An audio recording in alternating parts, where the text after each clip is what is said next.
skip the intermission. Yeah, now you know you trippin'. Yeah, ain't a hoe I'm missing. It can rain, hell, snow, I'm always dripping. Cut up on back roads, the tires slipping. Nigga, I like both the semis with me. Crazy you didn't know our backs was different. Yeah, cooping any weather. Niggas wanna act funny cause I'm better. Name any bitch, I didn't sweat her. Back different, money stuck together. She gon' lick me like I'm a letter. She gon' lick me cause I'm a letter. Tried to kiss me when I just met her. This shit too clean, Italian leather. Bring out the best in her. One round I'm testing her. Face down arresting her. Don't shoot the messenger. Cut off, don't mess with her. Foreign drop, caress it her. Play her part inside of this movie, I'm just directing her. Yeah, you know, we talk only business. Yeah, skip the intermission.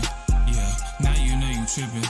Yeah, ain't a hoe I'm missing. It can rain, hell, snow, I'm always dripping. Cut up on back roads, the tires slipping. Nigga, I like both the semis with me. Crazy you didn't know our backs was different. Hit her once with data, different exotic strands, mixing flavors. I do my dance while I'm dropping bangers. You said I changed, yeah, so did the paper. Hold on, I'm snapping now, I gotta say this. Wall like the shit like a go like the greatest. Up in the mall and we copping the latest. She like my smell, you know, muddy the fragrance. Told her what happened, stay private like Vegas. Forget all their names, remember they face though. If it ain't USD, I'm getting pesos. Don't gotta rush it, I know how to play slow. Fuck with my bitch cause she do what I say so. Got the same plug cause nigga my race low. No nigga trying me, smoking that premium. High on that 93, you got a problem then solve it, come try it please. Like I'm a bull, get her rough when she riding me. Get what she want, but not lie to me. Feel my heart frozen inside of me. Damage is done, it's too late, no rewinding me. You can't be me cause it's only one kind of me. I'm in a verdant, the top is behind me. I got a couple niggas who is sliding. Don't gotta ask, I know my niggas riding. We on that timing. White on the package, light up that Irish stream, that's just smacking. It's never what it seems, I ain't lacking. High niggas selling weed, no protection. All of that woman needs, I done mastered. Take you a little peek, I ain't average. Money like it's on trees, I'm a bastard. New coupe is Japanese and it's faster.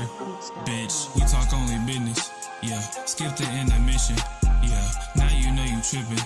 Yeah, ain't a hoe I'm missing. It can rain, hell, snow, I'm always dripping. Cut up on back roads, the tires slipping. Nigga, I like both the semis with me. Crazy you didn't know our backs was different. Yeah, we talk only business. Yeah, skip the intermission. Yeah, now you know you trippin'. Yeah, ain't a hoe I'm missing. It can rain, hell, snow, I'm always dripping. Cut up on back roads, the tires slipping. Nigga, I like both the semis with me. Crazy you didn't know our backs was different. Yeah.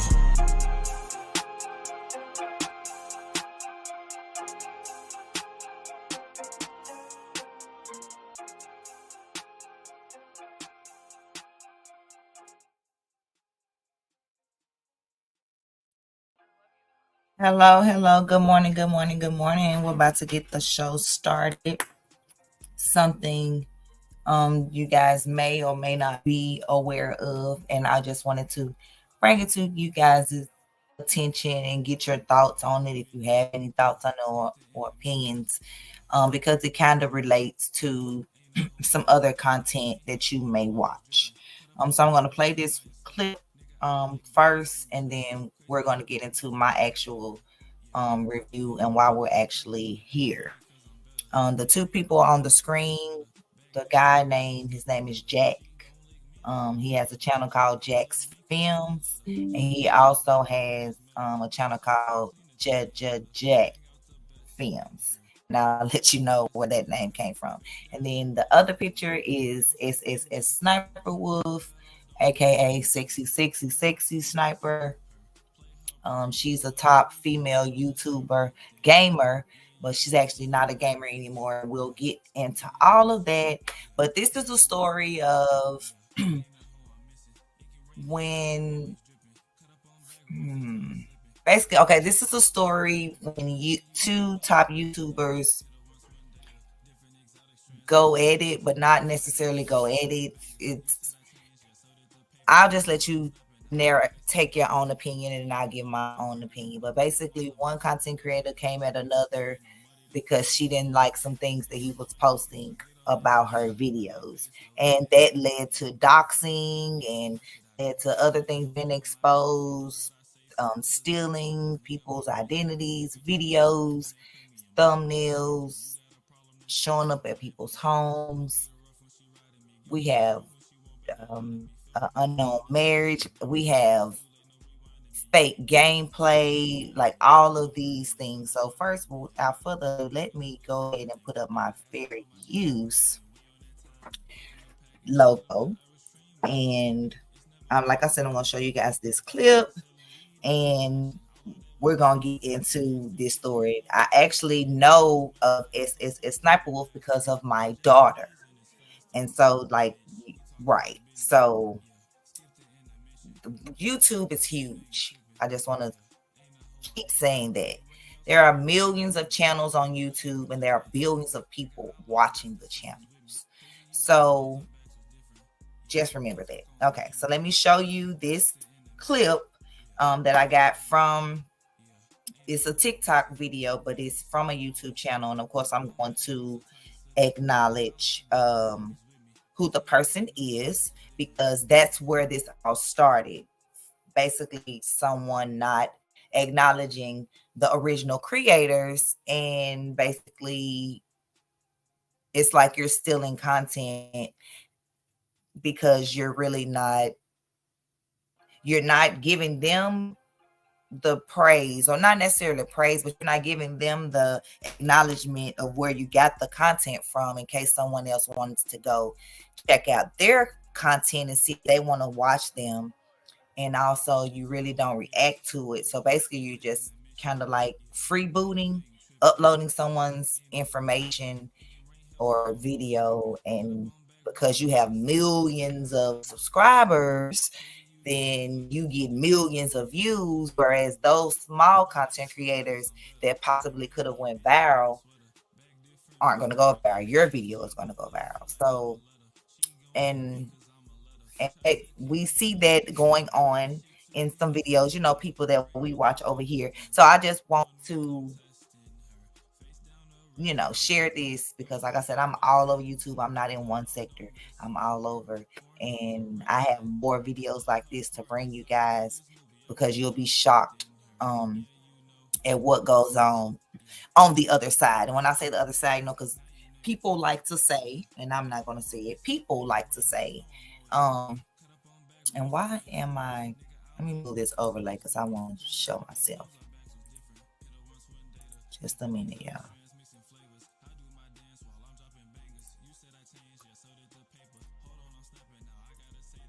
Okay. So people like to say, you know, we always do it to each other. No one else does it. You know, it's always us sabotaging our people, which is true, but it does go on elsewhere in all other nationalities, believe it or not. And that's gonna be one of my things, you know, that I bring to my people. And y'all let me know if y'all like it. If you don't, you know, let me know what you do like.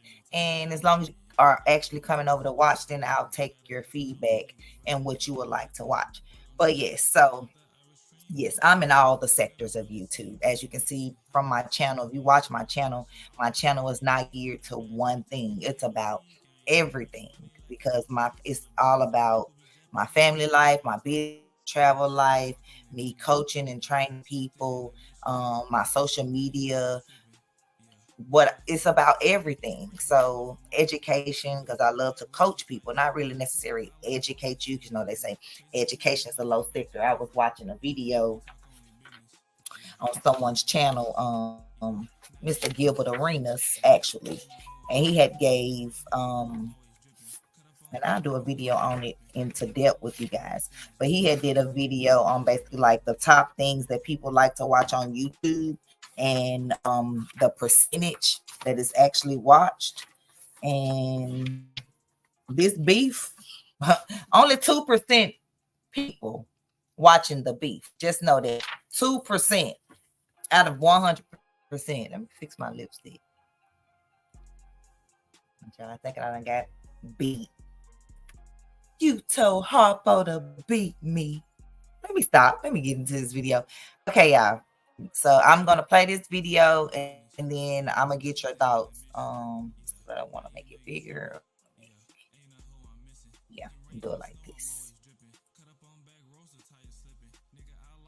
This demon of a YouTuber just did one of the dirtiest things any public figure can do. Her name is Sssniperwolf, and she's one of the biggest YouTubers in the world. She had been beefing and took a photo of it for her 5.6 million Instagram followers to see, and then later deleted it. Now, some of you might think, whatever, it's just a photo of a guy's house. By posting where he lives, Jack's one safe space sanctimony becomes public knowledge, endangering him and his wife. This is actually illegal in the state of California where this is taking place and qualifies as doxing. Jack called out Snow saying maybe she'll respond with an apology because she committed a crime on camera, but she responded by saying she doesn't even know anything about doxing, which is not a good defense in a court of law. Jack is not going to lose this case when he sues her. This is Grenada. YouTube might also terminate her channel because YouTube really doesn't take very kindly to their creators committing crimes on camera. This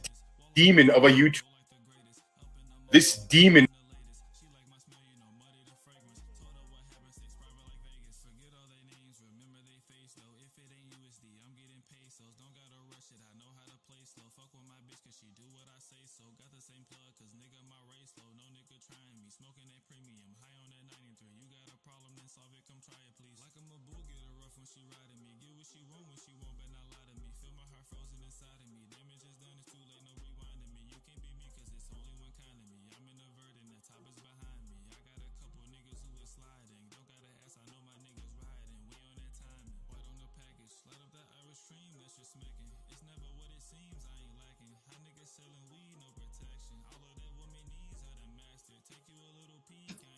I'm talking and y'all just letting me talk, and y'all don't even hear me.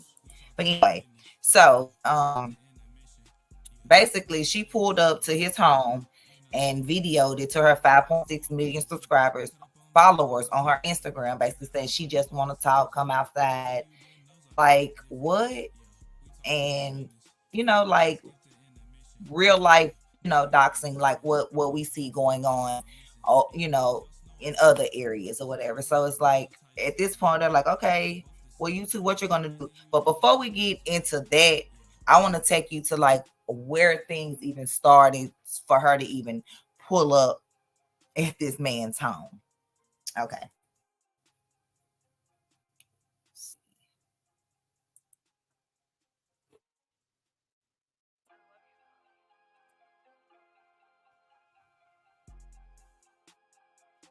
If you saw my thumbnail, you probably saw the person on the picture.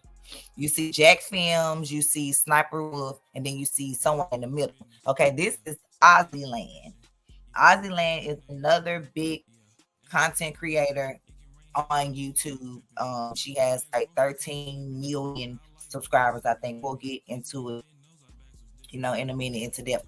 But basically, Sssniperwolf accused her of stealing her life, trying to be like her, trying to, but in our reality, it was the other way around. But because Sniperwolf's platform was so much bigger than Ozzyland's, then of course her cult or her snipers, started to attack, Ozzyland, like, you're stealing Sniperwolf style, you're stealing her thumbnails, you're trying to be like her, blah blah blah.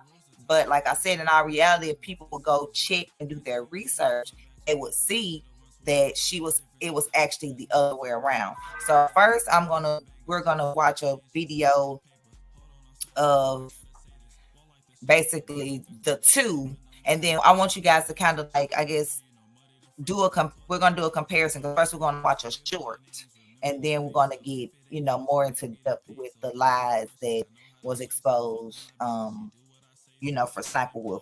But I actually also want to explain to you guys who Sniperwolf actually is, like in more detail. But before I do that, I'm going to show you the video with her and the girl that she accused of copying her.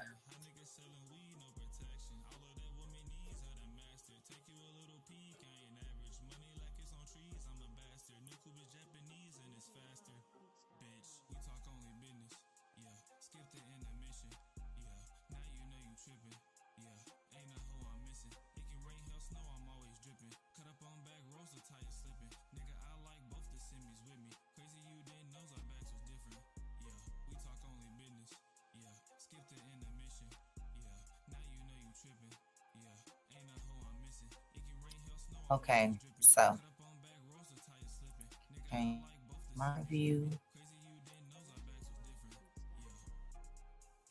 And this comes from Shirley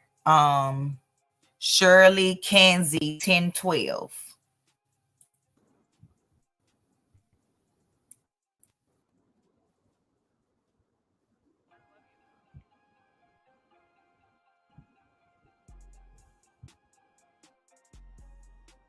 It's stuck in there. It's okay.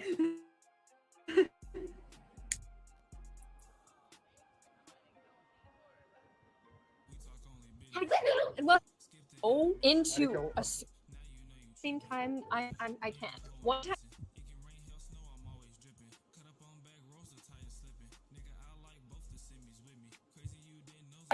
It's stuck in there. It's okay.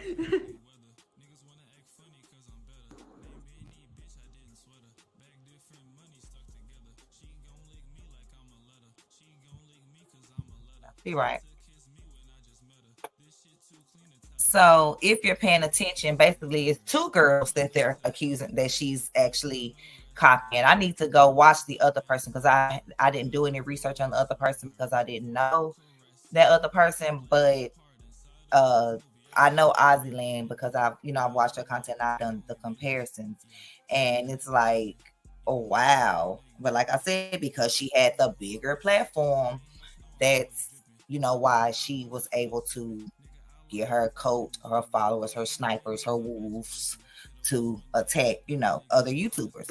So basically, Sssniperwolf is a popular YouTuber known for her gaming commentary and known for her gaming commentary and her reaction videos. Her real name is Aliyah Salesh, and she was born on October the 22nd, 1992 in England. So in her early years, Sssniperwolf developed an interest in video games, and she started creating gaming content on YouTube in 2013, focusing on games like Call of Duty and Fortnite. Over time, her channel gained popularity and she became recognized for her energetic and humorous commentary style. Crazy.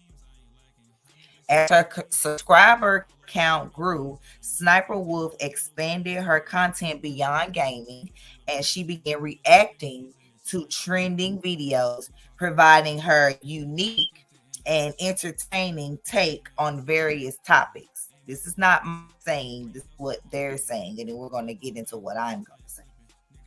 Her reaction videos covered everything from viral challenges and memes to celebrity news and internet drama. Basically, she has over 34 million subscribers now. When this was wrote, she had over 27 million, but I guess that was before all the scandal, was coming out. But she has over 34 million subscribers now. I'm trying to be like her. I ain't gonna even lie. I'm trying to be up there, but I'm gonna have integrity about it. I'm not gonna do the way she did. So basically, what's going on is, so she started being this game in 2013, and she was actually exposed, way back then, but people didn't pay attention because, like I said, she was this big YouTuber. So, took a blind eye, to what she was doing. But she was actually exposed by the YouTuber, basically for like her gameplay. He was saying like, she's really not playing the games. If you watch her videos, with her actually playing them, like she either her hand is out of the screen or she got her leg up, or the one where you actually can kind of see that she's not playing, like she's only using like one side of the joystick, which I'm not a gamer, but I'm going to make me a gaming channel just so y'all know. I'm going to start playing some games, but not those types of games, but I'm going to start playing internet games that I actually can play with you guys, like we can play together. But yeah, so she really wasn't playing the game. So like I said, nothing really came of that. Well, maybe that was the reason that she switched her content to reacting, to other videos, because, she was exposed or whatever, even though people still, she still was gaining followers. She wasn't you know, it wasn't exposed until this year, 2023, as far as what everyone's suspicions were. She was not really playing these games because really she was married to a guy by the name of Sausage. We're going to get into him and how they met and all that. Who moved across country in order to be closer to her when he came to her with this, let's make you a separate channel from your sexy sniper channel, and you the gaming only. I'm gonna play the games, you know, record my gameplay. I'm gonna edit the games. I'm gonna upload them, and all you're gonna do is read the script that I write you about playing the game, and you're gonna act like you playing it in that 10 to 15 minute you own, or when she live stream, you know, just read the script because he's there as the director and she's the actress. But you know, we didn't know this. We thought he was actually playing the game. Well, I'm not gonna say we because I didn't watch her back then. My son probably knew of her, you know, back then because he's a gamer. 2013. Oh wow, he would have been 9. So I don't know if he was playing. I think he was, but I'm not sure what games he was playing at night. But back into the story. So yes. So what happened was she met her husband.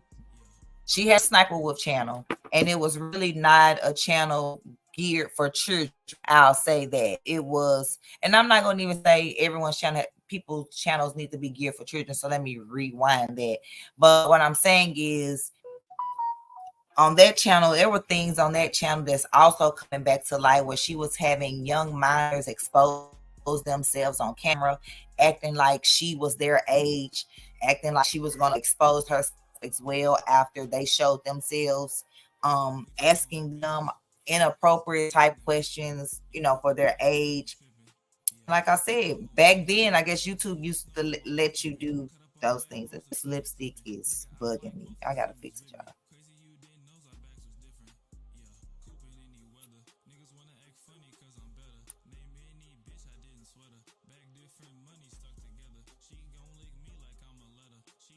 Right. I think they used to allow that type of, you know, content. You could put anything, then they kind of stopped it. Now people are back thinking they getting away with doing anything. So now YouTube done came with the new guidelines. Sorry. All right. So you better secure your channels if you're out here doing crazy stuff. So this next clip we're gonna watch is oh,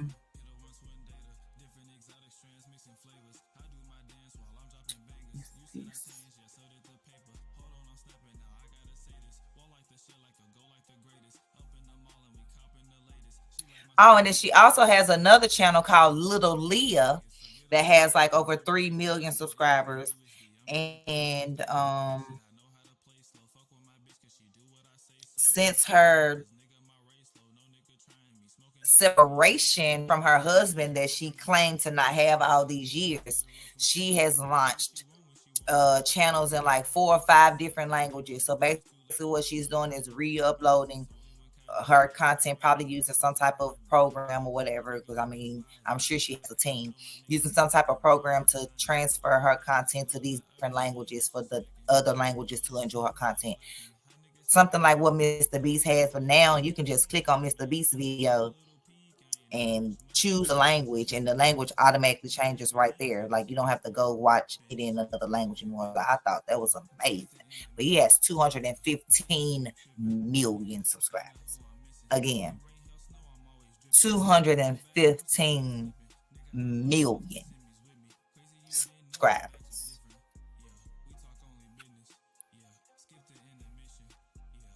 Yeah.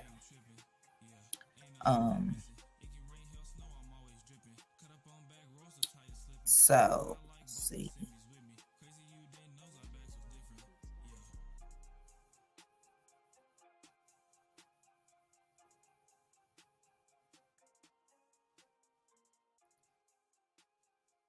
Okay, so this is what I want to do. I want to tell y'all more about Miss Sniperwolf.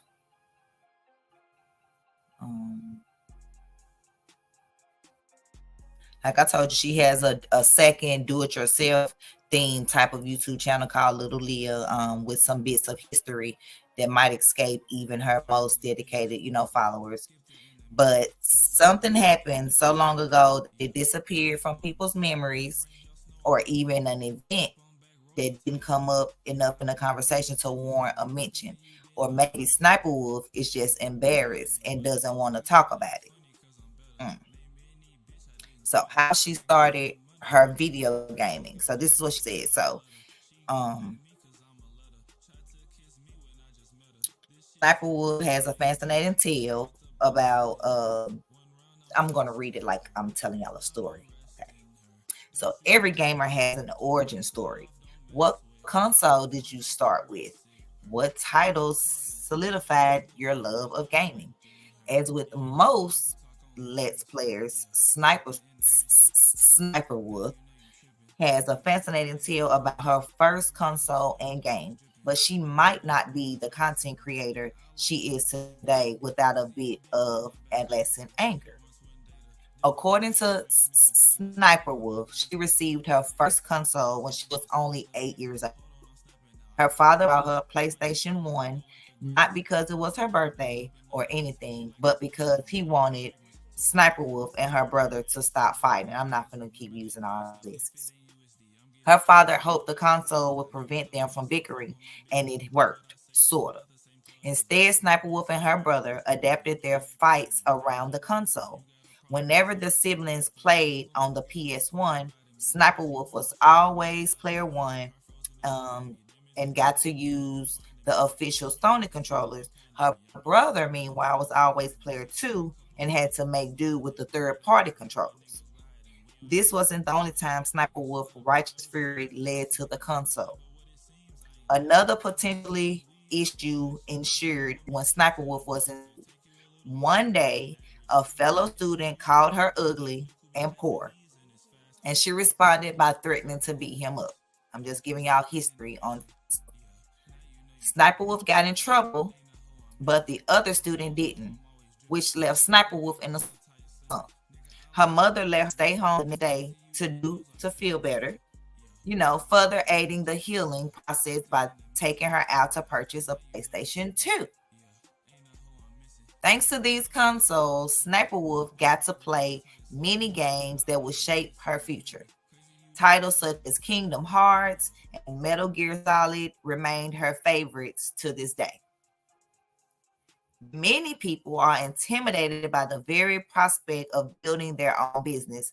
However, where there's an opportunity, there is a market, just as Sniperwolf. Before long, Sniperwolf started her own merch line, which even before her YouTube career, she held a successful side gig selling action figures. During middle school, Sniperwolf started buying toys for dirt cheap, Best Buy clearance sale, Jack Sparrow figures for $2 each, and selling them on eBay. She resold the figures. The resold figures were purchased pretty quickly, earning Sniperwolf a quick bonus. Her parents were pleased with her success, but you know what they say, success is a double-edged sword. As Sniperwolf made more money as her her web of resources grew, as did her wallet. She was able to buy more and pricier items and sell those. Eventually, she was able to buy products in bulk and deal in high designer items. Something I didn't know. Sniperwolf was apparently so successful that she surpassed her parents' earnings, and she continued this business to fund her way through college. Unfortunately, when Sniperwolf started making a profit, her father decided to take advantage of her good fortune and seized her earnings to pay bills. At first, Sniperwolf didn't mind, but eventually this resulted in some upsetting decisions on her father's part. More on that later. Sniperwolf eventually traded freelance resales for retail work, but she had the unfortunate luck of working for a nightmare boss. He didn't pay her enough to put up with the constant complaining, so she quit. On the bright side, the next move must have led directly to Sniperwolf's YouTube career. Sniperwolf currently lives in the US, but she was born in England. So most people would probably expect English to be her first language. That assumption couldn't be further from the truth. Sniper's parents hopped around the map when she was younger. When they were younger. They learned many languages, including Turkish, French, and most importantly, Arabic. Her parents initially spoke Arabic to Sniperwolf and her brothers, which made it her first language for a time. Sniperwolf actually didn't learn to speak English before attending school. And while she still understood Arabic, speaking it is another matter. She is now pretty rusty. Unfortunately, this upbringing created tons of problems for Sniperwolf, and she was bullied for the crime of simply knowing Arabic. One kid called her a terrorist, and she got into a fight with him. And sadly, this kind of misguided bullying only escalated post 9/11. Sniperwolf's history with Arabic isn't all made of bad memories. In fact, fans can thank this language for her online handle. Granted, the name is lifted from the character Sniperwolf from the Metal Gear Solid. But why her in particular? Why didn't Aaliyah Les take inspiration from another boss character and create a username like the Vulcan Raven or PP Psycho Mantis? Because Sniperwolf in-game background is that she's an Iraqi national of Kurdish descent. In other words, she's Arabic. Although Sniperwolf's fluency in Arabic has diminished, her history with the language is still critical to her identity. Now we get to when she met Sausage, her husband, who now she's going through the divorce with. Stories about streamers and celebrities with messy and dramatic breakups are dime a dozen. However, Sniperwolf's relationship with Evan Sausage is a bit more complicated because it didn't result in drama, which ironically caused a different kind of drama. In 2013, Sniperwolf started her YouTube career. Since she was a big gamer, she began by recording Call of Duty matches and uploading results. According to Sniperwolf, a fan started messaging her several months later, praising her videos and their shared interest in Metal Gear Solid. They talked for a bit and later met at a Comic-Con dressed as Metal Gear characters, no less. This fan was no other known than Evan Sausage, and they eventually started dating. Later, Sniperwolf moved in with Sausage, or Sausage moved in with her. I really don't know. And she brought her dog along too. However, this happy period didn't last. Sniperwolf and Sausage broke up in 2016, but neither wanted to move out of the house. But after tempers calmed down, Sniperwolf and Sausage decided to live together under the same roof, not as boyfriend and girlfriend, but just regular friends.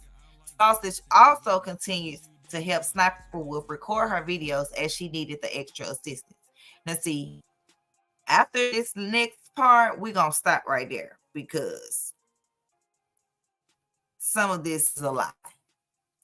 They got married in 2013. It wasn't just a boyfriend, girlfriend type thing. While Sniperwolf believes her relationship with Sausage actually improved after they abandoned their romantic feelings, it ironically caused problems with her fan base. Apparently, many viewers were under the impression that all ex-lovers must hate each other after a breakup and accused Sssniperwolf of lying. Sssniperwolf and Sauce continued to live together, but Sssniperwolf eventually seemed to put a final pin in their relationship in 2023. Like I'm telling you. Who do y'all think filed for divorce, her or him? Because she told her followers she was never married. Never married. So it's like, we're going to find all that out. So I'm going to show this quick video right here again. And another video, not the same one.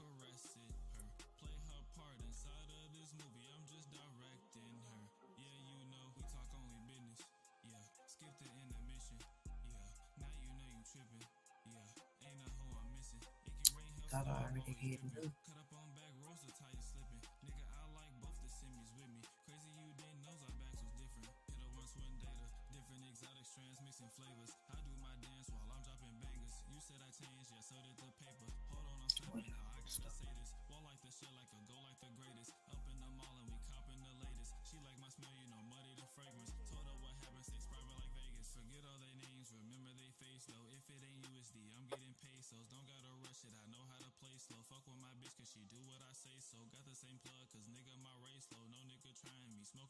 Okay, so this is the video with her and how Sssniperwolf basically is a criminal. I'm trying to figure out whose video I want to use. I think I want to use Nerd City. Y'all a little bit of Nerd City's video, because he knows how Sssniperwolf stole Sniper. So hold on.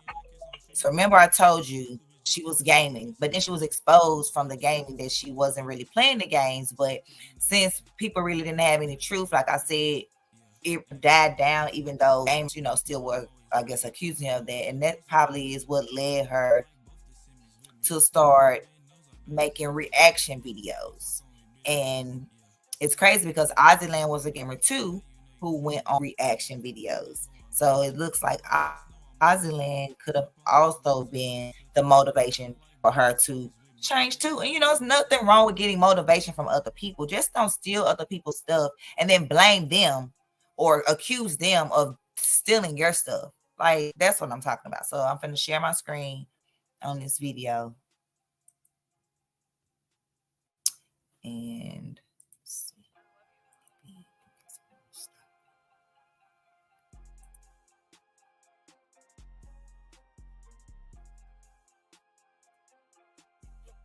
and mind you, these big YouTubers with millions of subscribers, unless you hate, like they hate, and they not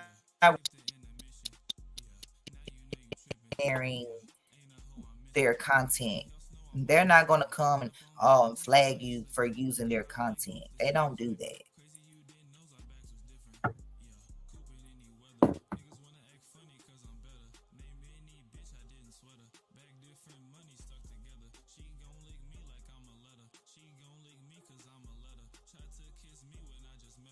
And Azzyland hate to be compared. But of course that won't stop their viewers or even YouTube itself from lumping them together every day of their lives, whether stuffing Sssniperwolf video to Azzy's trending topic or just playing their videos back to back and causing widespread confusion. For most of their careers, people have told them they look like sisters. They're not. Now, even friendship seems out of the question. Always be yourself, unless you suck. Then pretend to be somebody else. And that's on Azzyland. Both are accused of lying and stealing and trying to be the other one. Very interesting. I wonder who's telling the truth. One woman is someone who nobody else seems to have anything bad to say about. And the other one, everyone hates. Both enormously successful influencers, channels, and brands and fan bases were set up to fight to the death.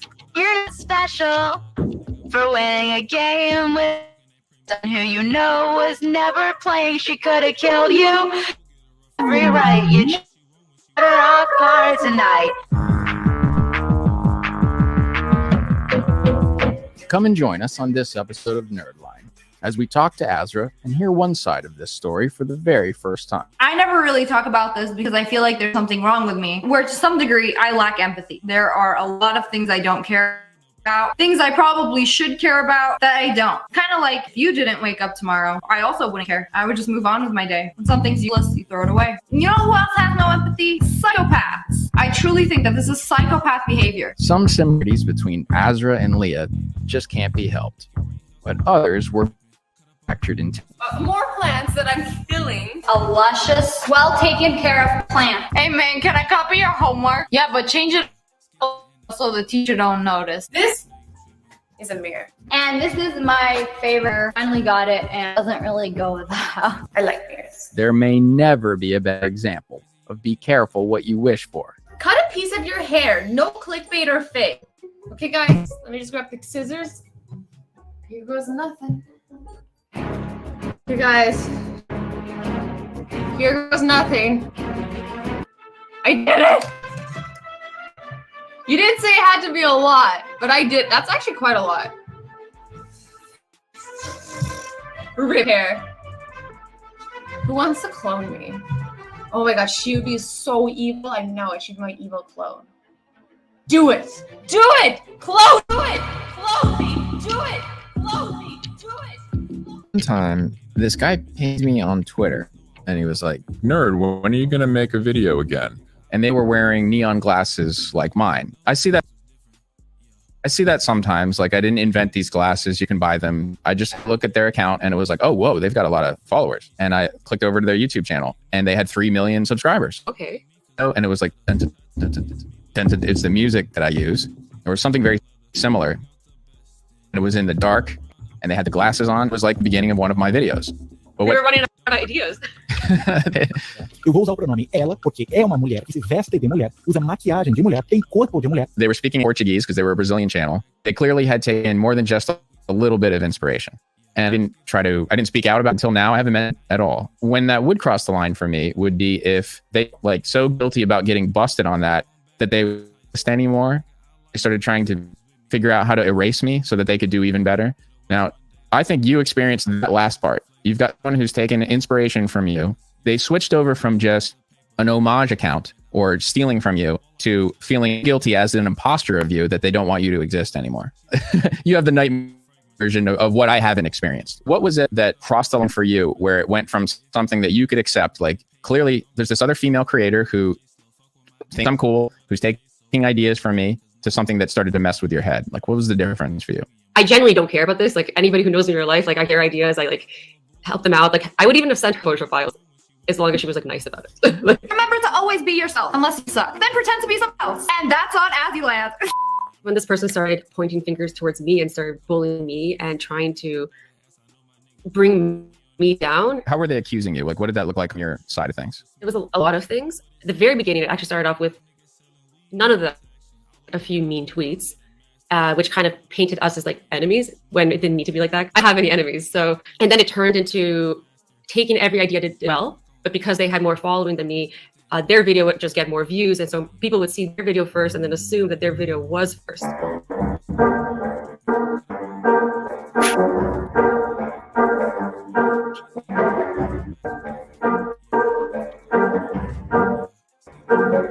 That would drive me nuts. It's more than that. It's like, you don't deserve to live because you've stolen from this person and ruined their life. I'm like, I didn't do anything to their life. The comments were that dramatic that they were telling you like KYS and stuff? Yeah. Yeah, it's that bad. You're not special for winning a game with someone who you know was never playing. She could have killed you. She had every right. You just caught her off guard tonight. To me, I'm like, copying is not a big deal. I feel like it doesn't become as big of a deal when you're an adult, but pause. I want the pause right there. Y'all see what's going on, right? Bullying, accusing someone of copying you when you copied them. Their quotes or their following, you know, coming after you when they haven't done any research. They just, even the person that they follow. Sounds familiar, right? Right. Yeah. And it's scared. Like, as you can see, y'all can see, she definitely took her life. Like, she think this is her life. And I love how he kind of broke it down or whatever. So I have more, but I'm going to show a little bit more of his. It's also the difference is Sssniperwolf is telling them that it's a problem. So it's not just that these fans notice and they're organically being like, oh, I saw Sniper. Y'all see these thumbnails? Like, I don't want to, one thing that, talk about is like rewinding the content or whatever, but I'm just going to go back because I just want to show you the guys the thumbnail. I'm not going to play it. But like, look at this thumbnail. Things that need to be already. November of 2017 for Ozzyland. Amazing inventions that y'all need. Okay, it's cool, but clearly we see what she got the picture from December of 2019 for Sssniperwolf. 5 years ago, 3 years ago. Like, but of course, her audience is way larger than her audience, so she was accused of stealing.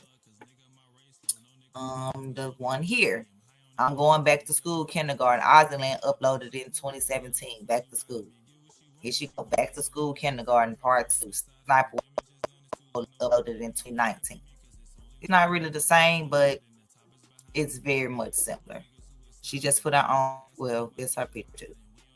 Let's see. Your own conclusion that you look at this one. People who had one job and failed miserably. Ozzyland uploaded in 2018. Sniperwolf. People who didn't get what they expected. But look at the thumbnail though. Okay. 2020. Who had copied her. What is your opinion on, okay, let's talk about this person since people ask me about her. Does she copy me? And a lot of people think she is me.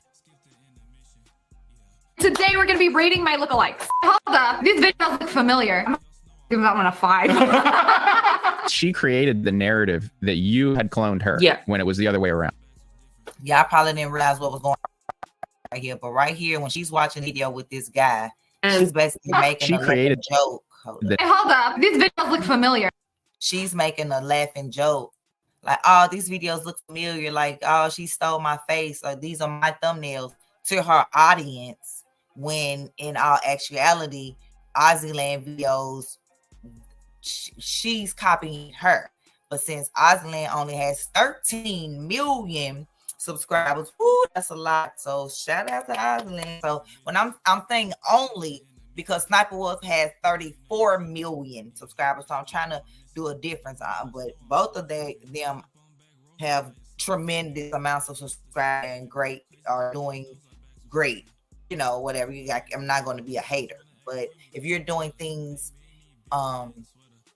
unmorally or unethically and accusing others of doing it, then I'm not rocking with it. So that's why we're talking about this. So basically, she right here, instead of saying like, oh, well, it's okay if people thumbnails look alike, or even if her being truthful and like, oh, well, I get inspiration from her time to time, or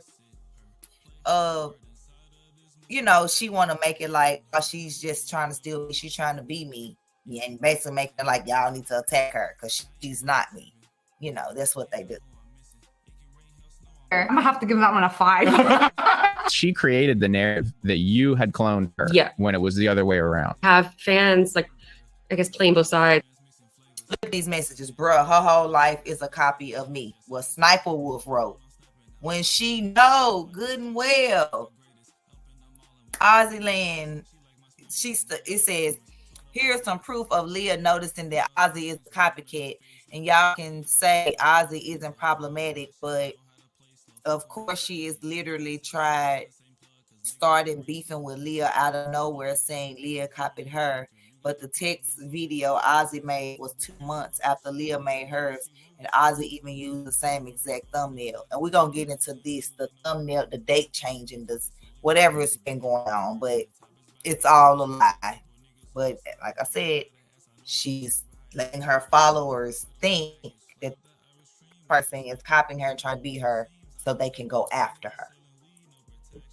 And like messaging me and telling me that she's DMing them, and like she's kind of like encouraging people to hate on me. I think like that's very manipulative. Look right here. She's sending people messages to say, Very sad you said that because she's been copying my video. Like, let's make her mad, like, by doing this. So this video says, this message says, very sad you said that because she's been copying my videos and thumbnails for months. Why don't you check my older videos? I've been doing these thumbnails and videos and longer. Please get your facts straight. But it's a lie. Because she's in a position of power and she knows that by messaging children that they'll be starstruck. They'll be starstruck by her to intervene in this and to let you know. Mind you, most of her 34 million subscribers, since she started off as gaming with Fortnite and Call of Duty, who do you think her subscribers are? Children. Right? Children. Exactly. Kids.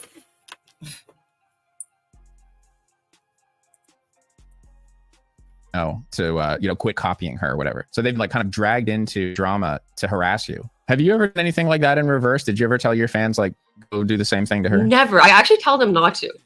Like I literally say like please don't do that, because I do have like fans who do kind of instigate because they're like firing back at what like her fans are doing, and I always say to them, I'm like, the truth always out. You don't need to create bad karma for yourself. Mm-hmm. Well, I guess this is part of the truth coming out, you know. I thought it come out on its own, but sometimes you have to stand up for yourself. Just to give people an idea, like, what was the scale of this kind of harassment of you? How many short-form videos were you seeing that were accusing you of copying her? This became like a really big issue as soon as TikTok became popular, and it started blowing up on there because anybody can make a short-form video and things can go really viral on there. Like there was fans that had like 100 followers, they would post it, and within the end of the week, they would have like 1 million views on it. And that really encouraged people to make these videos. And I think it accumulated like people just like hating. And it was hundreds and hundreds of fans making videos. Yeah, anonymous accounts. Can't say anonymous. Anonymous. Anonymous. Anonymous. Anonymous. Words that catch me like that too. Yeah. Important. But basically, like, and that's the way that TikTok, that's part of how it became so popular, is they artificially give everyone their 15 minutes of fame. So when you have a new account, if you're some kid who's only made like 1 or 2 videos ever, the odds of you having a viral video within your first few are pretty high, because they want people to basically start to feel famous on that app. They do that in a way that like YouTube doesn't do. So basically like a trend started on TikTok of accusing you of copying her, and it became like a way to trend on TikTok. Yeah. What a nightmare. It's been such a nightmare, because I'm like, it's made me not want to like open my phone or log in or be a part of social media, when at some point like this was like a safe place for me to come and escape reality, and now it became like hell. You log in and you're being tagged constantly in negative comparisons, or where you're being accused of plagiarism. Yeah, it's like even if I try to avoid it, it will just pop up on my feed. I could not look at the comments; it will just pop up.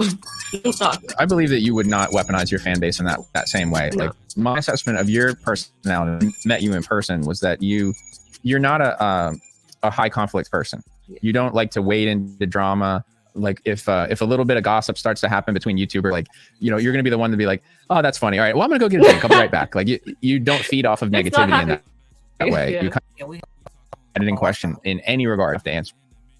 But what she did that went above and beyond, and like where it got my attention, one of the reasons why I felt justified in making that video, was that she was attacking people for the thing that I could tell she was doing. The first thing they say is, why does she look like a cartoon? Mm-hmm. One of your first negative interactions with her, she was trying to say that she does not edit her photos and you do. Don't she look like a cartoon, y'all? Which, it's just, why even go there? Why should I care if someone is lying to hundreds of thousands of subscribers? It's none of my business. I should just focus on myself, and I will. She doesn't want to be compared positively with you. She wants to crush you and be the only one getting the compliment. Me versus 10 other girls. Anyways, I commented on this girl. I was like, you look so retarded or something. One pic was a super filtered pic of the girl. Oh, did I mention she had too much Photoshop? And I'm bring attention to this video. As you can see, she's playing the video game, but you don't see her in the game. Yeah, and that was out. People was calling her out for not really playing, but we'll get into that as we continue on. But I just want to put that in you guys' brain. Like, as you can see, you don't see her on the screen, but she's playing the game per se. She's playing the game, but not really. Okay. And then they're saying I'm fake. But the chubby girls posting pics in their bra and undies. It's greedy. She wants it all. She wants to dominate that comparison and have no peer. A lot of people love her. A lot of people want to be like her. But some people literally want to be her. A person who isn't Ariana Grande but dresses like tries to act like her. What else? Sniperwolf boo. Is that a thing? Unfortunately, it is. I could throw a lot of shade in this video, but I'm not. We're gonna stick Ariana today. Imagine that you're like a Taylor Swift. And also, I want y'all to pay attention to that voice that you hear Sniperwolf using, though. So I want y'all to pay attention. And you find out that there's another popular pop singer in Canada who Taylor Swift has been copying the titles of her songs from, the outfits she wears on stage, the lyrics of her songs. But it's like a cheap knockoff. That's what I think of. Cheap knockoff. Because essentially that's what it is. We're going to be somebody you're not. Just all kinds of details about her life. Like if there's a photo shoot, some of the items in the room of Taylor's place are matching the house that she saw that this pop star posted on Instagram. What I think is a little sus is when people like straight up copy somebody, the way they talk, things they wear, their hair, whatever, and like completely deny it. Sleep. How bizarre it'd be if you found out that a really famous, more successful pop star who you'd been following was body snatching or cloning or skinwalking someone else. There's nothing to be afraid of. A lot of those people like to talk mad shit about me. She took like an outburst and turned it into a positive moment. She took just the slightest bit of negative energy and tried to find a way to turn it into something positive. Sniperwolf didn't copy the name Wolf from Azzy. Azzy is the name of your channel. When you promise to only eat one cookie. I'm gonna be good tonight. I'm only gonna eat one Oreo. That's it. This person should be a lawyer. He's like, you said one cookie. The only one. Just one. That's it. I didn't know how much she'd copied from you. When I made my video about Sniperwolf, there was a voice that I couldn't quite place what it was, and I started to make a homage out of it. The weird baby talk ebonics that she's adopted for YouTube. I'm just reaching for some name for it, and I call it baby talk ebonics. And because I couldn't figure out what this was. The Toronto accent got to be the most autistic accent of all time. It sounds like a 10-year-old mentally disabled child who went to Jamaica for 6 months and picked up some of the lingo. Hold on, man, I'm not. Last time you didn't even pitch in for the spliff crow, so why do you? Yo, what's good, fam? I try my best not to speak with an accent, but sometimes it depends on who I'm talking to.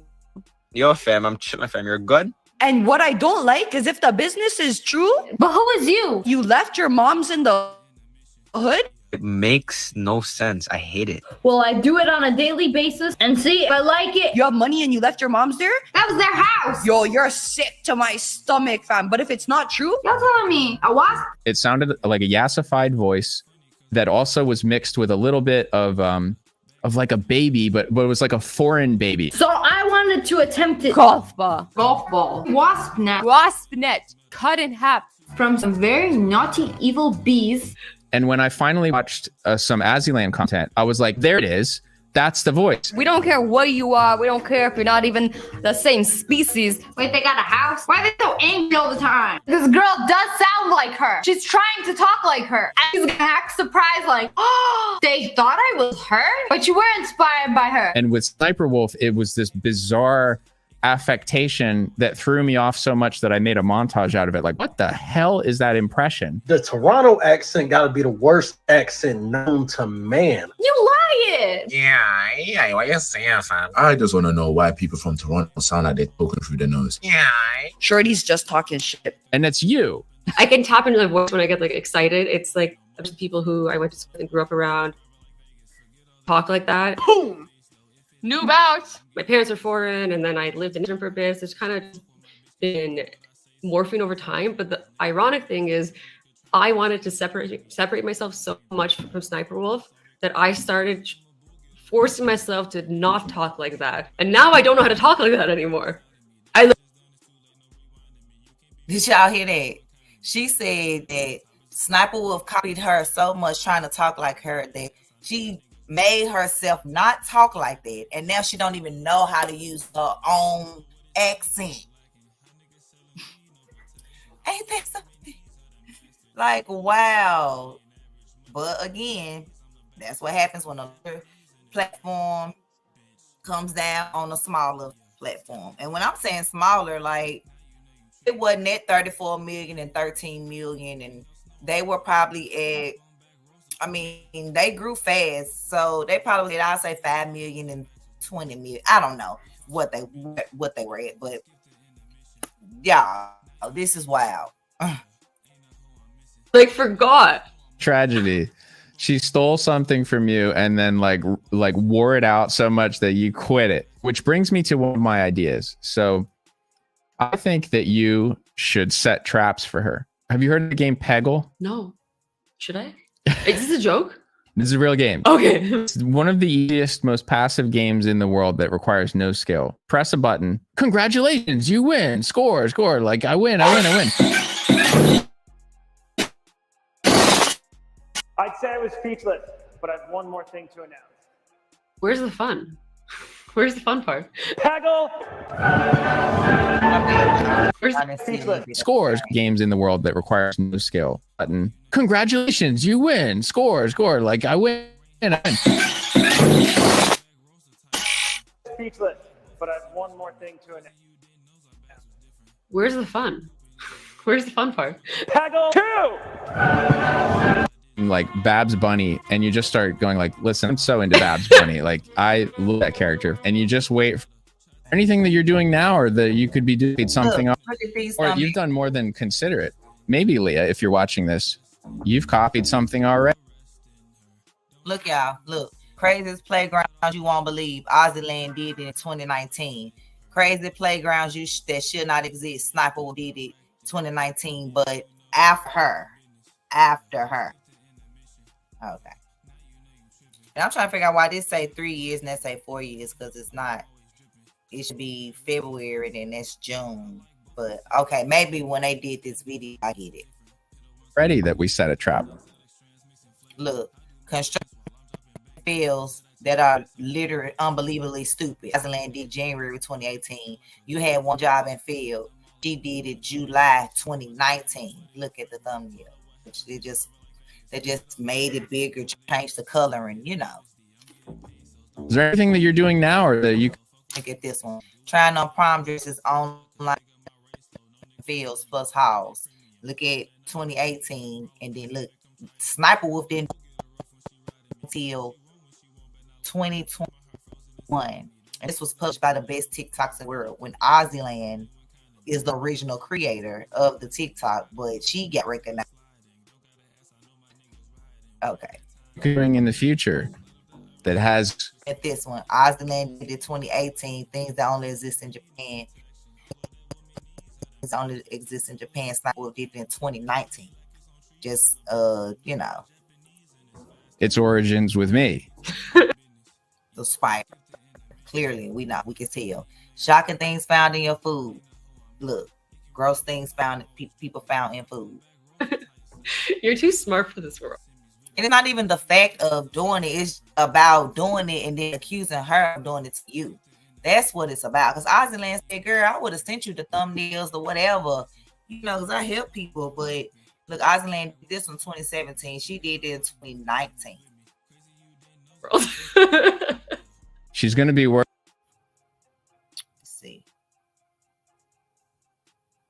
Which part is this? At species of animal. You're not that kind of fish, but she is. She can't abide just allowing you to exist in your own lane anymore and then stealing from you again. She steals and then tries to destroy. Yeah, because I'm a walking proof of like what she's done in her head. I mean, I get lots of messages that people have been doing this to me. Like there's people that copy what I wear and even try to talk like me, which is, I think, creepy as fuck. Why would you want to talk like somebody else? Like why? Like y'all dislike yourself that much? Like she tries to preemptively beat the allegations. Hey, I have a question. If you think you look like me or somebody who looks like me or, you know, slightly resembles me, you know, dark hair, glasses, that's fine as well. I want to see. Okay? Thanks. And that's something that I saw in J Station. Colossal and I discovered that J Station was stealing, and we worked out the percentage of it. We took every piece of his content and crossed ago, this type of thumbnail just became my thing, my style. Like my subscribers know that they're my videos because of my style. If you go to her channel and scroll, you'll see that her first texting video was 8 months ago. And then 7 months ago, she started using the same kind of nail that I was making. Pause. Now, I'm sorry to diss you because this is such a stupid.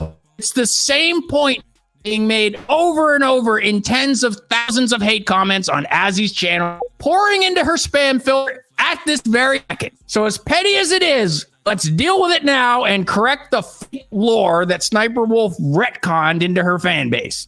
Ladies and gentlemen of the jury, as you just heard, Leah's claim against Azzy entirely hinges on this assertion that this is the earliest example of the precious red thumbnail text message combo.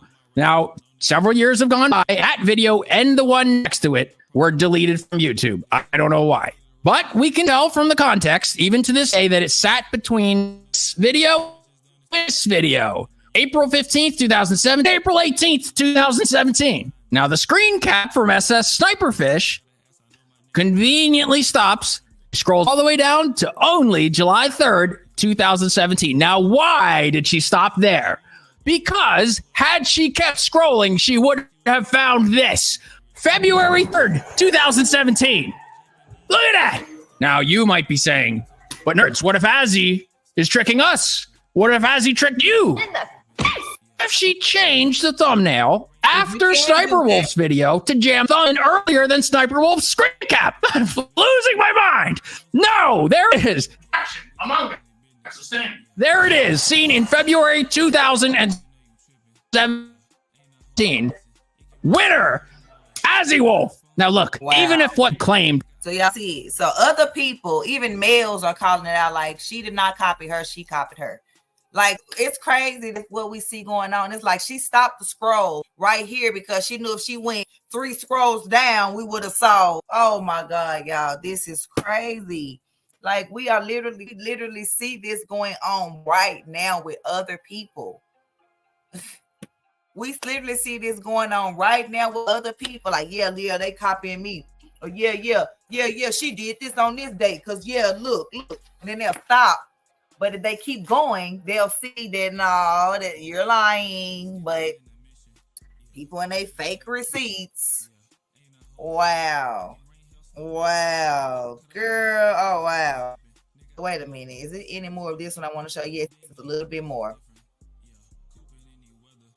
Was true, and it wasn't. But even if it was, that would be nowhere near as crazy as plagiarizing a house tour and getting flexed on by someone who's not even comfortable in their own skin, in their own dresses, looking in their own house. Forget. She literally went out, and I don't know if she bought the house or act like she bought the house, but after Ozzy Man bought a house and did a house tour in a red dress, here comes Sniperwolf months later doing a house tour with showing the same kind of stuff Ozzyland showed in a red dress, but accused her of copying her.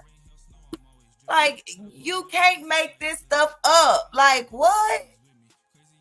If people did research, they would see that she copied her. But people don't know how, people don't want to do research. People will just go along just because. When a quick search could reveal truth.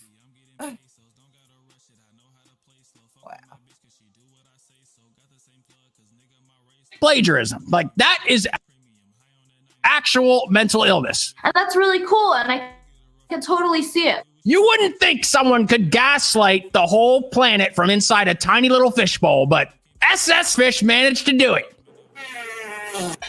You like my fart? Boy, did she ass up millions of little wolf cubs with that one. Sniff it, real good. Sniff my butt, real good. Please continue. I do want to point out as well, the reason why this is also such a difficult thing to talk about is because of the whole way the reaction content works. We are reacting to what's the most viral on the internet. So the ideas are like, they're not our ideas. It's whatever's viral. It's the whole internet's idea of what is popular, right? So like taking ownership, that doesn't work.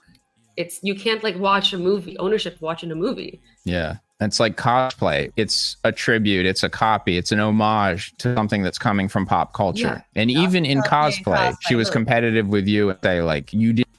She got the same outfit, my baby. From pop culture. Yeah. And even in. Right here. And it's okay. Because no, people on Halloween, hundreds of thousands of people may be the same person. That's not the issue. The issue is copying a person, and then when you get called out for it, you accuse that person of copying you. When you just can't, when all you have to do is just acknowledge that you got inspiration from this person and give them a shout out and move on. But people don't know how to do that. People would rather lie and lie on people and dox people and make up stuff about people and just saying, oh, I got inspiration from, something. It's wild. Cosplay. She was competitive with you and trying to say like you didn't belong in the community. Basically, I had done a diva cosplay and it went viral on Reddit Gaming. And then a month later, I posted it again. On the same day that month, she posted a diva cosplay. I don't think she knew me. I didn't know her. But because I've gone viral, and she was already viral, people started tagging me in her comments saying, "Oh my god, she Aslan should collab, you guys," because we both posted the same day. So I go to my ex at the time, and I was like, "Oh god, like everybody's tagging me in this girl's page. She seems really cool. She likes gaming. Like I could have another gamer friend." And he's like, "That's Sssniperwolf. She's not gonna want to collab with you. She hates women." And I was like, "You're being a hater. Like, don't believe everything you see on the internet." Like, I was defending her, and then lo and behold, later on Twitter, she's like, "Look, I said butt pass. I know it's not implants. If not loud, I didn't realize it was your girlfriend. My bad." Wow. Hate comments. Like, you could have just ignored that comment, but instead you had to make sure that you saw it, that they said she cosplayed the outfit better. So now you want to hate on her and say it's butt. Well, this butt, we seeing this, y'all. Y'all cannot say you're not seeing this. If you're catching the replay, if you're not watching it live, y'all seeing it. But it gets deeper and deeper and deeper. Like, we haven't even touched the surface yet. "Don't compare me to girls who Photoshop." Look at these comments. She got kind of annoying when people compare my cosplay mirror selfies to highly edited pro pics. Sorry, I didn't Photoshop my boobs, waist, etc. And then somebody will say, "Are you talking about Ozzyland?" And then she wrote, "It's misleading. I've seen so many people online who look unrecognizable in real life." And then someone says, and if it's someone who does cosplay, why shouldn't even be a part of this lovely community they shouldn't even be a part of this lovely community of cosplay? And she said, "Yep."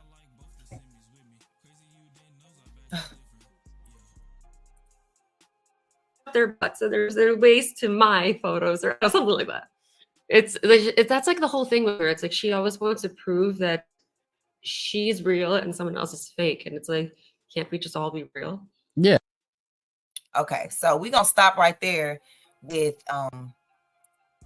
Ozzyland and Sssniperwolf for now, because we're gonna move on. I have much more to show you. So now you guys got an idea as far as that part. So that would have happened in the early years, 2017, 2018, 2019, 2020, I think is probably when people really started like saying stuff. But as you can see, the years that they've been making the videos, we see who's been copying who. But so the next web in Sssniperwolf's lies is the fact that she was never married, that she was never married to Evan Sausage, and that she actually played these games. But there's a lawsuit that she's currently going through. I'm jumping fast. Okay, so once she started switching over to the reacting, to videos, whatever, and getting this huge following, of children, people started realizing, like I was telling you guys at the beginning, she's really not reacting.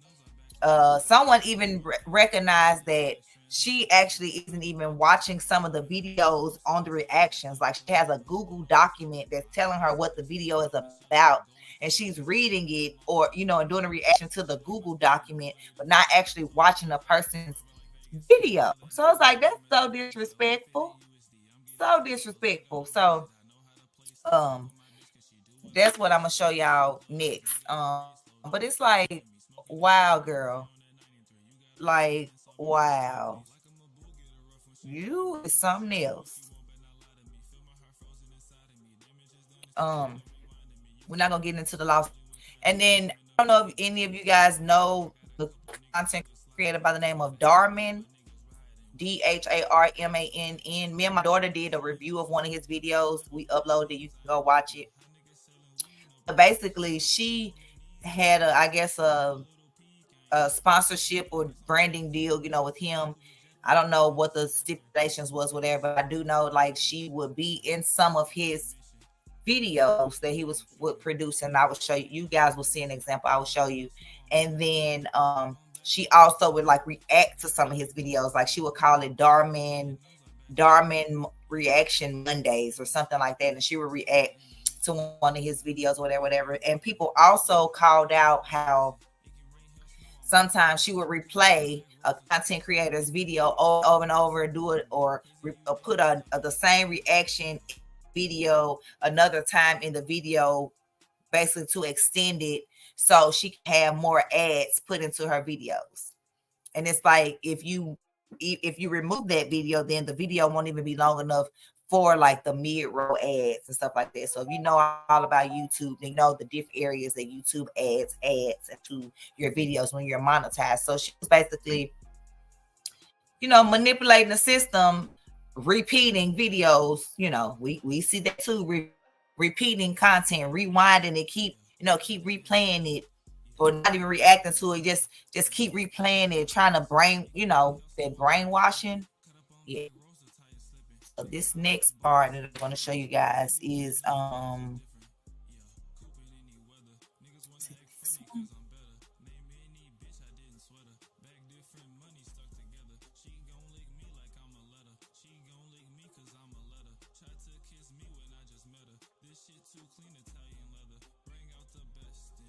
okay, then this is a content creator that I like. Hope she don't flag me. Her name is Swoop. So shout out to Swoop. If y'all check out, her content. I want to show you guys something of hers in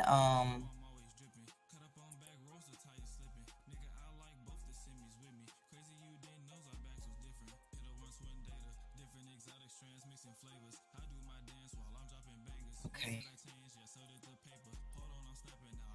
I want you guys to see this. I'm gonna watch this little snippet. And then so again, shout out to Swoop. What's up, guys? I don't know how to start off this video. I'm gonna start it off. Today is the video that you guys have been waiting for. The video where I talk about jail and what happened. I know you guys have a lot of questions. I'm gonna answer all of them in the video, but first of all, don't say anything about my hair. Hello, friends. This video has 100 million views.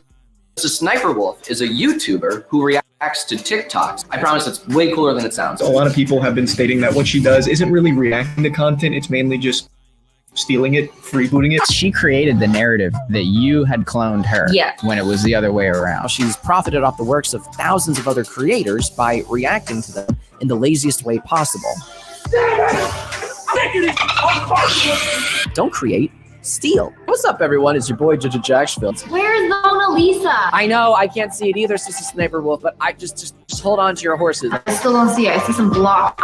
Sssniperwolf, you don't see it yet? It's more than blocks. When I don't play, I scream, and I scream really loud. You know the high-pitched scream that girls do? And I'm not just jealous, I'm jaded. All right, right in front of your house. Come out and talk to me. He has food outside, so he should be out any minute now to pick it up. Sniperwolf has now doxed Jackfilms. One of the biggest no-nos I've ever seen on the YouTube platform. And subscribe to the Wolfpack. Picture this. You're at home with your friends.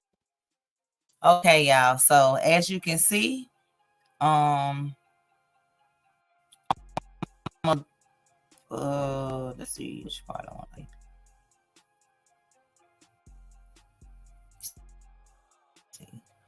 So basically, what we just were watching was a snippet of what's going on with Jackfilms, Sssniperwolf. So basically, Jackfilms was at home with his wife, and he was online playing a video game with some friends. And at the same time, while he's playing this game with friends, Sssniperwolf is uploading to her 5.6 million Instagram followers. Like, my shoot is 5 minutes from Jack's house. Should I pull up? And then right shortly after that, she uploads a video or shows it live and basically shows his actual home, his actual address to her 5.6 million subscribers, followers, and like, tell Jack to come outside. I just want to talk. He has food outside. He must be coming out soon. Come on out, Jack.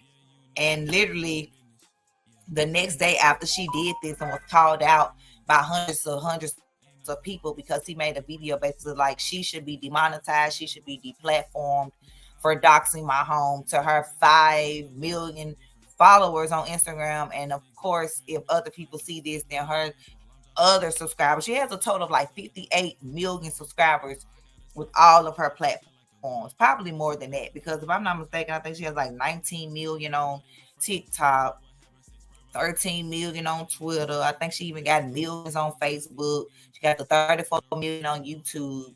So, like, seriously. So, yeah, so he doxed this man right live. And I'm going to show you guys that little clip. Let's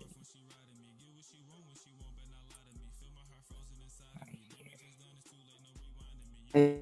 Of your house. All right.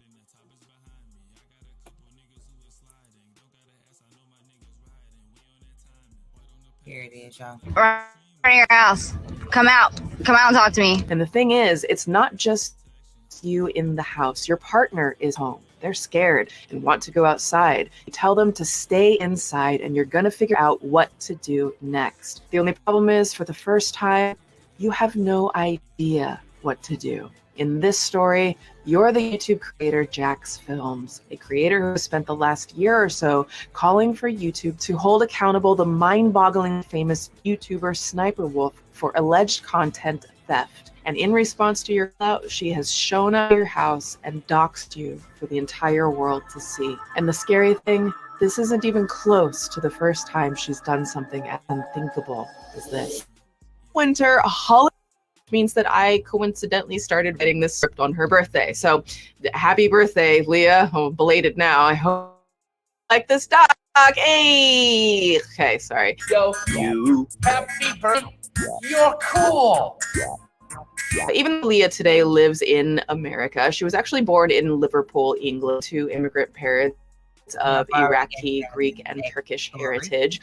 When she was 6, her parents moved the whole family out to Phoenix, Arizona. Now, life growing up for Leah wasn't that bad, according to her, but it seems it was a relatively lonely one in terms of making friends. She has a sister I will be talking about later, as well as 2 brothers, though I won't be talking about them much here, especially as one of them tragically passed away in 2022 at the age of 28, which is just truly sad. Now, in an interview with TubeFilter back in 2018, Leah talked about how her parents were so strict, she and her siblings couldn't hang out alone with friends, go to parties or dances, or even go on school field trips. But early on, she discovered a few things that would end up defining her youth: anime cosplay, which, for those of you who don't know, is the art of dressing up as a character from essentially any media that you like. It has a massive community and can be quite lovely for those looking to express themselves in that way. Now, according to Leah, quote, "The first time I cosplayed was when I was 10 years old for Halloween. I wanted to be Bulma from Dragon Ball Z, so my mom and I made the costume.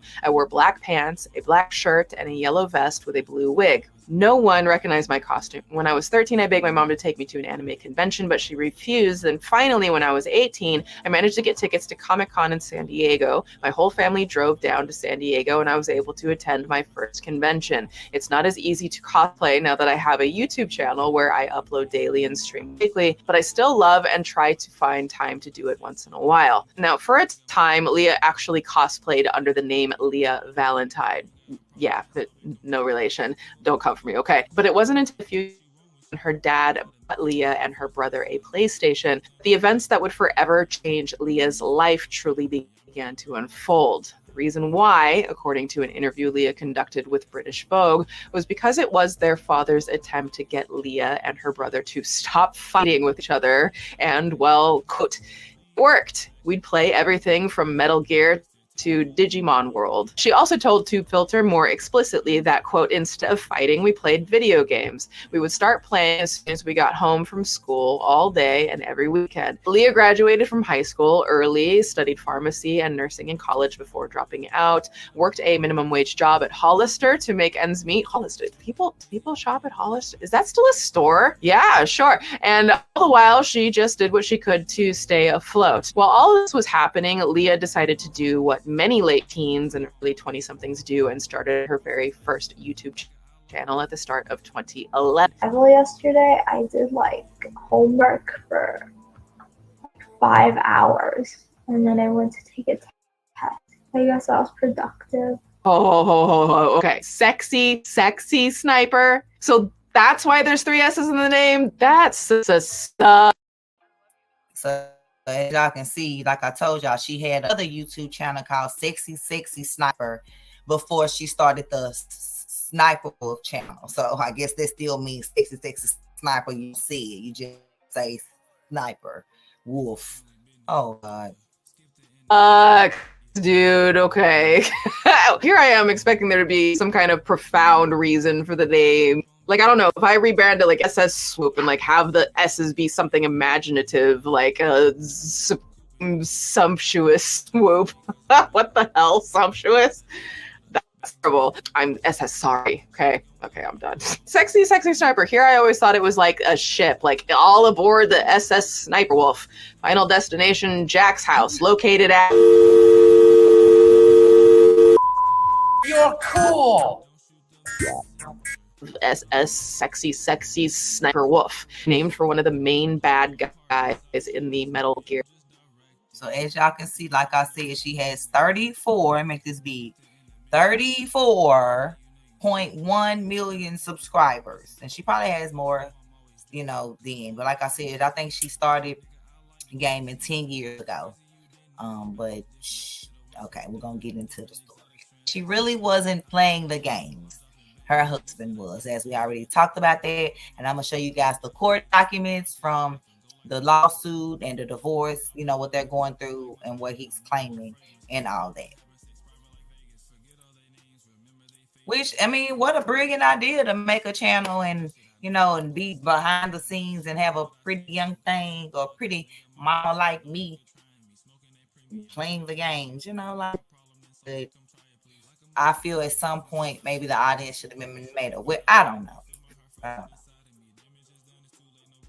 Franchise. Quote, I used to watch a lot of Call of Duty montage videos and gameplay, which was the real inspiration for launching my own channel and sharing my gameplay. For Call of Duty alone, Leah's dive into this world was lucrative, with her releasing over 100 videos between 2014 and 2017 alone, simply showing off what she did.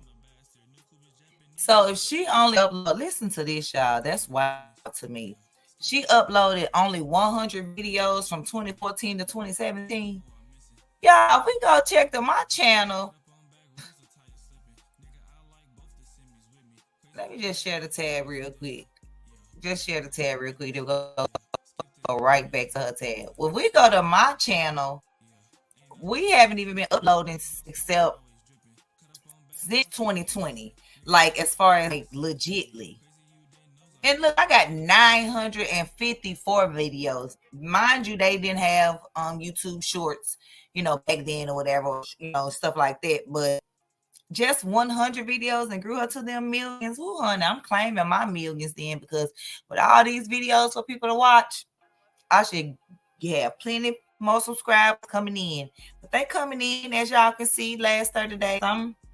I'm doing good.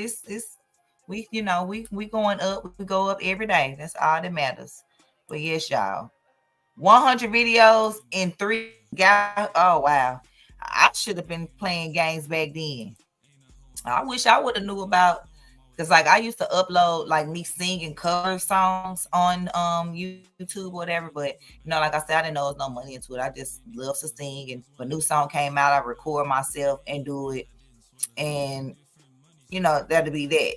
But yeah, they the money and they getting the money. Allegedly do at video games. And yes, I said allegedly, and damn it, I meant it. You'll see why very, very soon. But these videos were a huge factor in Leah's success on the platform, with her initially reaching 1 million subs at the start of 2015. Now, by the end of 2015, she hit 2 million. The following year, she blew up to 4 million, and it's not like she slowed down. Today, the Sssniperwolf channel has an absolutely baffling 30. I'm gonna pause it right there because I actually got the information as far as like the channel and all that. Like the years when each when it grew. Wait a minute.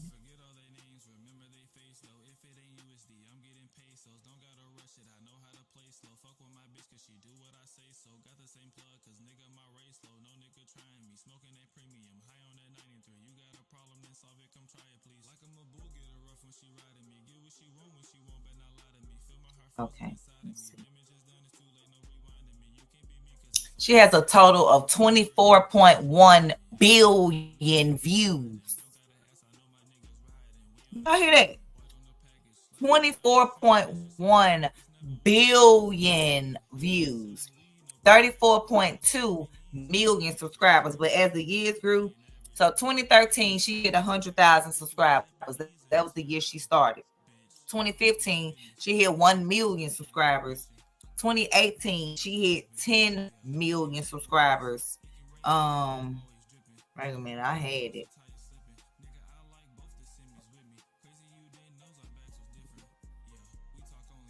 Cause I was in awe.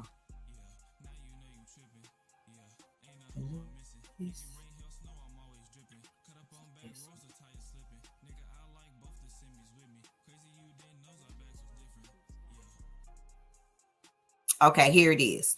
So January 2015, she hit 1 million subscribers. January the 9th. December 18th, 2015, she hit 2 million subscribers. June 29th, 2015, she hit 3 million subscribers. December the 3rd, 2016, she hit 4 million subscribers. April 18th, 2017, she hit 5 million subscribers. July 19th, my brother's birthday, may he rest in peace, 2017, she hit 6 million subscribers. December 17th, the day my brother was found missing, killed, oh God, 2017, she had 7 million subscribers. March 3rd, 2018, she had 8 million. May 19th, 2018, she had 9 million. July the 4th, 2018, she had 10 million. August 7th, 2018, she had 11 million. October the 3rd, 2018, she had 12 million. November the 24th, 2018, she had 13 million. January 28th, 2019, 14 million. March 30th, 2019, 15 million. So she grew 1 million like within 2 months' time. July 1st, 2019, 16 million. September the 21st, 2019, 17 million. January 25th, 2020, 18 million. April 5th, 2020, 19 million. May 27th, 2020, 20 million. July 18th, 2020, 21 million. September the 10th, my son's birthday, 2020, 22 million. November 1st, 2020, 23 million. December the 26th, 2020, 24 million. February the 3rd, 2021, 25 million. March 6th, 2021, 26 million. April 24th, 2021, 27 million. And then that must be when they did this article because they stopped it right there. But basically, she has, like I said, over 24 billion views. And what started off as someone basically talking about her content led for her to do and say some things, because I mean, she even was awarded the Nickelodeon's Kid Choice Award for the best, for the, you know, the best gamer or something. Let me see if she actually played in this video. 34 million subscribers. Now, for perspective, literally none of the channels that I have covered this year have even half of that. Like Illuminati has just over 1.3 million. Shein, a company whose value has fluctuated over the past year between 64 and 100 billion dollars, only has about 500,000 subs on YouTube.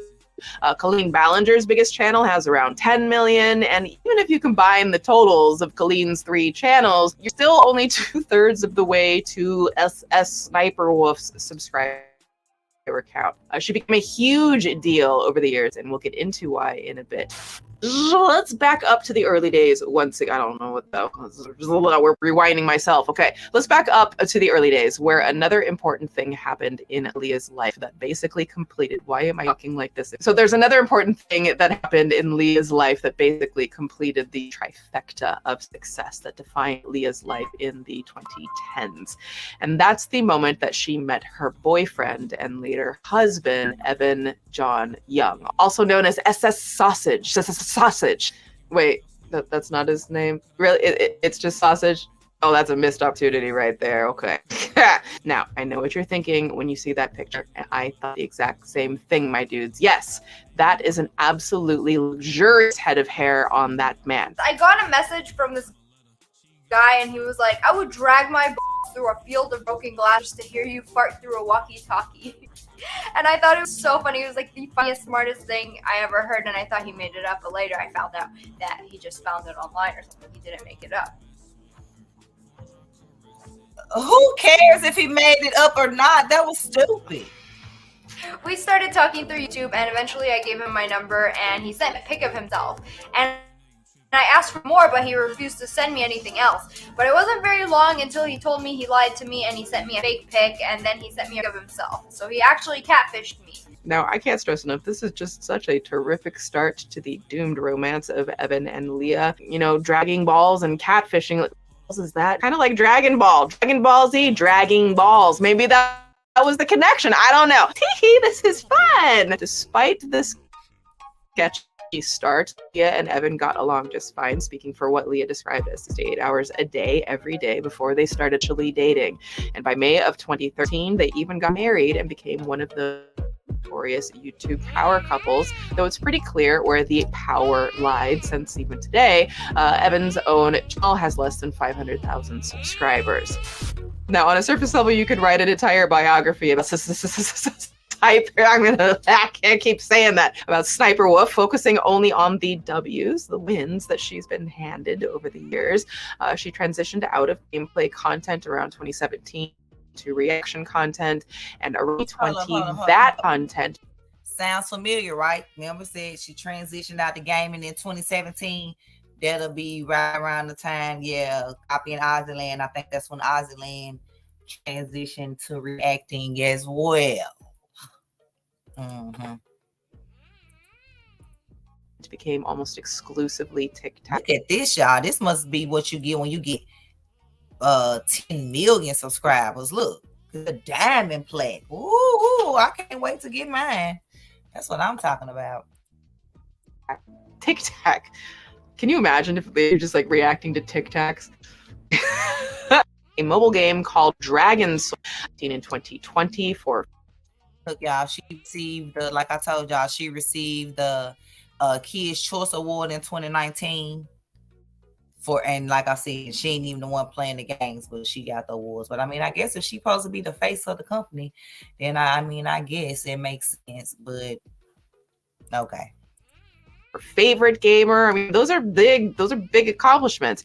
I mean, like, I even discovered that in 2016, a mobile game called Dragon Soul was released that molded a whole ass character after her. Oh, wow. If you don't know, Dragon Soul is an iOS and Android game, and I actually have a character in the game called Sssniperwolf. Look at her. Look, y'all. Look. Ain't that something? So in 2016, for her fake gaming, she was awarded a whole character called Sssniperwolf in the game, which, I mean, you know, anybody can make a mobile game. I'm actually working on one myself with Shiloh in it. But it's like she getting awards for stuff she not even doing, y'all. This is wild. Good morning, Saran. And anybody else that came in while I just been running my mouth?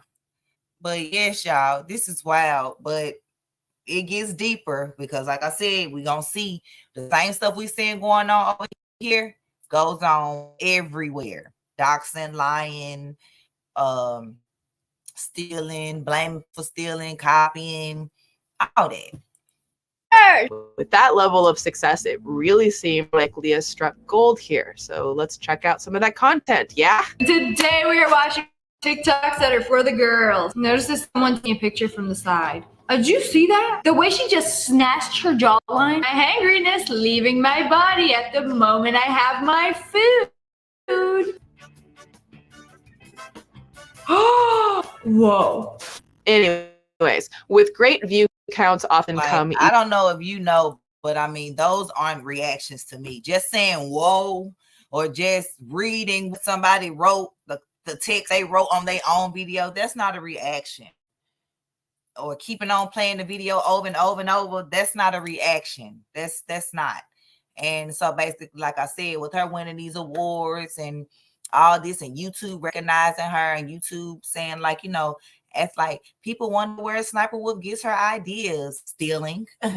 But it's like, I guess since she makes them so much money, you know, or because I mean, 34 million subscribers, all her videos at least get over 1 million views. So I mean, and then like I said, now she has other channels in other languages. So okay. Even greater wealth, and Leah made the local news wherever she lived a few times for the purchases she made on account of her success. Like in April 2022, Leah just decided, hey, what if I buy a mansion? And she did. She bought a few acres of land on top of Mummy Mountain in Paradise City, because that's a place in Arizona, for nearly 7 million buckaroos. And this followed.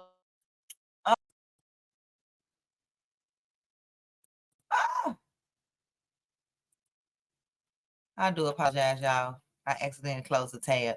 But y'all, she bought a man for 7 million buckaroos. Yeah, 7 million. Let me share my tab again. 7 million.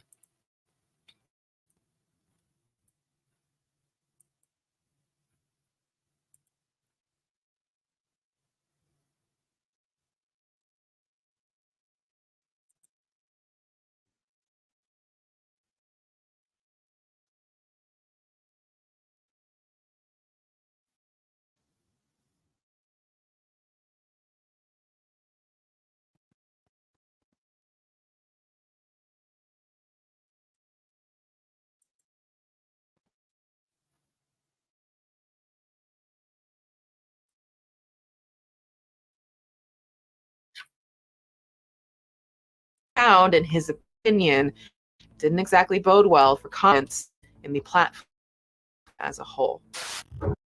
Here we go. We're going to Jackfilms. Jackfilms.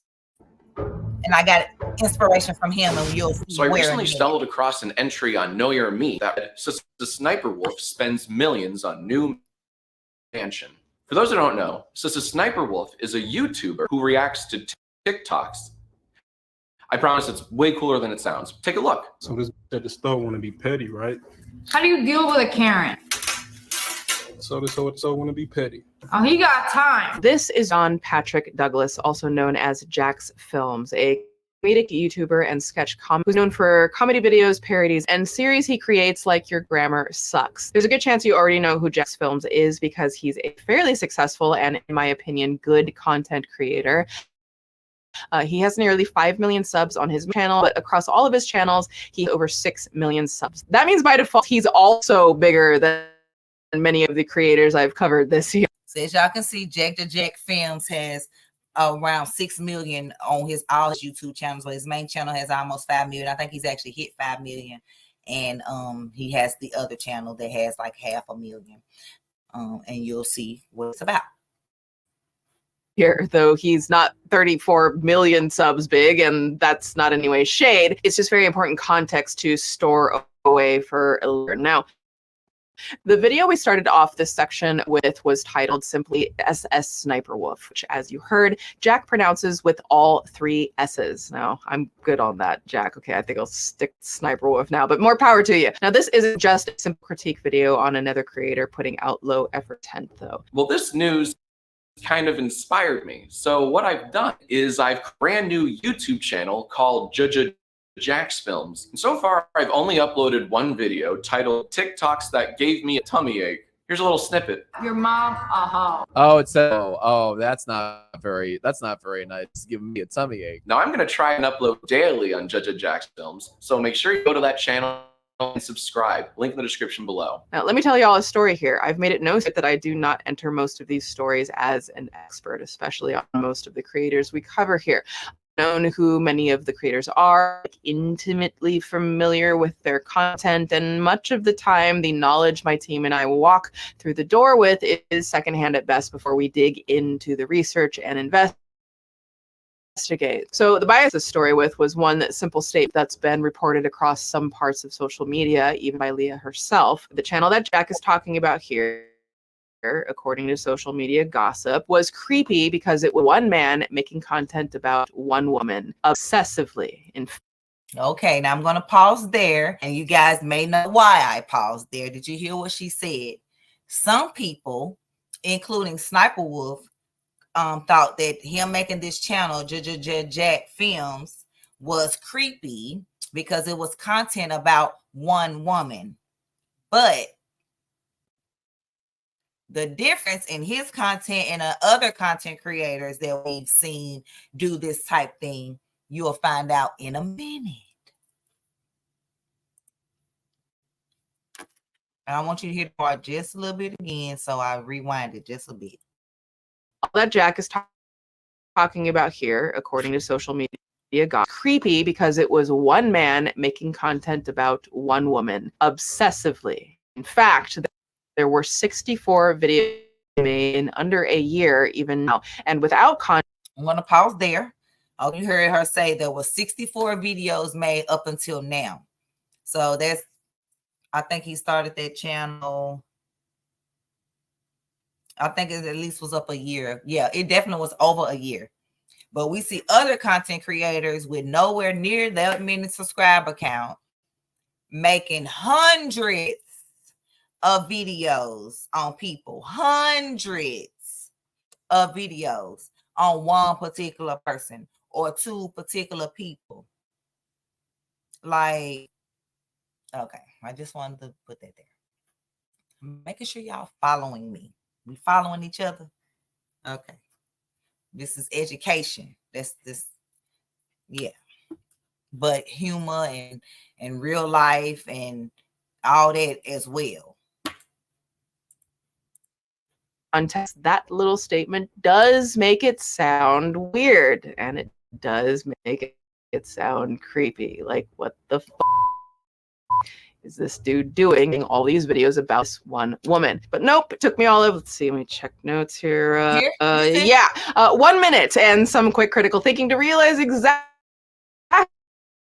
what Jack was doing here. At first, just a pretty funny bit where Jack is literally just reacting to Leah's React content in a low effort way, reminiscent of Snipe's own React content. To say, not reacting at all, sometimes even just describing whatever seeing. Yo, what up, everyone? It's your boy Jackfilms, and today we're gonna watch TikToks that can beat up your dad. And Doc, who are we operating on today? Yeah, what do we have here? We have what appears to be a clementine and some surgical tools.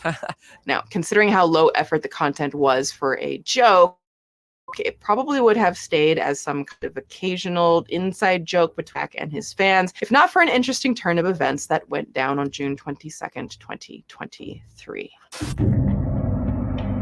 We go. We're getting into it now, y'all.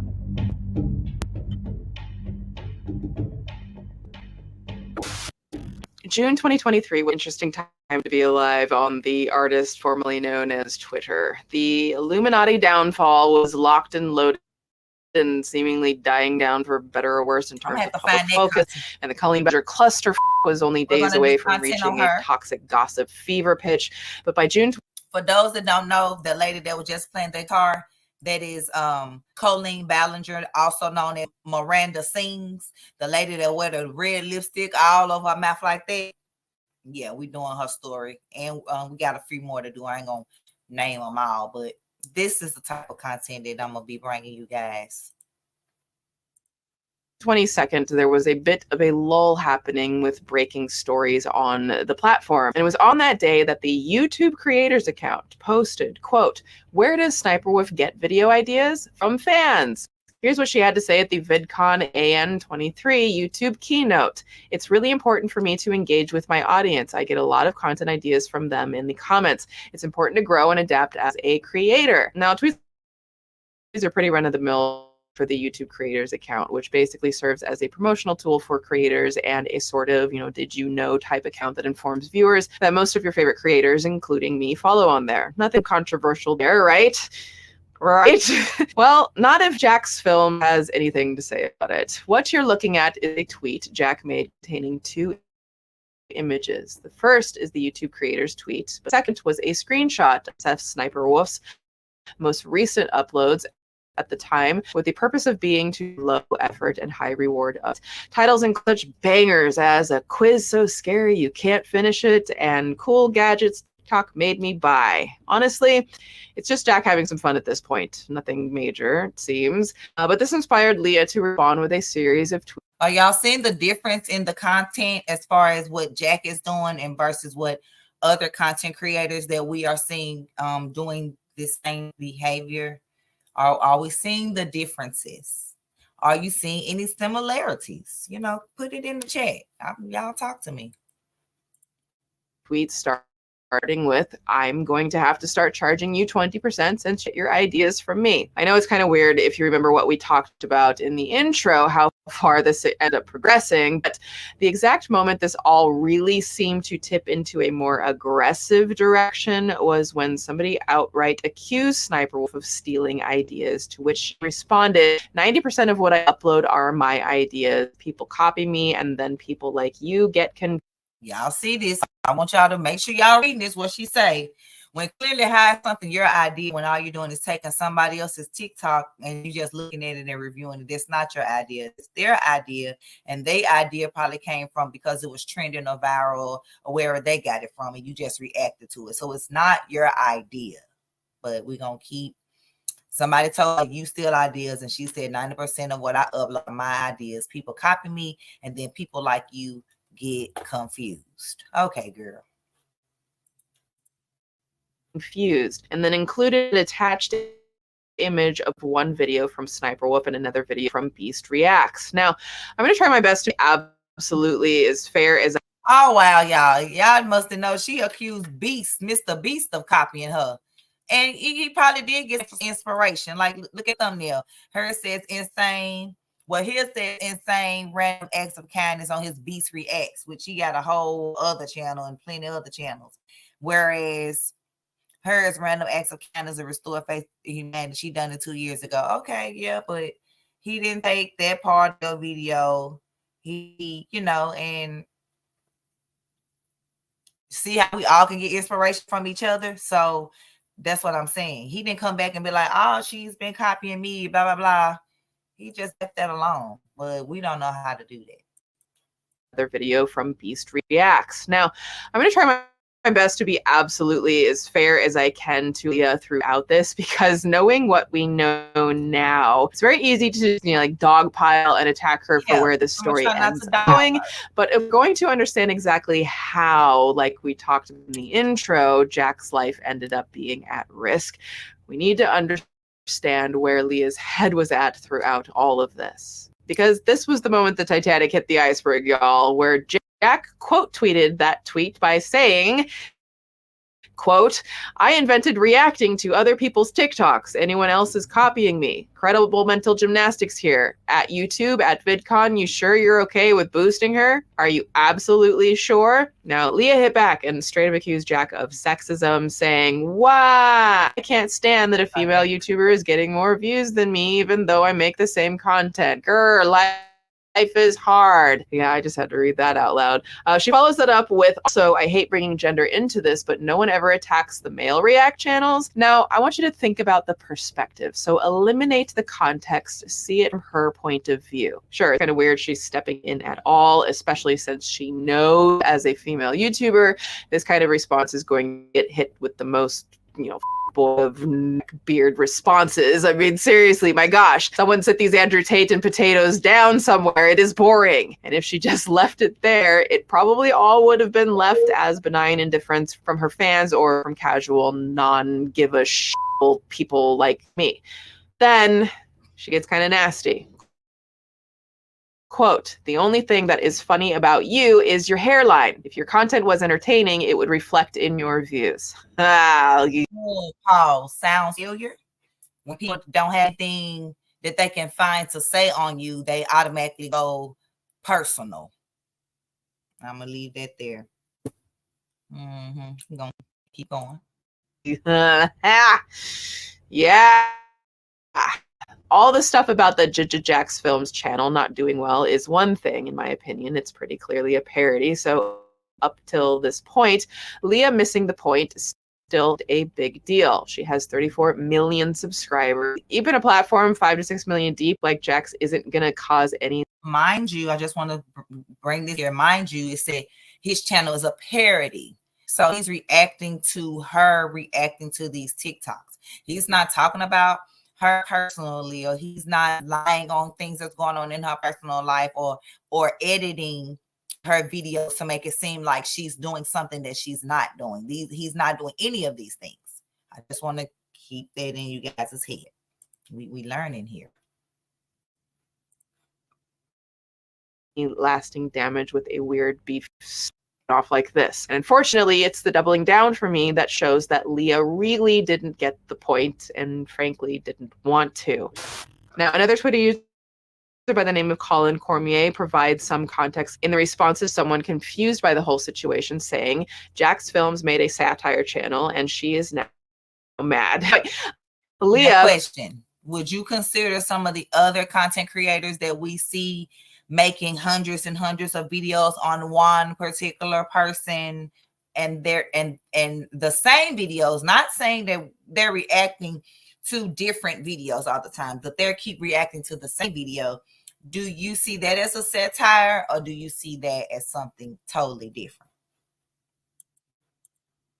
Who is vested in this now responds by saying satire is supposed to be funny. It's a way to undermine what I do. Bro just wanted an excuse to copy me, thinking it would be easy money for him. He gave up because the videos ended up getting 30,000 views. Guess it's harder than it looks, huh? Now, I don't know what Lee expected by, try to clap back at a comedy YouTuber who, between all of his channels, has put out nearly 2.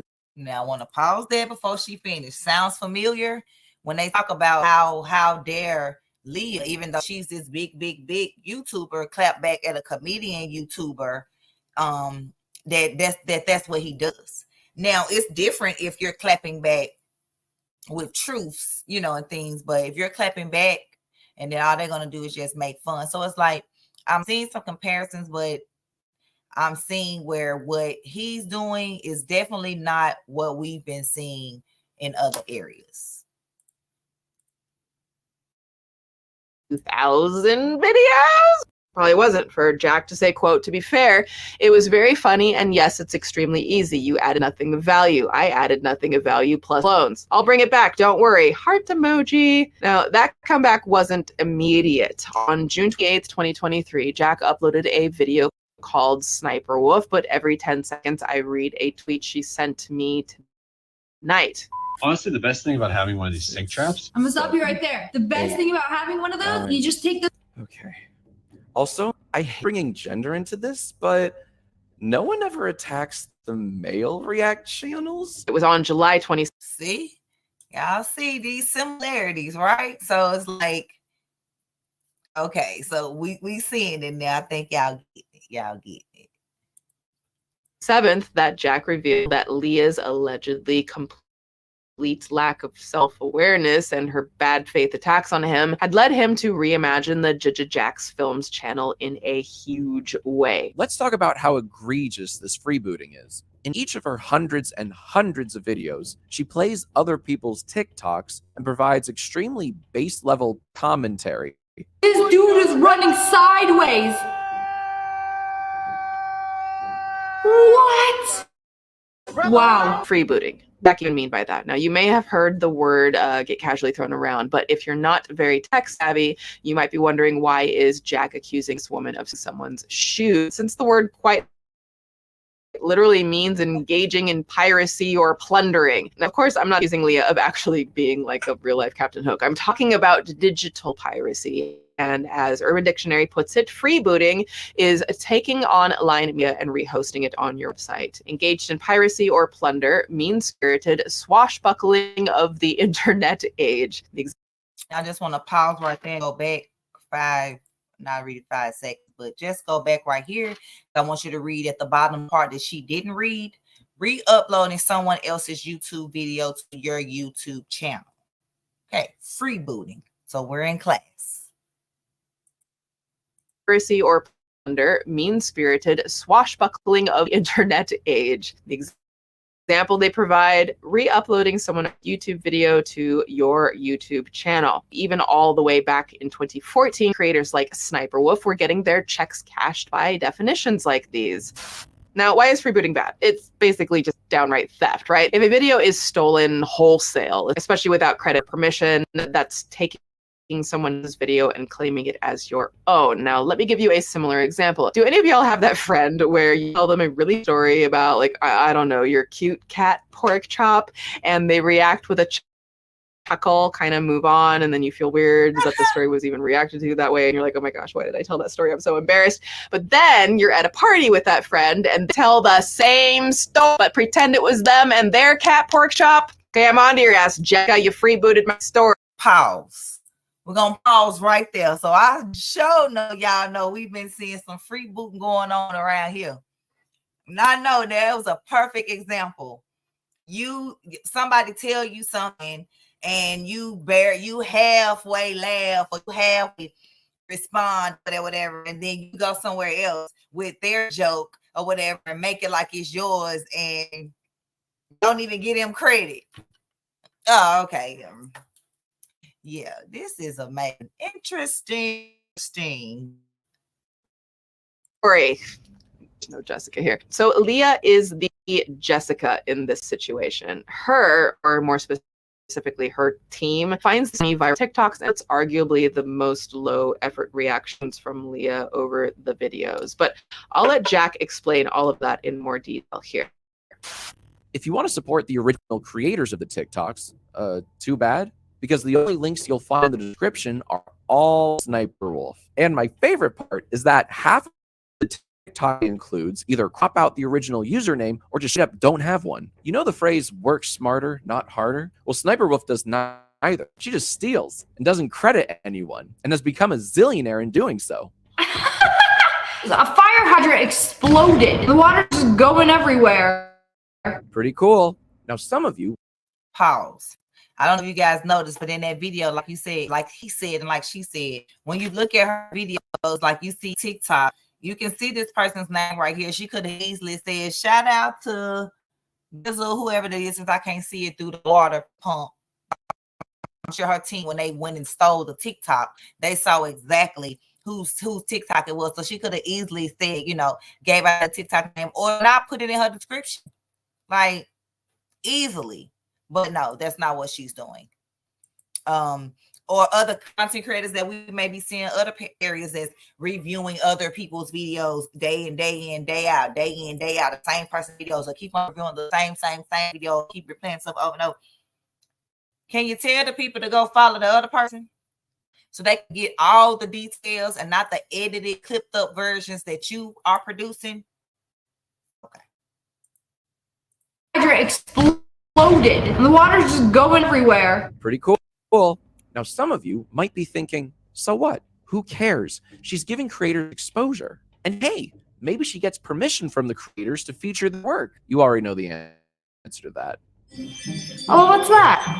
A whole entire car just rolled into neighbor's yard. See, the reason I keep playing these clips is because of a little thing called fair use, the extremely important legal doctrine that allows creators. Now I'm going to pause right there. We're going to get fair use. Yeah, see how we're learning here? Fair use. And what things are fair use and what things are not fair use. So let's get it. Creators to upload content that isn't theirs.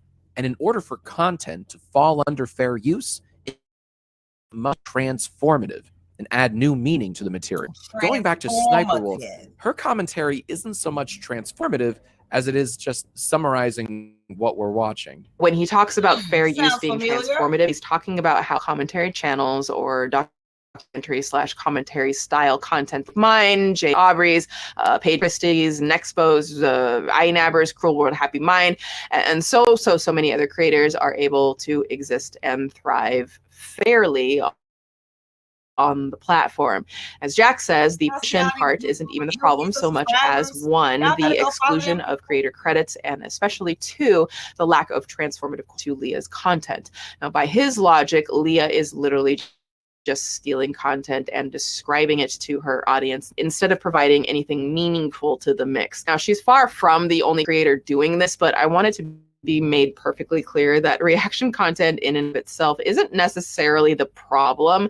There are a zillion people who show snips or clips from others, and they don't always throw credits on screen. It happens all the time. A lot of times it's just a mistake. It's not a black and white thing with most creators, but this is different. This is my 17th year on YouTube. And I've seen this platform evolve countless times since I started in 2006. Back then, the content YouTube would boost was sketch comedy or meticulous music videos or content. Just genuine, actual content. Today, the very definition of content is arguable because anything can be content, for better or for worse. When you turn on water, it's gonna fill up the water bottle. Oh, and then the water pours out of it so you can wash your hands. I'm gonna say it. This sucks. This absolutely sucks. Both the thing itself and YouTube's promotion of it. So now what? Where do we go from here? Okay,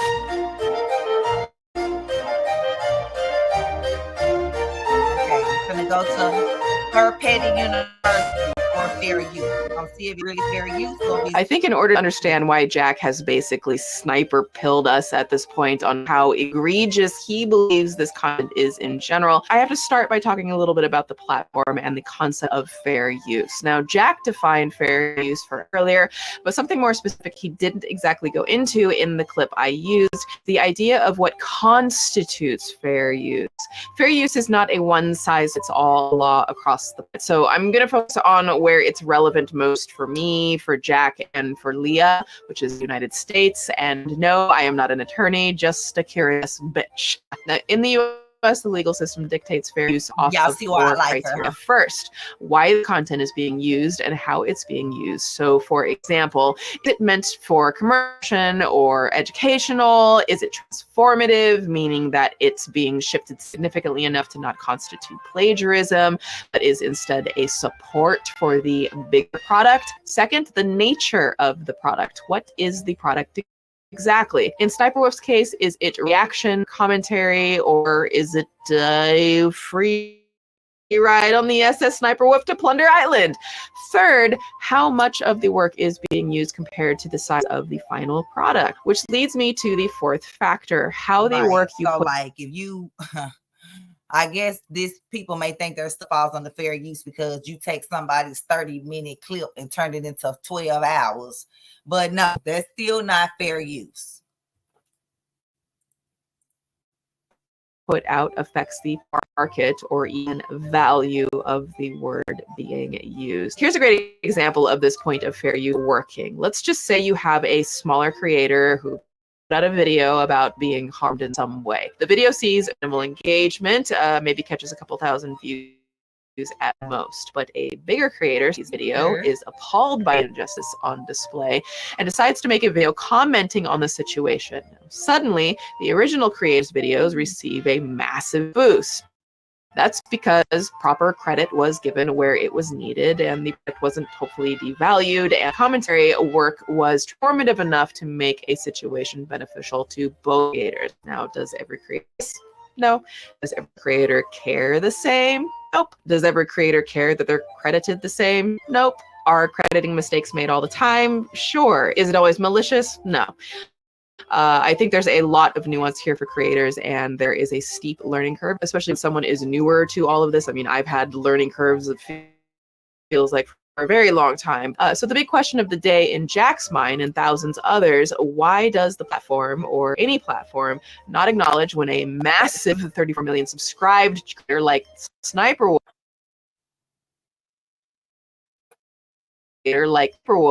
appear to be knowingly abusing the system and even allegedly the law in regards to fair use? There's a difference to the community between trying to learn and do better with your crediting and flat out refusing or going out of your way to cut some credit out. Reacted to her videos, but in the most drawn out way possible. Soak for 7 days. Oh my god. A whole week to make paper? No thanks, I'll just buy it at the store. These videos were intentionally hard and painful to watch, which got me thinking, what if I made them entertaining? Instead of playing a character, what if I just graded each one of the reactions with legitimate criticism? And what if I credited the creators whenever possible, both in the video and in the description? And what if, occasionally, I enlisted the help of my good friend JackGPT? Jarvis, please write a haiku on why freeboot is bad. Pirates of the web. Snatching memes with no cred. Original sad. Why, you could call that transformative. I'd argue it even falls under fair use. Wouldn't you agree, Sniperwolf? Yeah, I'm not really asking. And there it is, rising like a phoenix from the ashes of a burning Twitter thread was the return of Jackfilms with a brand new grading system that, instead of parroting Leah, just told her point blank if something was sketchy or not. And as time went on, that system even evolved. We're going to get into where I got my idea from for the bingo game. Shout out to Jackfilms, just so y'all know. Yeah, but let's keep going. To incorporate something called Sssniperwolf, being inspired by a Twitter user. Do y'all see? Yeah. Getting inspiration from people with millions of subscribers. Millions. So I saw this idea and I made my own cards. You know, you can read his cards versus mine, different. Like it's amazing, and I love it, and I love what he's turned it around to now, being that their drama, I guess, is kind of over as far as YouTube is concerned, but not legally in the world. And we're going to get into that. Yeah. Named Iosaurus, who created a bingo card of things that happened really on Leah's channel. For instance, the card, which is semi-automatically generated, includes things like a black and white filter, or reading the on-screen text out loud instead of reacting, or saying, "Oh no!" And for as vicious as the content was, and was also pretty damn funny to a lot of people, even managed to inspire some real-life change along the way for creators, Leah exploited for the first time felt seen. I do these bingo games and these bingo streams to have some fun with it, because it's like, what else can you do but laugh at it? But it's a situation. I hate that YouTube doesn't know anything about it, A, and B, probably more than that, I really do hate that people kind of accept it. They're like, yeah, well, I don't know, everyone steals. This drove up engagement for the Jack's channel exponentially to went from around 30K views on average per video, like Leah said, to anywhere from 500,000 million views on more recent ones. Now, did Leah listen to anything Jack said and incorporate changes? Why, of course she did. She didn't. Why would she? Other than a new increase in dislikes and negative comments and the quiet deletion of sections or sometimes even whole videos, the Sniperwolf channel didn't really see any negative impact in the slightest. No real loss in subs, no real loss in revenue, no loss of sponsors. It was kind of business as usual. So eventually, Jack made a sequel video titled "Sniperwolf is Getting Worse. Here's Proof." A few weeks ago, I made a video about YouTuber Sniperwolf and how she's profited off the works of thousands of other creators by reacting to them in the laziest way possible. And on my other channel, Judge of Jackfilms, we've gone much, much deeper into just how empty her commentary is. To briefly summarize, he was notified by YouTuber The Act Man that Leah was literally reusing reactions. I was hosting a round of Sniperwolf bingo when The Act Man popped in the chat and said, "Hey, you might want to check out this video I just tweeted." So I go check it out, and it's from a recent Sniperwolf video where she plays a clip and reacts to it. Bro just flew into the hoop. And then 20 seconds later, plays the exact same clip with her exact same reaction. Bro just flew into the hoop. Literally. Don't that sound familiar to y'all? Somebody playing reactions over and over and over again, or same clip over and over and over again, and especially when they, not even on the live per se, but then when they upload the video to their other channel and they replaying the clip over and over and over to get the watch time over a certain time, to get those mid ad rolls and those end ad rolls. Yeah, we on to it. Copy and paste job. And I don't think it's an editing error, because as the Act Man suggests, it's probably to hit that sweet, juicy 8-minute length for mid-rolls. Each one of those clips is 20 seconds long. Most people over here, all they do is go live. They really don't even upload, which uploading is where the money is.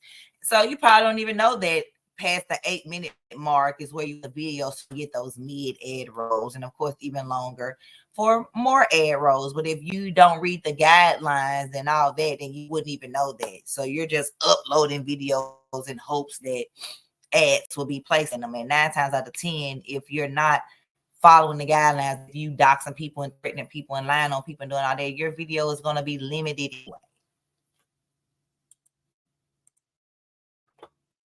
And if you were to remove either one, the total length of the video would fall just shy of 8 minutes.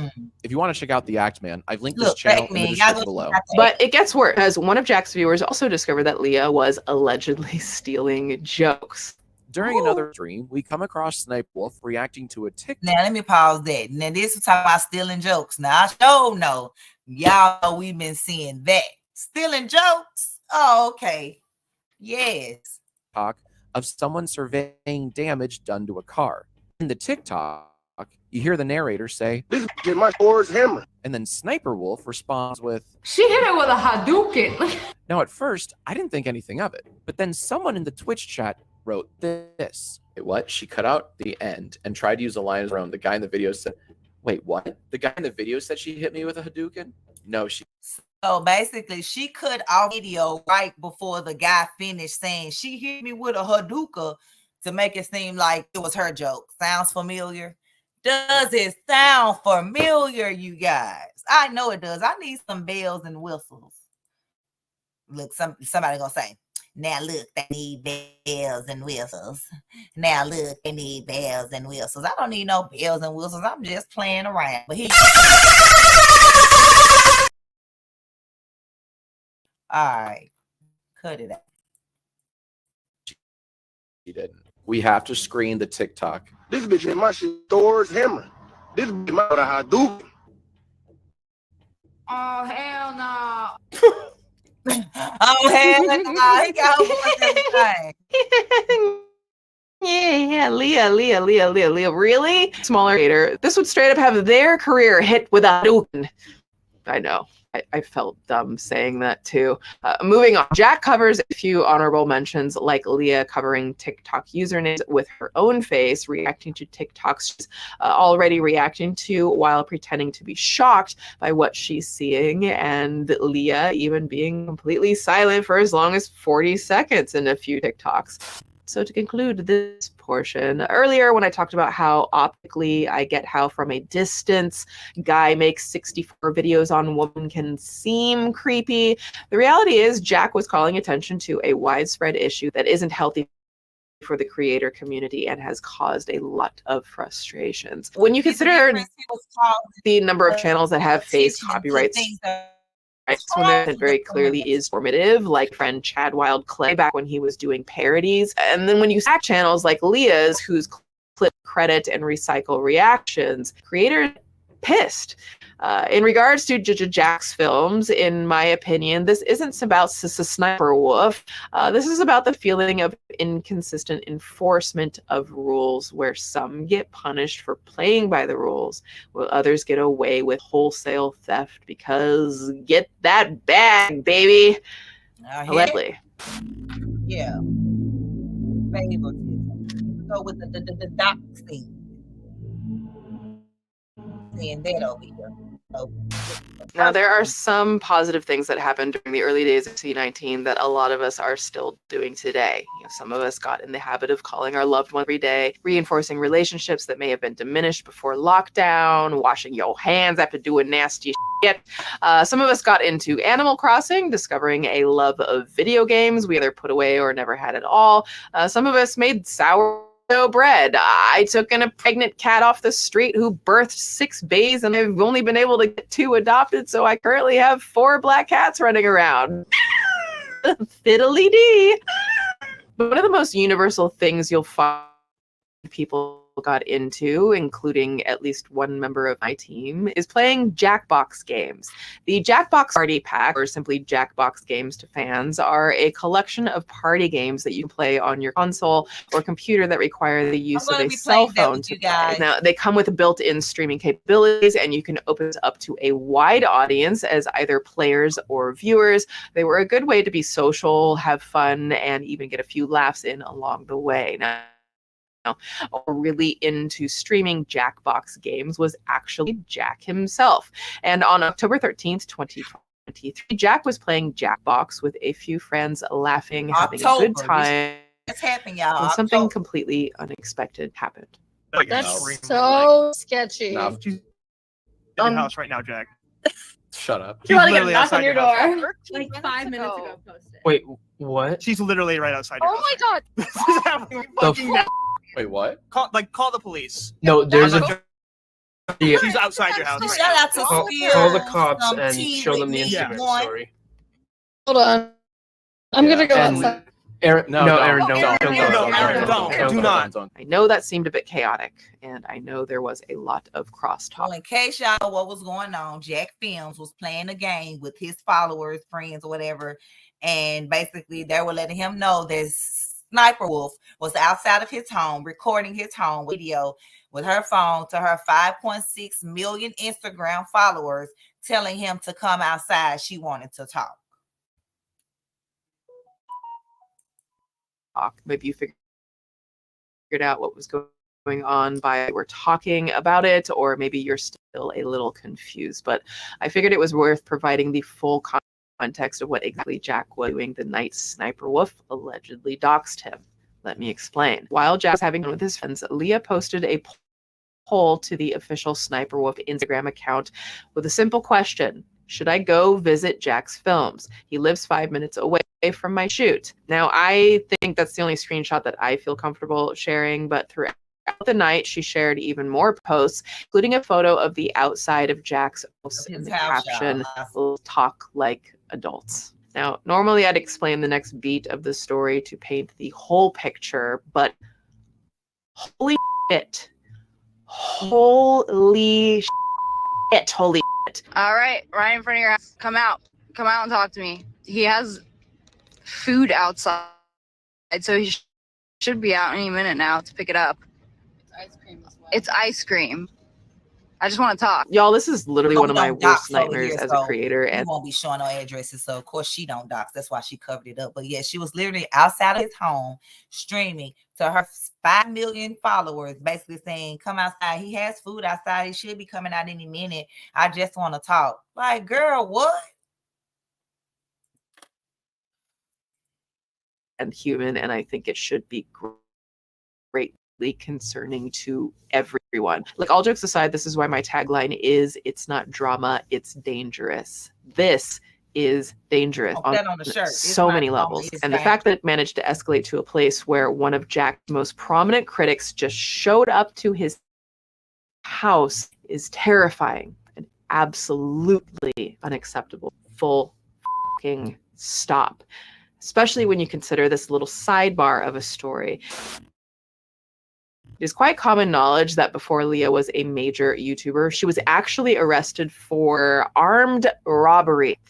And all of the information I have, the story comes straight from Leah herself and this mugshot. But allegedly, she had a store where a security guard thought she was shoplifting and tried arresting her. So she straight up attacked him, allegedly. She only spent 2 days in jail, and apparently the was reduced to a misdemeanor when it was discovered she didn't actually shoplift. And if it were all about this one incident, I wouldn't bring it up at all. Except that leads me to her second arrest for disorderly conduct and resisting arrest in August 2016, when her neighbors called the police when they heard screaming coming from her apartment. I tweeted out my mugshot. I was like, hey, I got arrested. At least my mugshot looks good because, hey, I smiled for it. I was like, and you guys probably heard about it on the news channels. That means I got arrested, and it's true, we did. Now, this particular one is something Leah has addressed in both a video and on Twitter, but I have a combination of words that I want to test out that I think spells out exactly why Jack might have been as scared as he sounded in that video. Those words are as follows. Sssniperwolf, YouTuber Jack has been criticizing, has been arrested twice for violent crimes, showed up outside his private residence, and photos that she shared with millions of subscribers because she just wanted to talk. Do y'all hear that?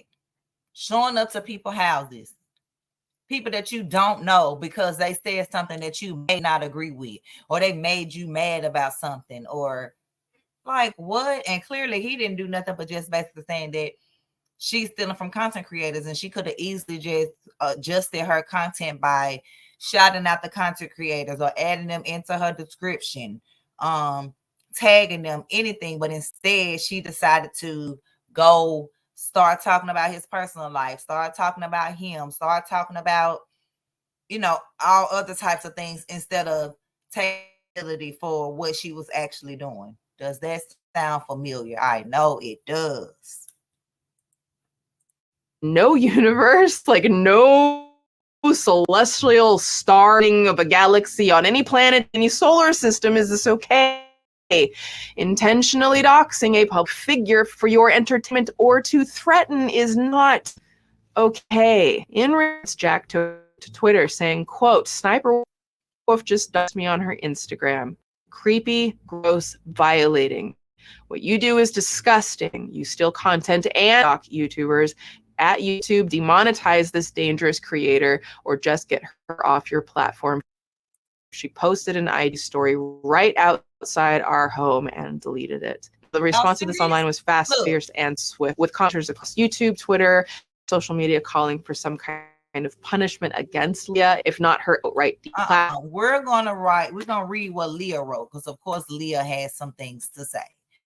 So Leah had the audacity to write, "This has been harassing me for months, then plays victim, saying I threatened him when I just wanted to talk to him. I have no ill intentions. It's so sad when people have to constantly create, I don't know, something to pay bills, I guess." Other social media calling for some kind of punishment against Leah, if not her outright deplatforming altogether. It also... Look, somebody said she doesn't get video ideas. She steals content. The only idea I think she had is to dox Jackfilms and harass him and his mom. Right. Opened up a bit of a contrarian point of view, and one that I don't necessarily agree with, but before I dive a bit further, I wanted to address.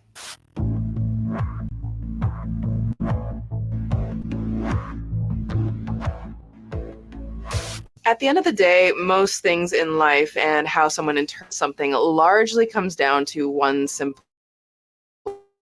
word: perspective. A particular way of viewing things that depends on one's experience and personality. Perspective also means the ability to consider things in relation to another accurately and fairly. Let's just strip away all of the context that we've established for a second and really truly try our best to see things from perspective for a minute. I want us to consider this perspective segment, kind of the opposite of petty university, right? Something I wanted to try for a while now that dives first into opposing points of view. I don't necessarily agree with these points of view, and you might not either. This is not me defending anyone, but in the interest of wanting to understand all angles and have productive discourse, I found looking at a story like most any story from a different perspective, even when you don't agree with it, sheds more light on how things get to where. Right. And that's how people are able to call things down the middle, because you listen to both sides of the situation and take both people's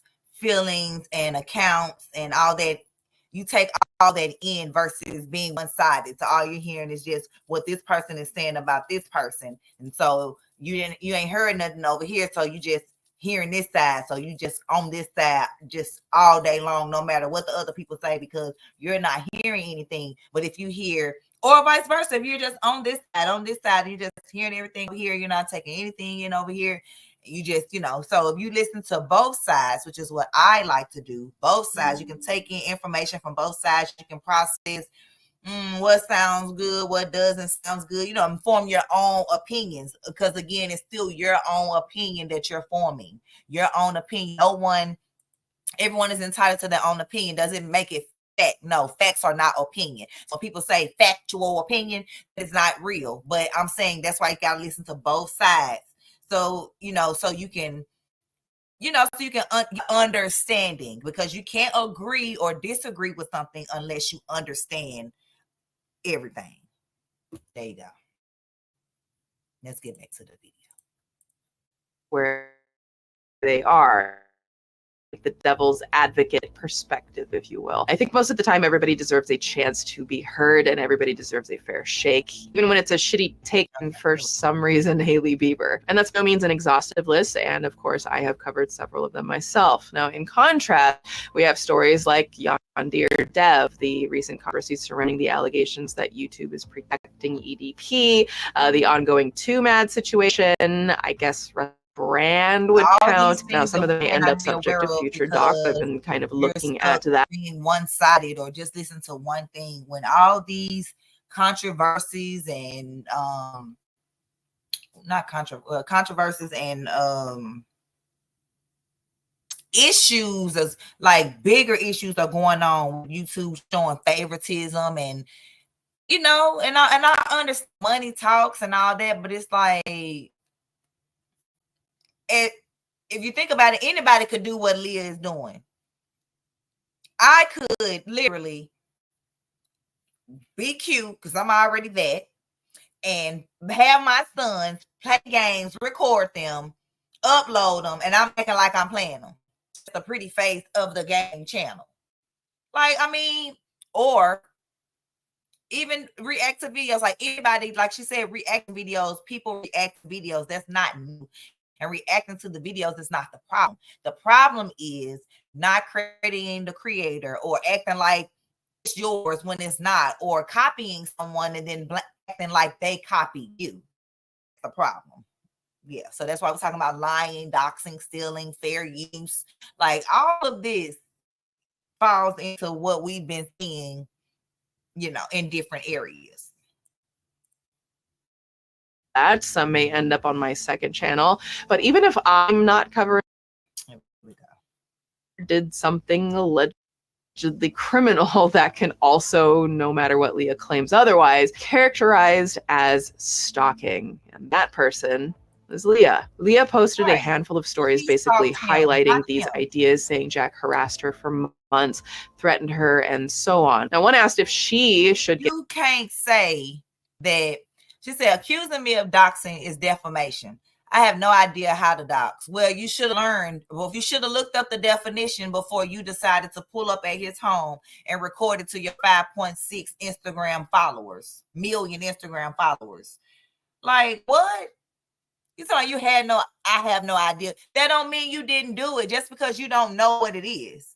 He literally posted his address on Google and said I threatened him and doxed him. What? Everybody address on Google. Girl, what are you talking about? He posted his address on Google.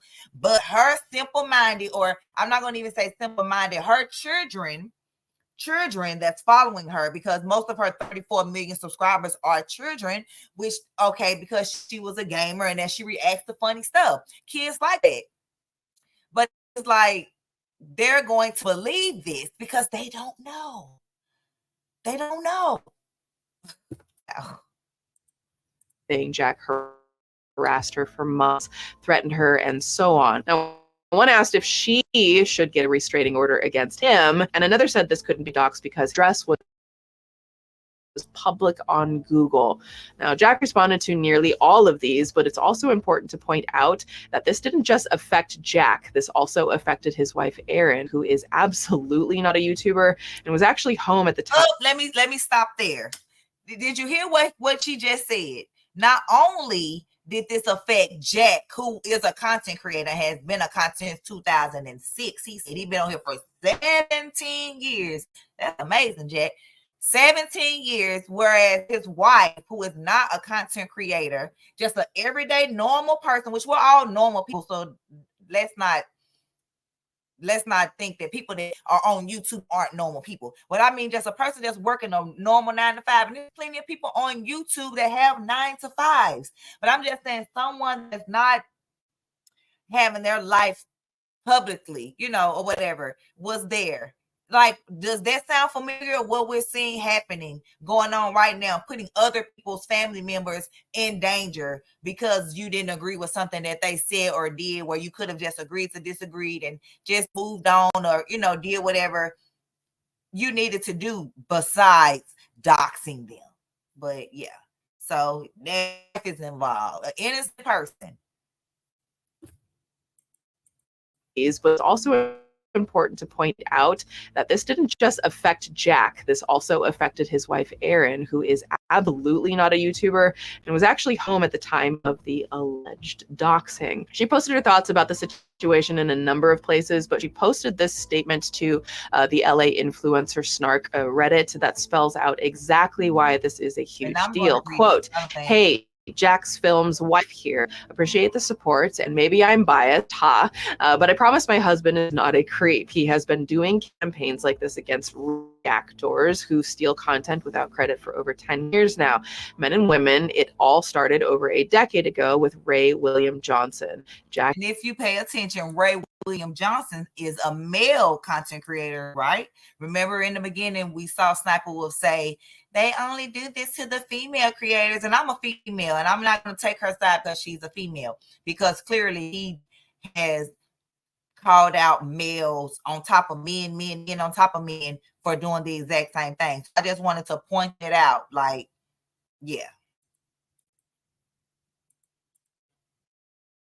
Jack is a creator who, like most creators, struggles to always be coming up with new ideas. So when someone pops in, downloads your videos, re-uploads them, and doesn't give you credit, makes millions of dollars off your back, it enrages him. I am a regular person with a regular job. I am not a creator at all. Jack and I have been together for 10 years, married for 5.5, and he is a good guy at the end of the day. Again, I realize I'm biased, but her coming to my house and showcasing it to her millions of Instagram followers is so scary to a normie like me. On my, I'm going to have to go to my regular corporate job and go to corporate security to tell them what happened to me in my personal life in case someone comes to my house when I'm working from home. It's truly unacceptable. Appreciate anyone who is supportive of us. Couldn't have said it better, my Erin, and I truly hope that things down for you soon. As for Jack, he posted a video the day after the alleged doxing titled, "Sssniperwolf came to our home last night. It's time for YouTube to step in," where he states that in his 17 years of being on the YouTube platform, he's never had somebody come to his house and threaten him this way. And he also pointed out that Leah was treating it as a damn joke. She claims in her story that I've been harassing her.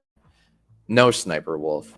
I've not been harassing you. In my videos to Jackfilms, I've been critiquing her non-transformative commentary. I point out cases of content theft and freebooting, and I credit the creators she steals from.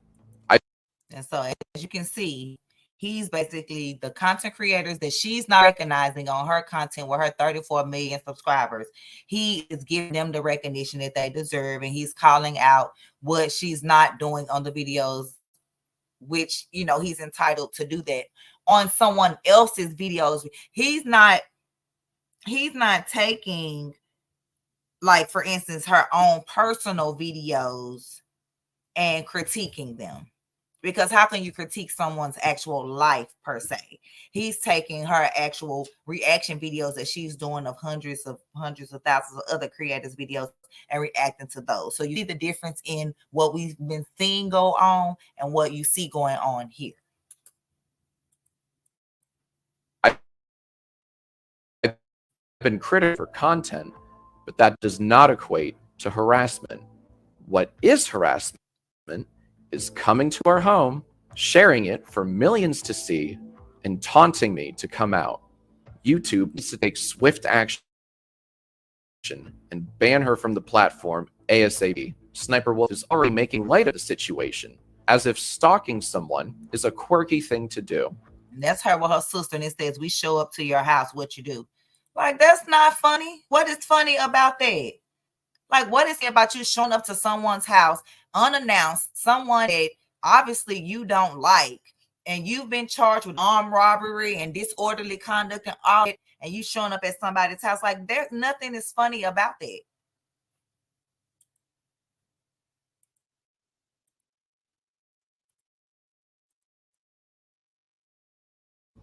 No one should feel unsafe in their own home. And thanks to Sniperwolf, my wife and I now do. Leah was already cracking jokes to her audience about the whole thing with her sister, Rania. Actually, let's talk a little bit about Rania for a second, because the way in which she has been handling the situation straight up makes Leah look like Mother Teresa here. For example, this tweet that seems to imply that Leah was definitely aiming to get violent with Jack. Like, literally, the sister wrote, Jack said, I have no ill intention. Sniperwolf, you showed up to our home tonight and filmed it for your 5 million plus IG followers to see. That's called doxing. Her sister came back and responded, dang, does he not know how to fight or something? Like, what? So that right there shows us that you did not just show up to talk to him. And who knows who all you had in the car with you. You could have had other people in the car with you. He could have had somebody literally living on the next street or some streets over that don't like him because of you, to try to do something to him in your honor. These people, wow. Or this one that spells out how easy it was apparently to find Jack's address. And then there's this private message Rania allegedly sent to someone defending Jack that was posted to the Jackfilms subreddit. Classy, Rania. Now, just one day after the doc, YouTube addressed the event, kinda, when they tweeted, quote, this is where I want to talk about the favoritism that YouTube is showing. And it's like how, like, some person can get demonetized or put off the platform for something this minute, whereas somebody does something this gigantic and has such a gigantic platform, and they basically get a slap on the wrist. And when I say slap on the wrist, you will see exactly what I mean. Literally, while I'm making this video live right now, she may not even be demonetized anymore. That's what I mean by favoritism.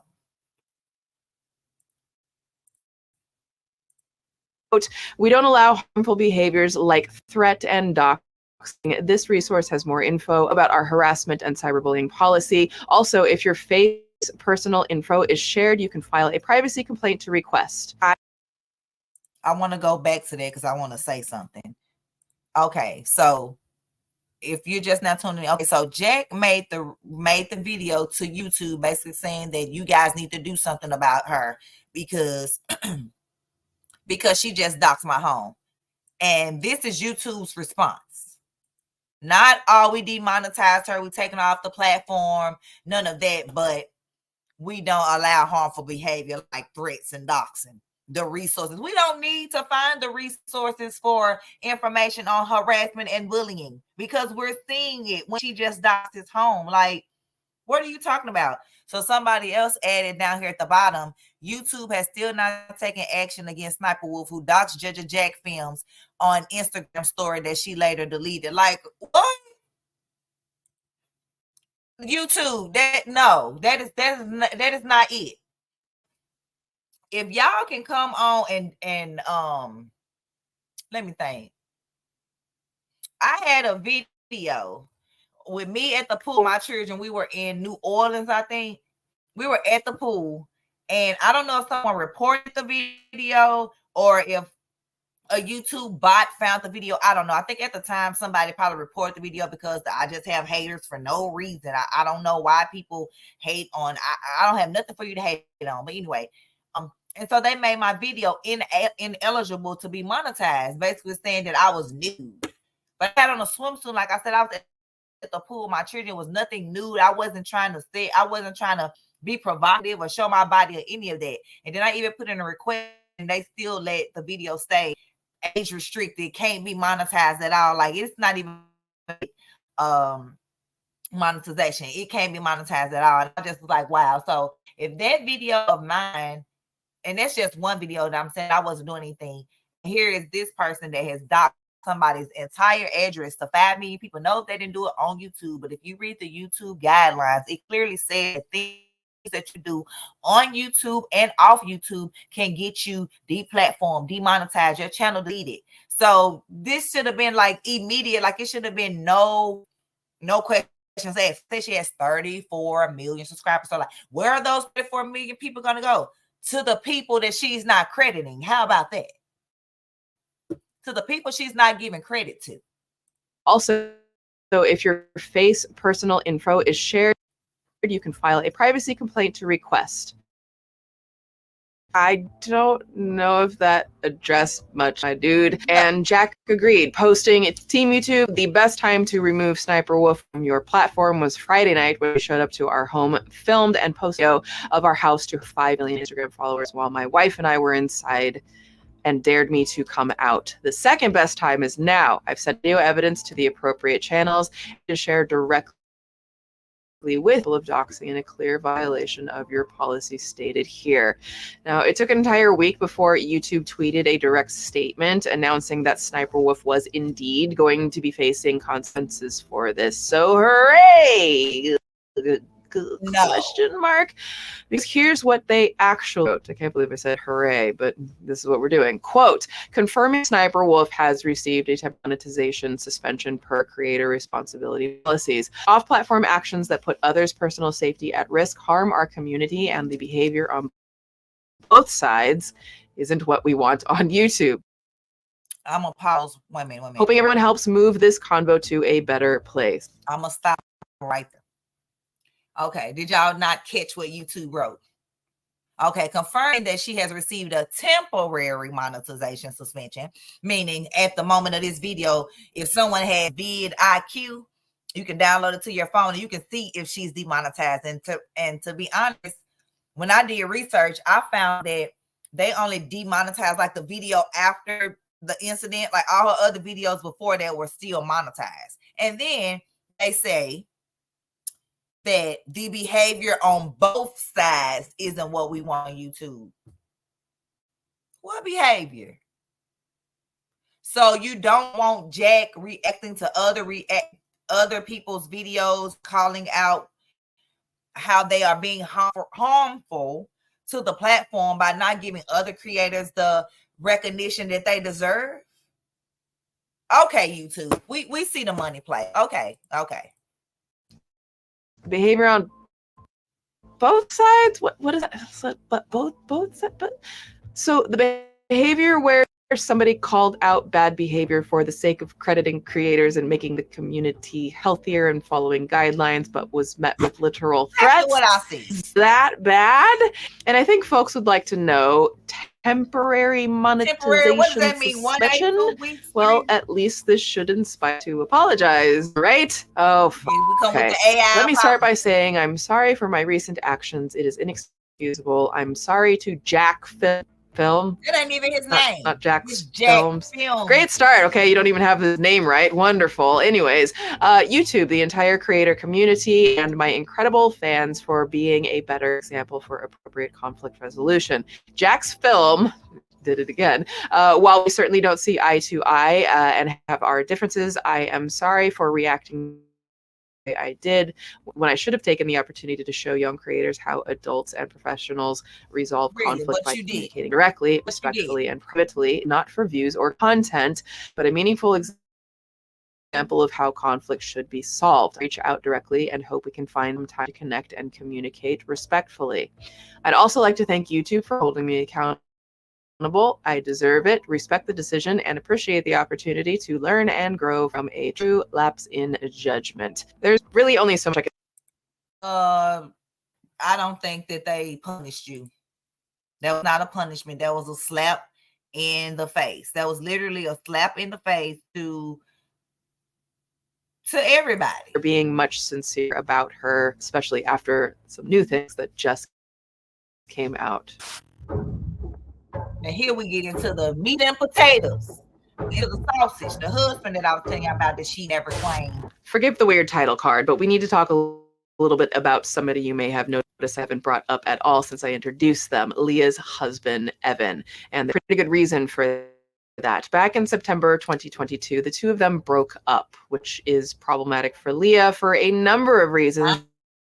That became public on August 17, 2023. Evan actually filed a contract lawsuit against Leah, alleging that the two of them were part owners of the Sssniperwolf channel. According to the suit, Evan was suing Leah for the following: breach of fiduciary duty, breach of contract, breach of the implied covenant of good faith, fair dealing, tortious interference with contractual relations and business expectancy, conversion, accounting, and appointment of receiver. It's a lot of very official titles there, isn't it? The lawsuit also covers a lot of ground, but in essence, Evan claimed that Leah breached their contract when, after their split, she opened a number of news-related channels without consulting or even compensating Evan for the revenue, claiming Sssniperwolf was a joint venture. It was such a joint venture, in fact, that Evan the bombshell in the suit. He only been helping produce content, he was scripting it, and in one of the biggest hits to her credibility overall was even certainly playing the video games in her gaming content. Okay, like I told y'all, she was called out back in 2016, 2017 for not really playing these games. And here we are, 2023, when she break up from her husband that we never knew about. He exposes that not only did he script it, but he also played the games.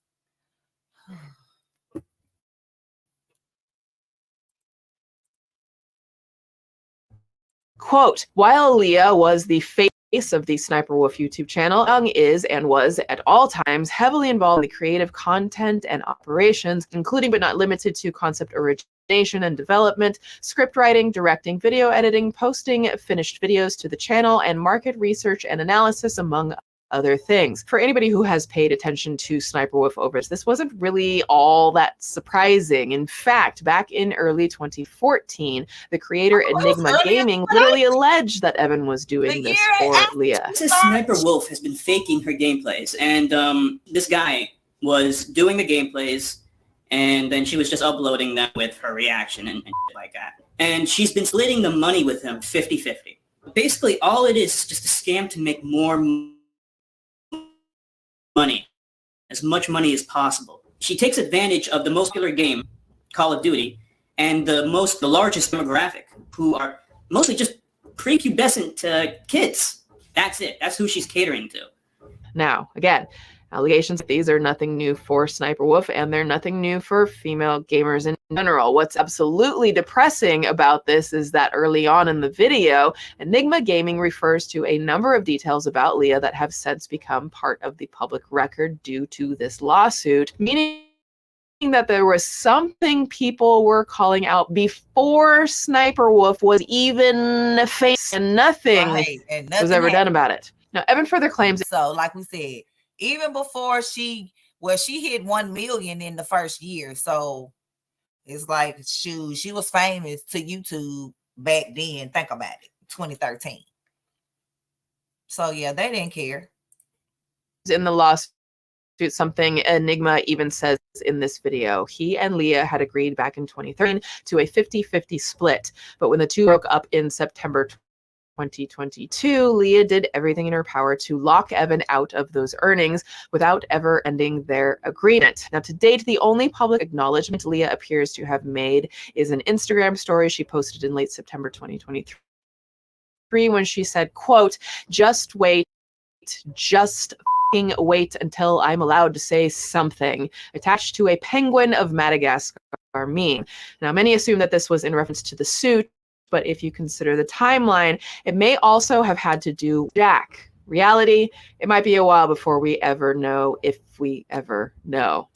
Now, the only reason I wanted to bring this up briefly is because if Evan's allegations are correct, then that really begs the question of Now, what Leah has nothing ever... against this guy or whatever, because there's somebody for everybody. But when I look at her and look at him, I look at he took advantage of her, but like she took advantage of him. I'm just gonna say that.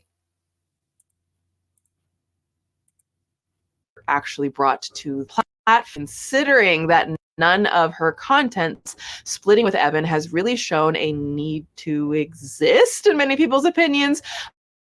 Divorce lawsuits between exes are messy, and to be clear, there are allegations floating around that the split relates to Evan allegedly being harmful to Leah.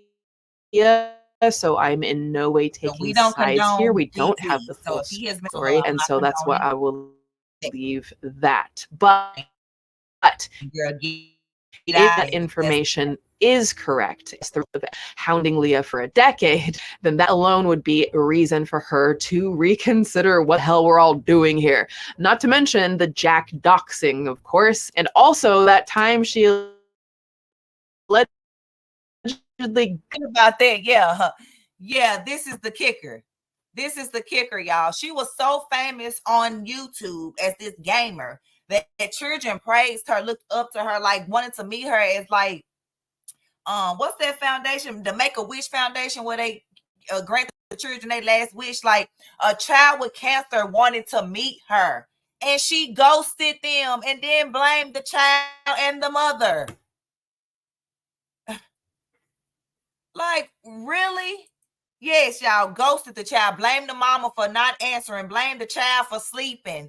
Blame, like, you could have literally got on the phone that same day that you agreed for 5 to 10 minutes to make this child's wishes come true, and you just stood the child up and then blame them. Entitlement. And I don't even know how she entitled, because she said she didn't grow up rich. So it's like, what's up with the entitlement? Yeah, here we let's get it. So on December 28th, 2021, Leah was called out by none other than Keemstar, your local favorite, for ghosting a 10-year-old fan who at the time was losing their battle with cancer. Yeah, I'm not making that up. Dear Sssniperwolf, I've told the entire community that you're a piece of shit. And you know why I told them you're a piece of shit? Is because I've known you for over a decade. You've always been a self-centered, no accountability scumbag. I told everybody, this is who you are, and you proved it, because you took no accountability for ghosting this fan. Absolutely none. You made a post on YouTube saying, hey, there's miscommunication going on, and there's a drama story going on. I actually tried to get a hold. I tried to get a time slot. We read the text messages, every single message between you and the memo. Shouldn't be angry. I have been proven right once again. You know how you could prove that you're not a piece of shit? By saying, I'm sorry, I made a mistake. I should have got on the phone with that terminally ill 10-year-old and right away. But you're not. You're blaming the mother. Oh, the mother blamed. It's the mother's fault. It's Keemstar's fault. It's the mom's fault. It's the kid's fault for sleeping. It's everyone's fault but yours. So, to recap, a young girl's dying wish, allegedly, was to meet Leah, something she agreed to doing early on. But when time for Leah to meet up, the girl was just ignored. Now, in Leah's defense, and even then only kinda, she claimed that she had tried several times to get in contact with the mother of the girl and chalked up the issue to time zone differences and trying to get in touch. Talking about Keem claimed that Adam22 had contacted Leah, but both she and Adam22 denied the claim. When Adam stating that Keem had never given him Leah's contact information and that Keem should not be trusted as a source of information. Leah later stated on Twitter that she had attempted several times to contact the fan's mom, but that she would not have had time to meet up with the girl due to time zone differences. She said she eventually got in touch with the girl herself and spoke with her on Instagram, then donated $5,000 to the child's GoFundMe page.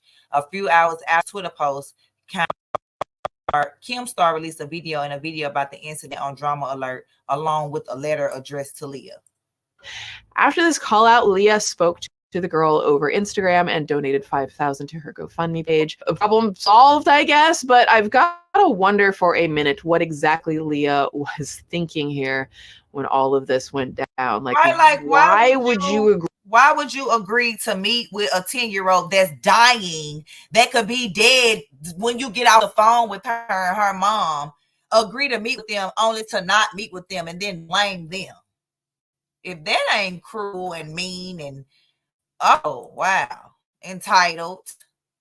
On Omegle, I'm not going to get into the details for a number of reasons, but the videos are out there. I will say this, I am just kind of tired for a nation not the focus of this appears to be minors. I have seen some guessing as to if they are underage. This creator and you're open. That part that was just showing was what I was telling you guys about, where she had another amount. She had another her other account, her sexy sniper, where she or this other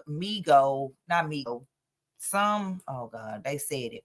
But basically where she would be acting like she's a 14, 15, 16-year-old with these teens and asking them all inappropriate types of questions, getting them to expose themselves and saying that she's going to show them after her, all types of stuff. But was she put out the platform then? No.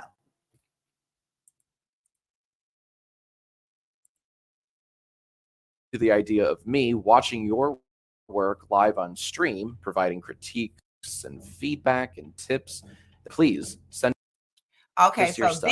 We have a Google form. Touch upon it, but again, say this, I am just kind of tired. Just Days Doc, it hasn't been addressed at all by Leah, but it's yet another reason to keep in mind. The initial situation may have felt kind of silly. Leah very well might be a bit of a danger. Looking through the call-outs people have made against Leah over the years, many of the call-outs have been quite justified and many have been complete nothing burgers. But when you combine the existence of videos like those and the likelihood that she never even played her own video games, the constant lies, and her reaction to Jack to just show up at his house, it becomes more clear why someone like Jack would not want her on the platform anymore. Right. It's the aftermath. I love her weed. November 2023, Jack finally broke his silence. He posted to the Jackfilms channel explaining what was in store for him and the channel in the future. Jack describes feeling still a little shaken up, but has a new vision for how he wants the channel to exist in the future. Here's my plan. If you're a creator and you're open to the idea of me watching your work live on stream, providing critiques and feedback and tips, then please send us your stuff. We have a Google form linked in the description below, so fill it out if you want me to take a work. And then on top of me critiquing it, we're also going to play bingo with your videos. What Jack is proposing here. That's where I got my bingo idea from. It started from him, grading her videos, the things that she do in the videos, making it fun and interactive. And now, since everything is over with, I guess, with her, I really can't say over with, because she's still on the platform, she's still monetized. I don't know if he has a lawsuit outside of YouTube against her or what, but now he's changed the channel where it's called Creator Bingo, where you as a creator, content creator, so if you are interested, you can go over to Jackfilms and click on his Google Doc, submit your channel, submit the video that you actually want him to review, and then he'll contact you, I guess, whenever let you know when he's going to review your video so you can be there. And then they're going to play bingo and have fun with your video and let you know what you can do, to make your channel better and the things that you are already doing to make your channel, stand out and things like that. So I think that's a great idea, that he has and the direction that he's going with his channel. So I wanted to point it out to you guys that I think that's a great, idea, whatever what he's doing. Let's see.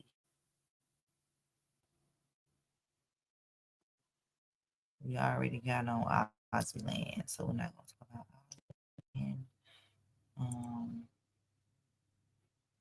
the next part, which is the final part of everything, is basically what's going on with her and her husband, which is basically he found and divorcing her because, like I said, I guess he's sick and tired of or whatever. So they are getting a divorce. And for this whole time, she's been acting like she wasn't married. Boyfriend and girlfriend supposedly broke up in 2016, but still live together. And but wasn't together. But like I said, all that was lies. He has filed the lawsuit and filing for divorce, against her. So I have this video that I'm going to play that basically shows the lawsuit. I want you guys to actually see the lawsuit. And it's actually saying in the documents, we produce receipts over here, real life receipts.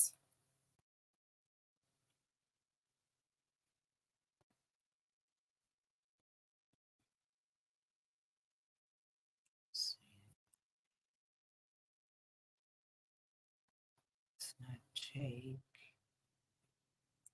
Oh, is it? Let's see.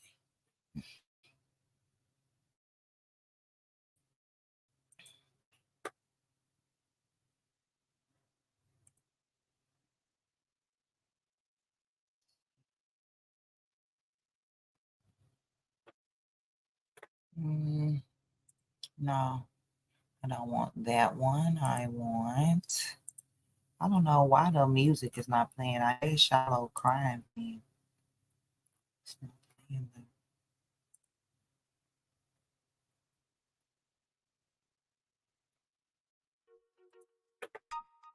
This is a 421 production.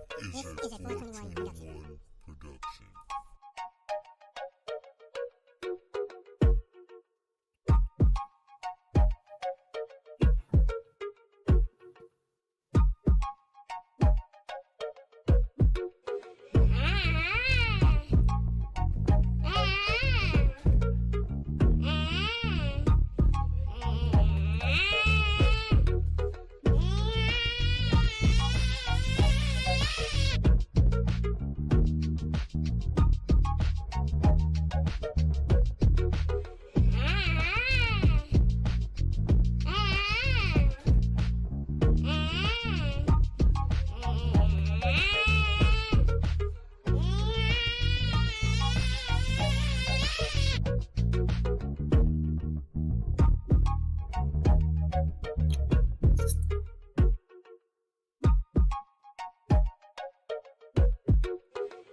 Okay, y'all, we back.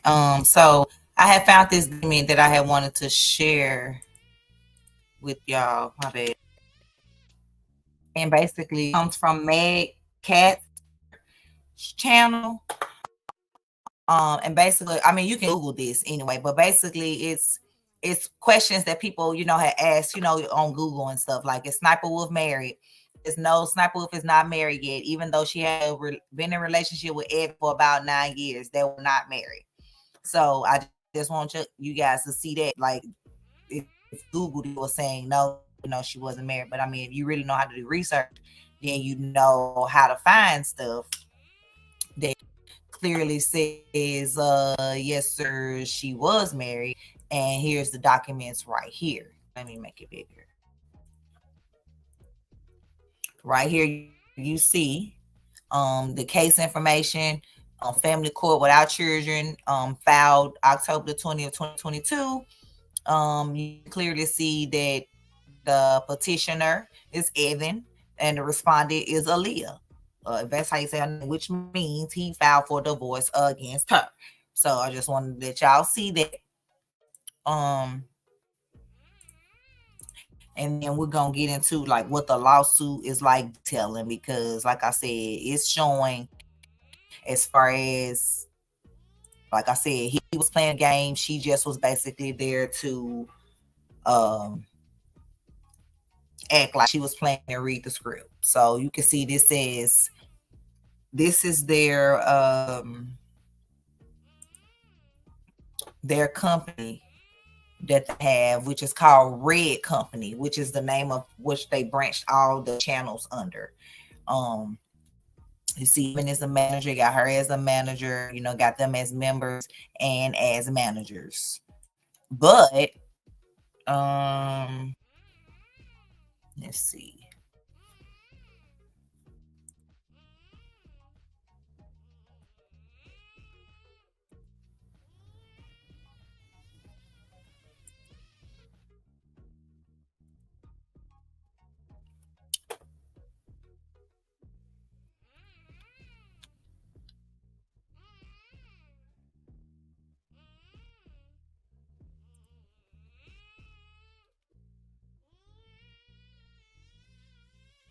So this is when we get into the juicy stuff, like what I was telling you, because I didn't go into depth on her and his relationship, but this kind of like, this is all in the lawsuit, in the allegations that Evan has in lawsuit against her. So hold on.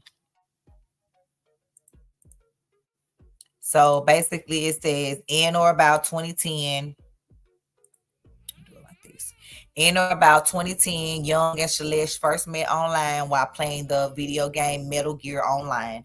During this time frame, in or about 2010, Young and Shailesh exchanged cellular text messages briefly, but otherwise largely ceased communication for a short period of time. In or about 2011, Shailesh began a YouTube channel under the moniker Sexy Sniper. So if you remember, if you go back to what we discussed before, she's lying right there because, well, she's not lying here. 2013, when she said she first started her YouTube career, which was a lie. She started that Sexy Sniper in 2011, but being that the Sssniperwolf channel, Evan didn't want it to have any association with her other channel because of the things that she was doing on there inappropriately. That made her lie about when she first got on YouTube. So it says Shailesh Sexy Sniper YouTube channel had a largely negative reputation and was infamous for posting lewd and crash content.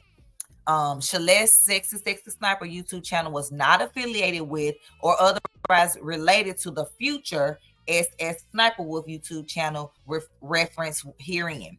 Both Young and Shailesh have taken measures to ensure that the Sexy YouTube channel could not be connected with Sssniperwolf channel. So keep looking. Even though, people tried to connect them, of course, people like her and stuff. They try to, always connect the two or whatever, which, okay, I mean, it's her channel. So,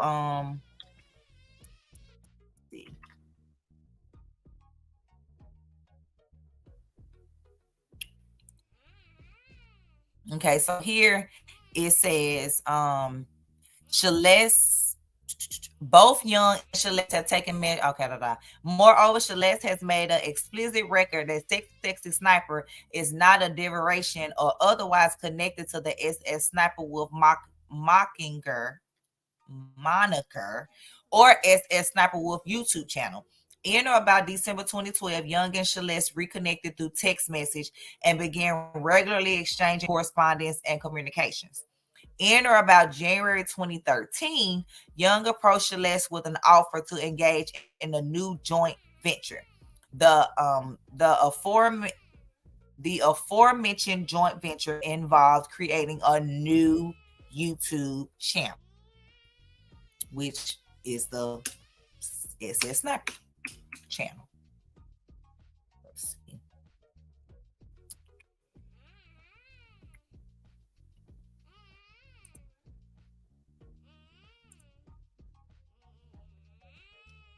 Okay. It says the concept behind SS Sniperwolf channel was that Young, which is the husband, would play video games such as Call of Duty and or Metal Gear Rising, Revengeance, and record his gameplay. Young would then prepare a script for each recording for Celeste, which is as Sniperwolf, to read on camera while acting as though she was playing the recorded video game footage.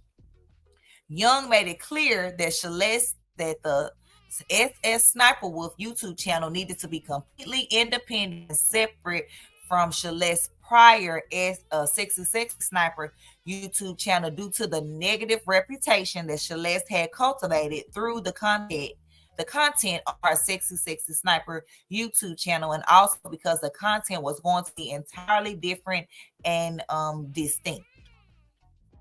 In or about January 2013, Celeste agreed to Young's proposal to create the SS Sniperwolf YouTube channel.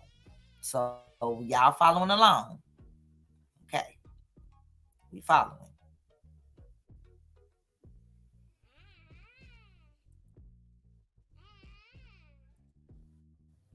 Okay.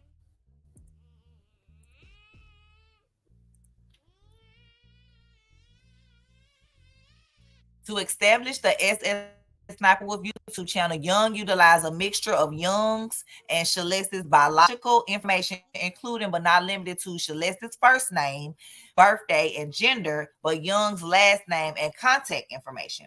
At the time of creating the SS Sniperwolf YouTube channel, Young and Celeste agreed to split any revenue from the SS Sniperwolf YouTube channel equally, 50-50 equally. With Celeste, while Celeste was the face of SS Sniperwolf YouTube channel, Young is and was at all times heavily involved in the creative content and operations of the SS Sniperwolf YouTube channel, included but not limited to the concept origination and development, the script writing, directing, the video editing, the posting finished videos of the channel, and market research and analysis, among other things. So he basically did everything, and she just was the pretty face, running the channel, which, like I said, great idea. Like, great idea, but she got greedy, obviously, because she wanted to cut him out of the dealings and start making other deals without him. Like, she had a deal with G Fuel, which I think since when she did the things with Jack and was demonetized, they took that sponsorship from her. And I think she's no longer connected with Darman videos as well, as far as, I guess, being in his videos. If you guys have been on my channel before, then you will see that me and my daughter did a reaction to a Darman video. So you can get an idea of what, who Darman actually is. Okay, so it says, mostly the gameplay footage depicted on the SS Sniperwolf YouTube channel was played and recorded by Young, the husband, while Celeste, which female merely read and reacted to the gameplay according to those certain concepts and scripts prepared by Young. Although the Sssniperwolf YouTube channel has since shifted to focus on content other than gameplay footage, Young still plays a pivotal role in the operation of the Sssniperwolf YouTube channel through directing, filming, content gathering, overall strategy and direction, and marketing, among other things. Within months of its creation, the Sniperwolf YouTube channel began to attract a significant following, and to date has over 33 million. When this was filed, it has 34.2 million subscribers now. Young's involvement in efforts contributed significantly to the initial as well as the ongoing and continued success of the Sniperwolf channel. Within 2 weeks of establishing the Sniperwolf channel, now this is really y'all finna be like, what? 2 weeks into establishing the Sniperwolf channel, y'all, what y'all think happened? What y'all think happened?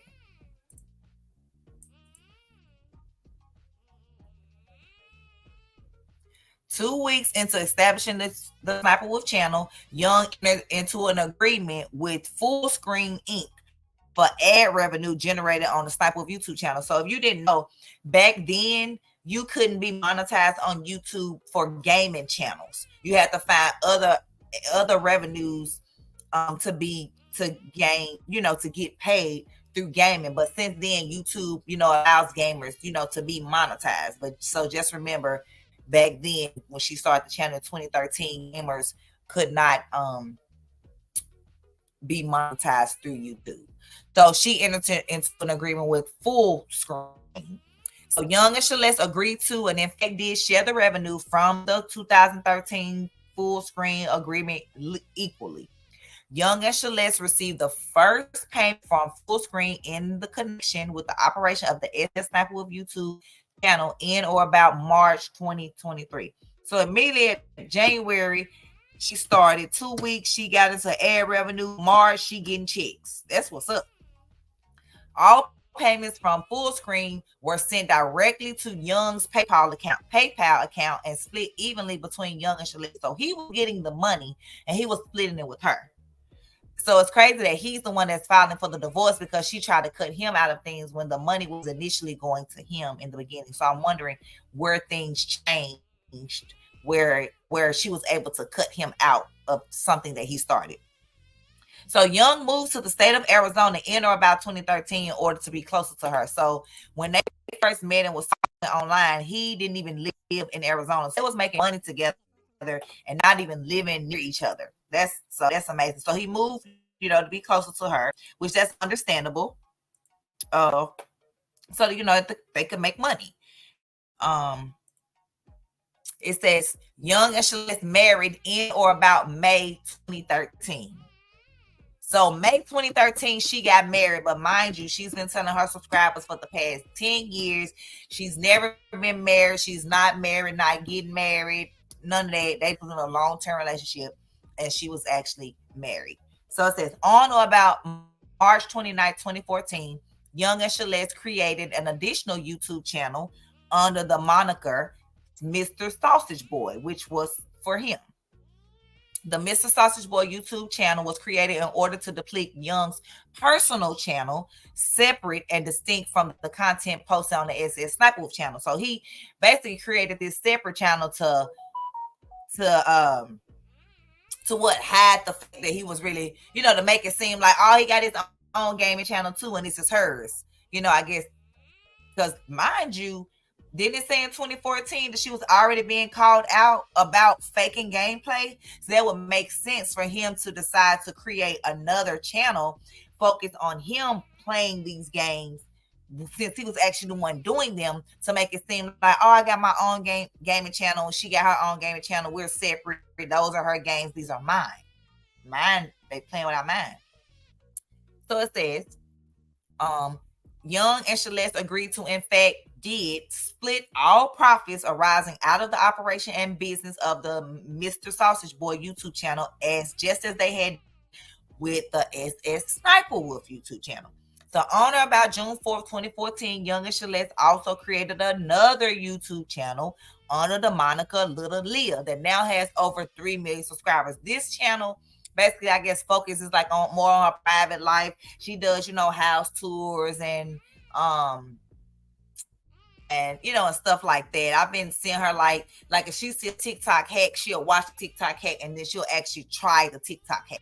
So these are some things that I've been seeing, on that channel. So it says the Little Leah YouTube channel was created in order to cater to a female centric audience by and through posting of content related to makeup, designer goods, shopping and fashion, to get, to be separate for her female people that like to watch her that weren't gamers. So okay, I get it. So he's very smart with the ideas. So it says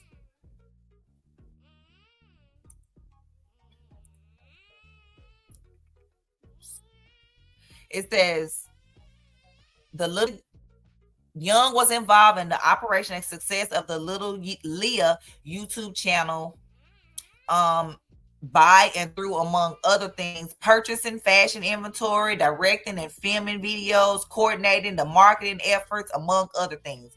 Young and Celeste agreed to and in fact did split all profits arising out of the operation business of the Little Leah YouTube channel. So it's like, where did the rift where now she want to lock him out of everything now? Because it seems like they're sharing everything.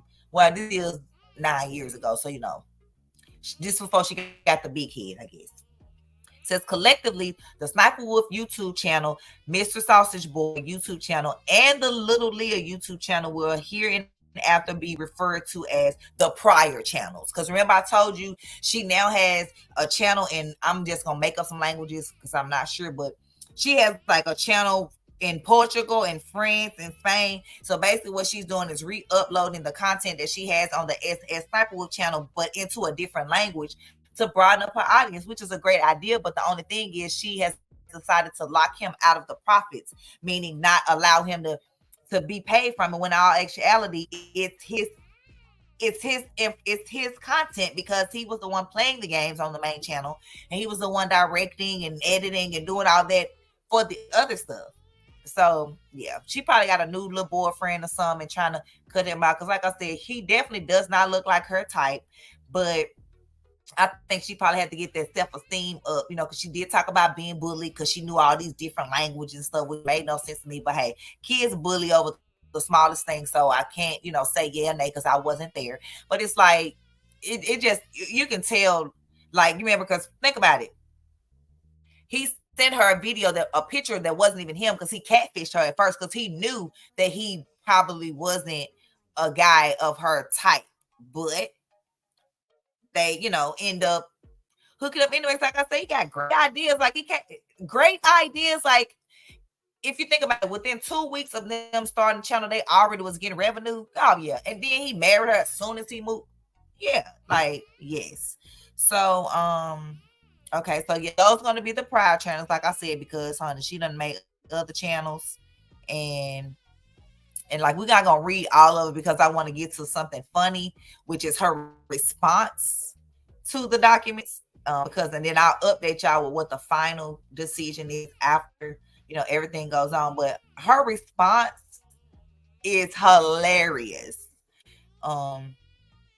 So this says on or about June 10, 2014, Celeste entered into a revised agreement with Full Screen for ad revenue generated on the Sssniperwolf YouTube channel.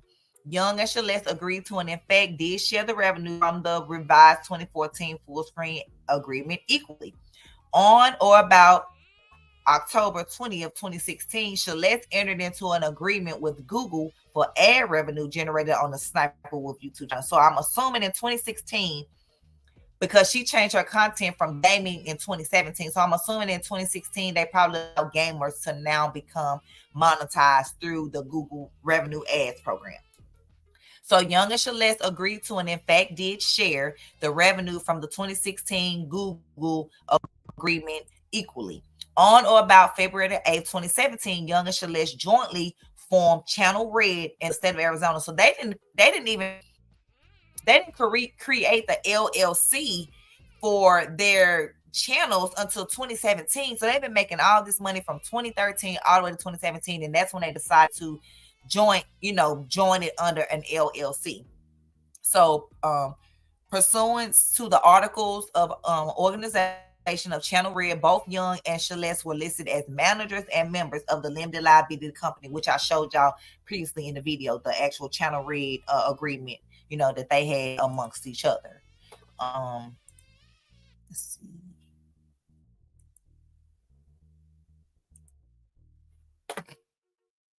Like I said, they agreed to share 50%, would be hers, 50%, would be his. It seemed like things were going great. It seemed like things were great up until, okay, so this is when we get into the acknowledgement and things. So it says, following the creation of Channel Red, Young and Celeste, jointly a married couple, enjoy significant success relating to the business and operation of the Sssniperwolf YouTube channel, including but not limited to engaging in numerous sponsorships and brand deals and receiving prestigious awards such as the Nickelodeon Kids' Choice Award for the favorite gamer in 2019 and 2020. Wow, would you think of that? She received the Kids' Choice Award for the favorite gamer 2 years in a row for a game she wasn't even playing. Wow. I don't know if that's genius or what. It was like, wow. She went across that little TikTok, that one. Y'all know that dance where they do that. I don't know how to do it. She did that going across the stage of the Kids' Choice Award for games she not even playing. That is so funny to me. So it says, upon information and belief from the time of the formation of Channel Red in 2017 until in or about September 2022, all revenues from Channel Red were deposited into Young and Celeste's joint bank account with Channel Red and were shared equally between Young and Celeste. So it seems something happened. Well, let's see what happened, y'all. What do y'all think happened to make her all of a sudden, like, now she wants to just push him out of the way? Find out. Okay, so it says, in or about September 2022, Young and Celeste separated and or otherwise terminated their romantic relationship. Following termination of the romantic relationship, Celeste began actively taking steps to lock Evan out of the business relationship conducted through Channel Red. Following termination of the romantic relationship, Celeste unilaterally conspired with Channel Red's brand manager, Kevin Ghosty. I knew it was another man involved, to seek and enter into business arrangements and or brand deals with certain companies, included but not limited to, let's see what those companies are. So it's like she tried to unilaterally conspire with him, the brand manager, to start doing things with him instead of Evan. Wow. So let's see.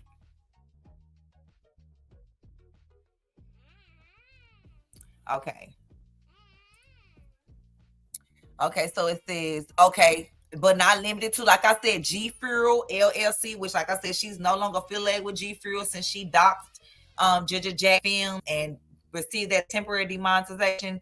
I don't know if sponsorship demonetization with G Fuel is temporary or if it's permanent, but they took her sponsorship, and as well as Darman is no longer, I guess, working with her, but who knows. But it says Young explicitly made clear to Celeste these unilateral brand deals could potentially negatively impact Channel Red due to the pending litigation surrounding the termination of the romantic relationship. Meaning, since they're going through a divorce,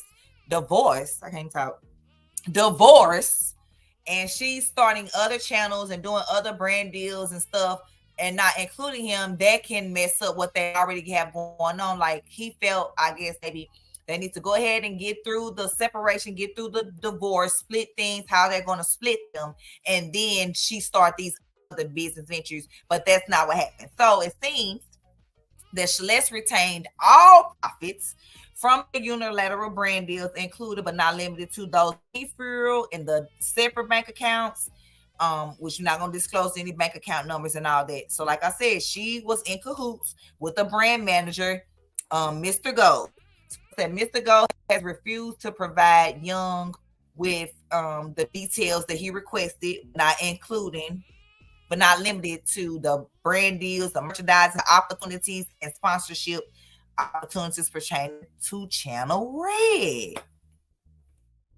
Wow, y'all, this is crazy. So first you steal somebody's life and try to act like that they stole your life and have your cult and your following of 34 million subscribers on YouTube, or your 5.6 million subscribers on followers on Instagram, or your 19 million subscribers on TikTok, or your 13 million subscribers on Twitter, or your 8 million subscribers on Facebook. You had these people come attack this girl because you stole her life, but then turned it around that she stole yours. Okay, so you did that. Then you agreed to meet a terminally ill child that had cancer because you were their number one gaming shero, and then you stood the child up, didn't even meet the child, blamed the mama for your reason of not meeting the child. Then you are married for over 9 years and have been claiming that you're not married, which is okay. It's none of our business that you're not married. And the guy that you claim to not be married to is not only your husband, but he's also the one that has been playing the video games for you for all these years, getting you these millions of subscribers. And all you did was read the script that he wrote for you, looking all pretty on the camera, really playing the games, just moving the controllers all over the place. And now you want to lock the man out of the money that he's rightfully owed. Because if it wasn't for him, you wouldn't be Sniperwolf. You would still be Sexy Sniper and would probably be demonetized off of the YouTube platform because of the content that you provided, the content that you showed, sexualizing yourself or acting like you were a young kid and getting teens to expose themselves on video as a grown adult. Yeah. Yeah. See, I'm getting mad. And only for YouTube to temporarily demonetize you. Like, what does that even mean? Is that demonetization for the 1 day? Is that for the 2 days, 2 weeks, a month, 2 months, 6 months, a year? Is it just your one video after that gets demonetized? Like, they never said what actually was done.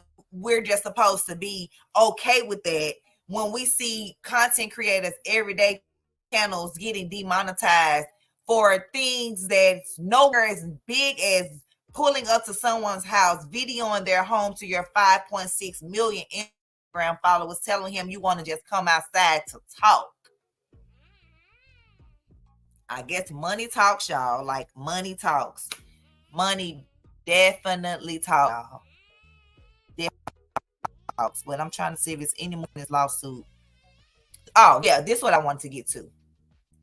Okay, y'all. So it seems. Let's see. Okay, so here's the other deals that she was going into without him, but then thought she was the only one entitled to the money. So additionally, on or September 12, 2022, Celeste unilaterally started the YouTube channels Sssniperwolf Top Videos, Sssniperwolf Espanol, Sssniperwolf, I don't even know that language, and Sssniperwolf Frankis.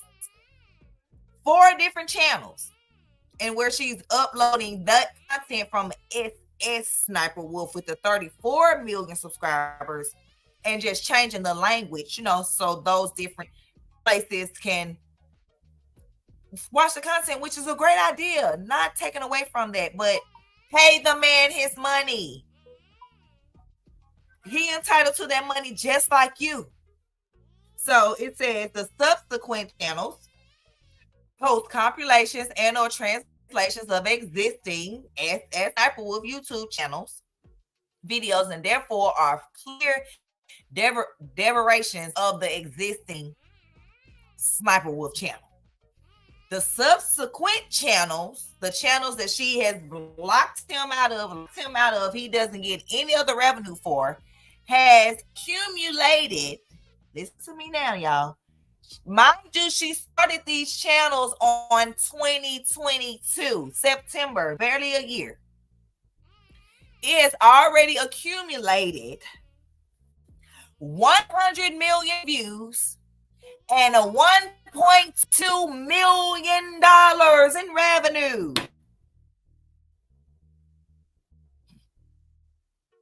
Wow. Girl, pay that man his $500,000 or his 5.2. Girl, pay that man his money. So, like I said, so it says, despite Young and Celeste still being married, yet she has denied being married for 10 years. Still married and joint owners of the channel Red, Celeste unilaterally created the subsequent channels for the express purpose of diverting income from the Sniperwolf YouTube channel once the dissolution of the marriage was finalized. So she created these other channels. So when they got divorced, 9 times out of 10, she probably wasn't even going to make videos on the Sniperwolf channel, but we're going to keep uploading them on the 4 channels that she has access to all along, leaving him completely out of the money, out of the brand deal, out of everything, out of something that he actually started and gave her the idea. Now, I know they have gold diggers, but every woman is not a gold digger and every man is not thirsty. That's all I'm going to be thinking. Let's see.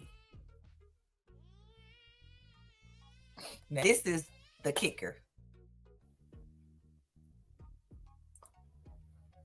It says, to date, Celeste continues to unilaterally operate the subsequent channels to the determinant of Channel Red and Young. To date, Celeste has provided no accounting or other financial information related to the subsequent channels to Young.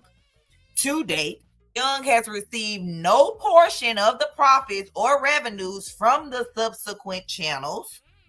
To date, Celeste has refused to provide Young with access or information related to the subsequent channels.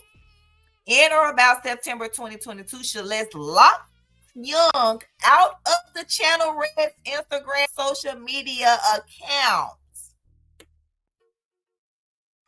To date, Young remains locked out of the Channel Red's Instagram channel. Hold on.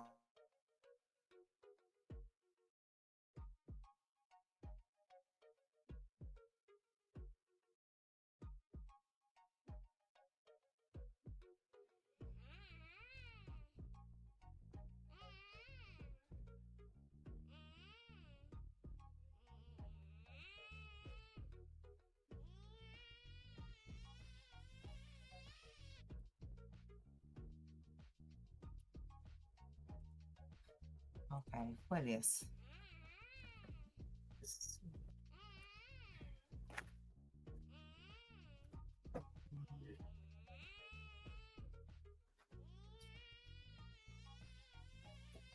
Oh, here we go.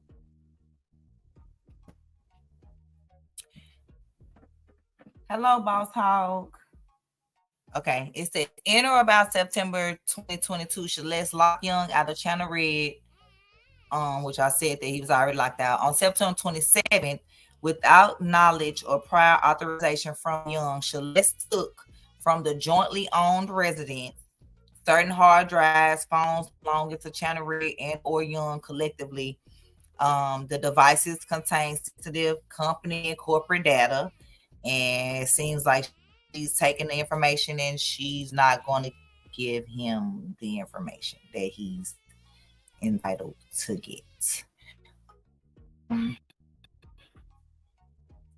It says, basically, upon Celeste's unauthorized taking and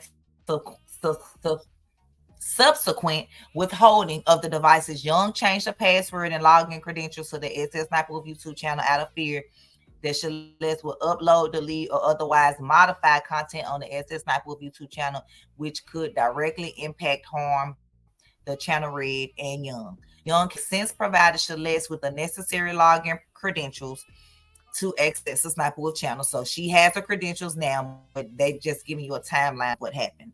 It said, despite repeated demand from Young, Celeste initially refused to return the devices unless Young took extreme unnecessary measures, such as agreeing to execute a non-disclosure agreement. So she want him to sign off on, could not speak on her.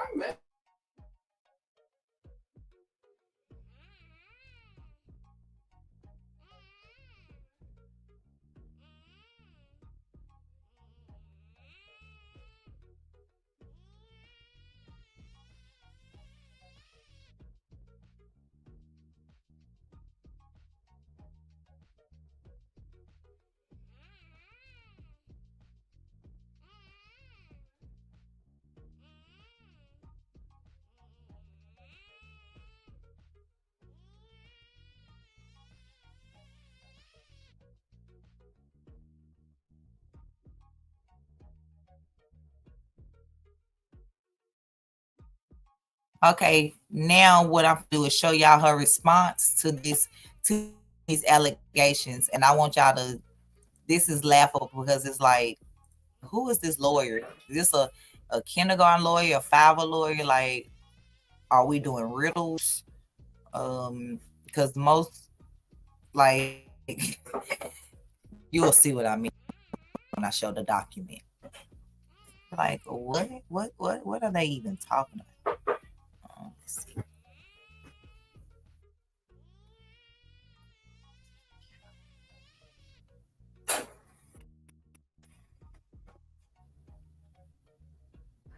Here.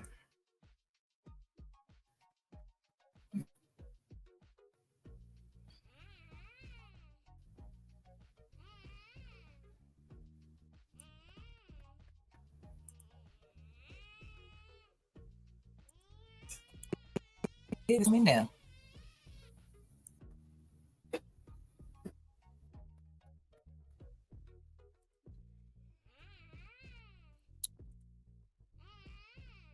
Okay, y'all. So as y'all can see, this is a motion to dismiss. So after he filed the allegations and everything that he was accusing Sniper of, now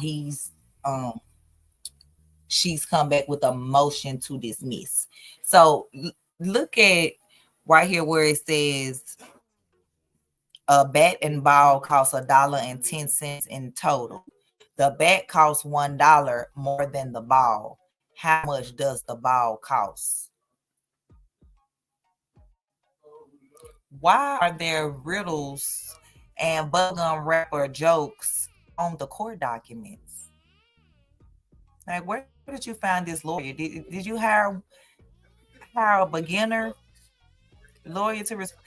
I'm just trying to, like, what's the point of saying this? A bat and a ball costs $1.10 in total.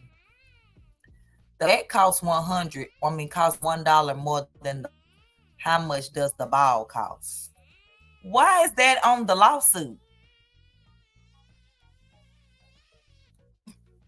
Y'all probably same questions like why on the lawsuit? So I guess she's trying to accuse him of gaslighting. And so we're gonna read it. We're gonna read what this lawyer, whoever wrote this, is thinking. So they said the answer is in the conclusion, but 50% of Harvard students get this answer wrong. It is meant to demonstrate the inherent problem with intuitive or fast thinking.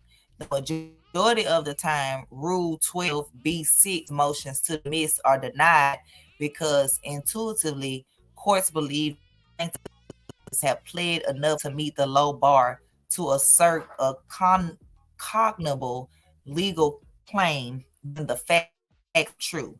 This case, however, presents an example of where the court should regard an intuitive and quick knee-jerk reaction. This case is somewhat unique, but the family division should be the one to hear it. So what she's doing, in case you're not understanding, is she's trying to get the case dismissed in whatever court is in now and get it moved over to family court. First of all, y'all don't have a family together. This has nothing to do with family court. So why would family court deal with it? But yeah, I don't get these riddles, but hey, that's what they got on there. And so, like I said, we can go a little further, and then they say, like, it's like the stuff that they're saying, like, it's just like mumbo jumbo. It's not even making sense. Like, we're gonna read a little bit. Like, it's not even making sense. It's like, what? The complaint does not distinguish between Channel Red's damages versus Young's. While Young has historically claimed that he is Sniper and he is the creative force behind the channels, even though any casual YouTube search reveals that Celeste is the star of the channels. In order to maintain this separate action, Young needed to allege that Channel Red suffered damage independent from him. Because despite his torture position, they are not the same. Otherwise, there is no reason for this cause of action to remain in the civil division when the issues are merged with the already filed and well underway dissolution proceedings. So like I said, they want this move to family court and not in civil court, but it has everything to do with civil court. But she want her claim to be heard over here, but Evan claims to be heard in the other court, y'all. It's like, what are you even talking about? So the final part to the part, because she did another response too, but the final part is she entered into deals and kept the brands for herself. Again, this is not Channel's Red claim, but indeed Young's direct claim for the share of profits from such brand deals. Nothing the family division cannot handle. First of all, why is the family division handling a claim between a that were married without children? And it does have everything to do with Channel Red. He started Channel Red with her, the LLC, in 2017 to put all the other channels under it.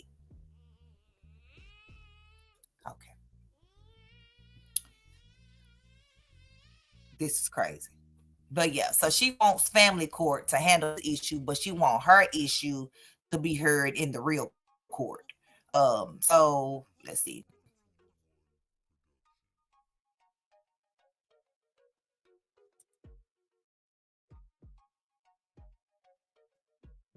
Okay, so now let's get into like I said, they made another motion because what she keep doing, she kept making motions so they go on with the case. So like I said, she just kept filing motions. So let's see.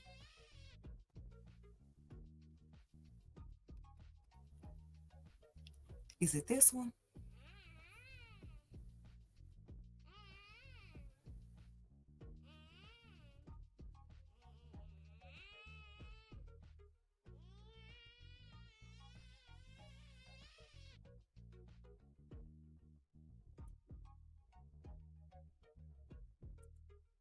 Okay, y'all, we have another one. So, like I said, she filed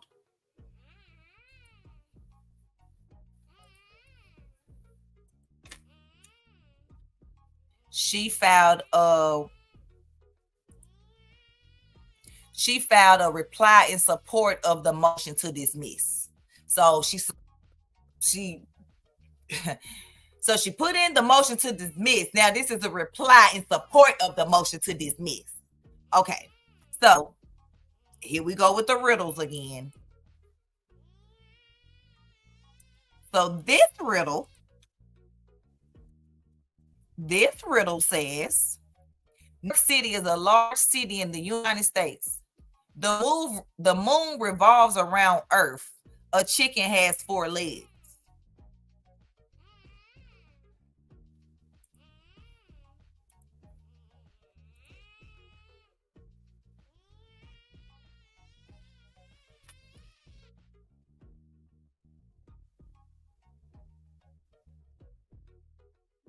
Okay, let's continue.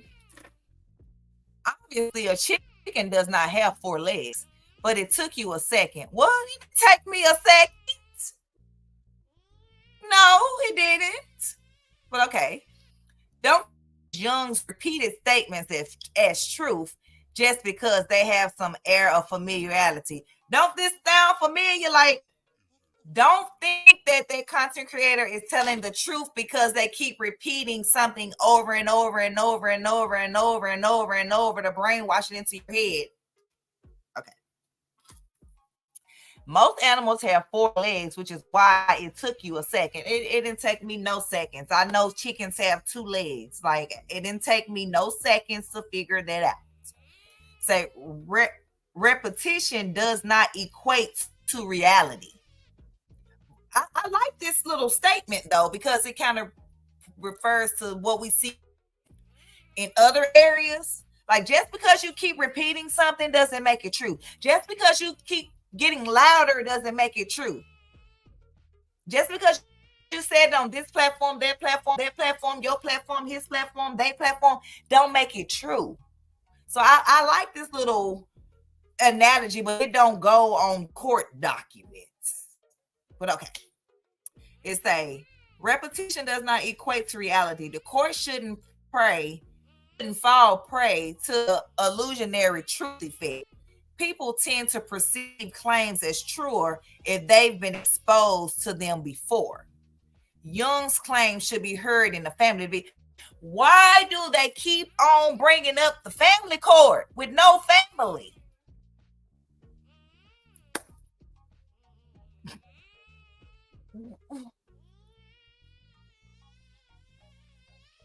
Why are we bringing up a family court? Girl, he need to sue you for his $500,000 and how much ever other money you owe him. Yeah, let's read that again. New York City is a large city in the United States. The moon revolves around Earth. A chicken has 4 legs.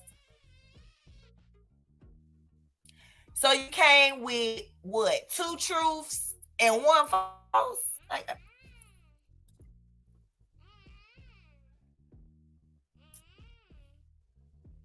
Girl, I need you to hire another lawyer. Because clearly, like, whoever wrote these, girl, you need to fire them. And that's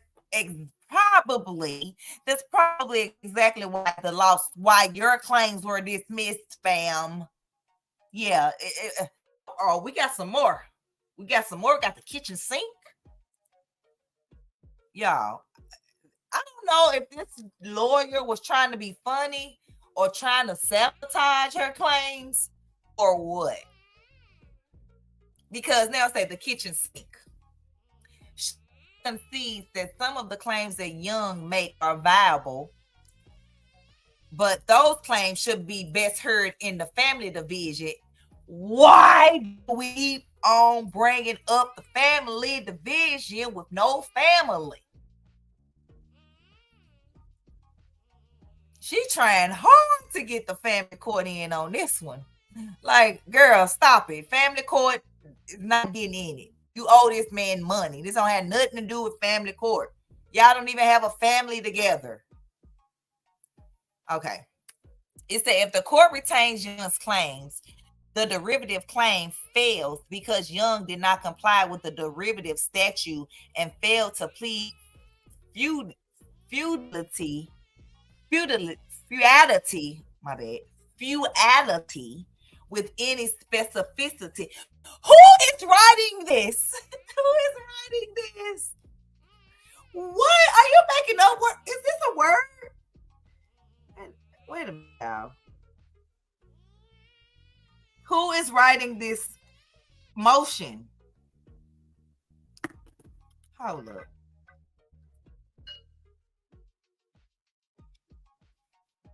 Futility. I didn't say futility.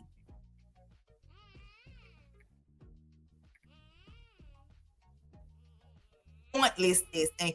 Girl, next time say it failed to plead what? Specificity. Here's the definition of sensitivity. The quality of condition of I the did not say sensitivity. I said specificity. Specificity. Here's the Quit bringing up sensitivity.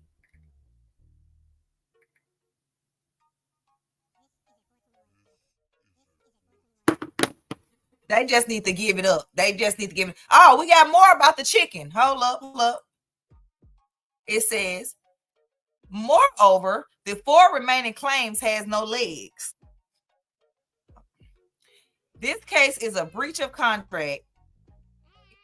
You know what? I don't even want to read. This was definitely an AI lawyer, an AI person wrote this, whatever this is. Girl, with 34 million and all that money that you making, that you done blocked him out of, you would think, girl, you would think this, you would have a better, whatever this is that you're trying to present to the court, y'all. Here we go. Still fan.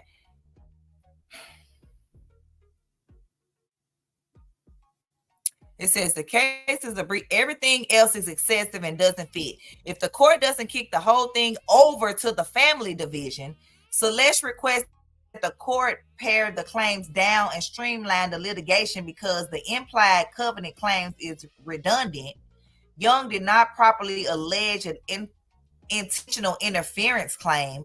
The conversion claim is really a breach of fiduciary duty claim. Lord Jesus, help a Lord. Help her, Lord. Okay, let's get to what the conclusion is, what the judge decided, because, honey, no. Let's get to what the judge decided on the case. If the judge has been listening to the feudalities and specificities of the litigations of the chickens with 4 legs. Like, put words together and sound stupid just like that document sounds. Okay.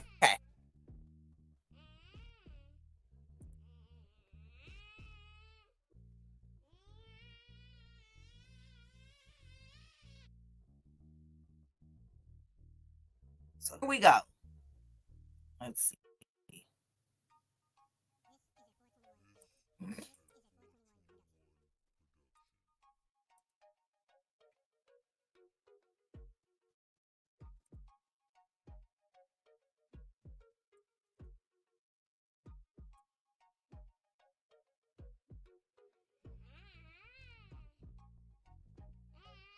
Okay, so here we go. Who's spitting, Lovelace? I ain't spitting. So it says, the court has reviewed and considered following. Defendant's motion to dismiss filed October the 5th, 2023. Plaintiff's response to defendant's motion to dismiss filed October 24th, 2023. And defendant's reply in support of motion to dismiss filed November 11th, 2023. The parties did not request oral argument, and the court does not believe it would be helpful. When reviewing a motion to dismiss for failure to state a claim, allegations in the complaint that are well pled are taken as admitted. Okay, we're not done. The judge like, y'all get her out of my courtroom.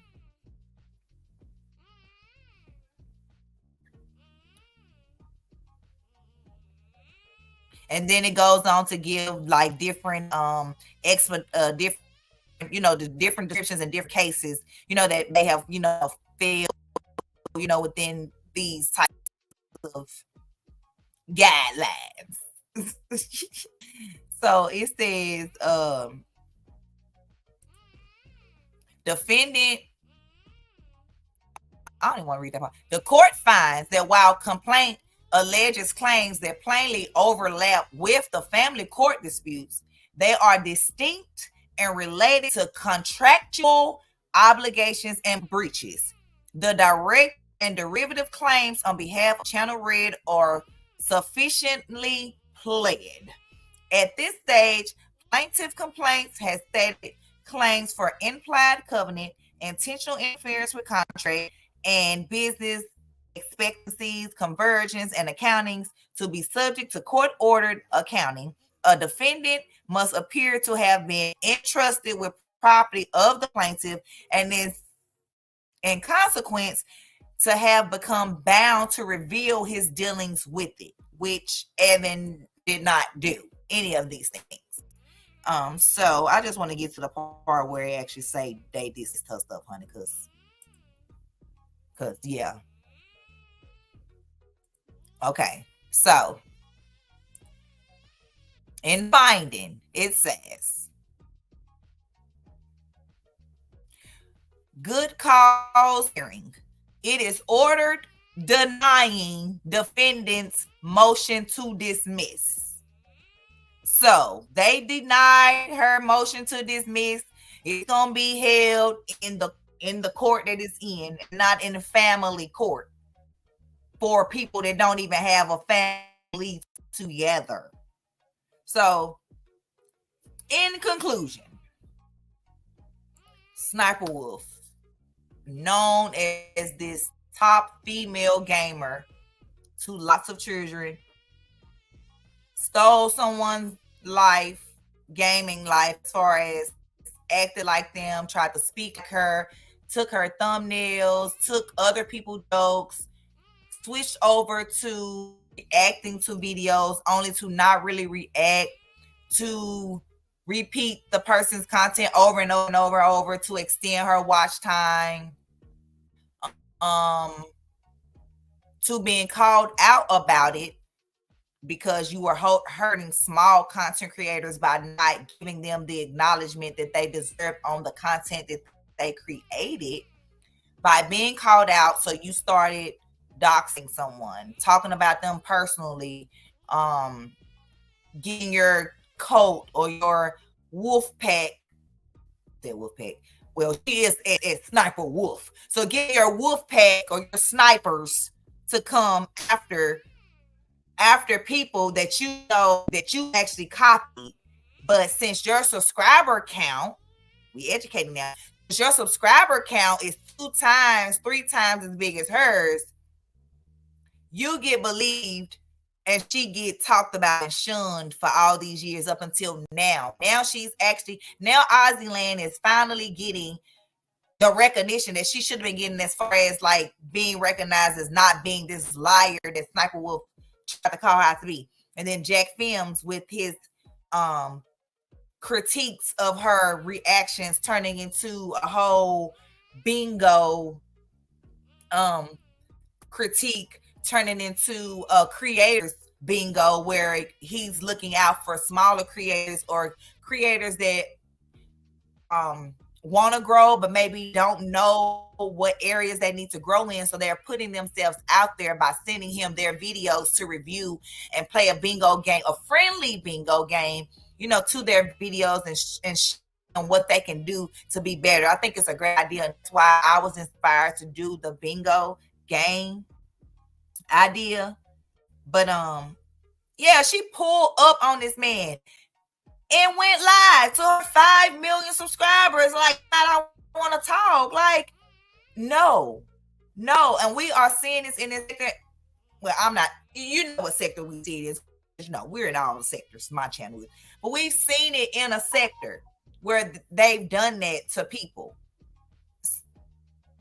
It's like, where does it end? Because like Swoop said, and I'm gonna put on a shirt, it's not drama, it's dangerous.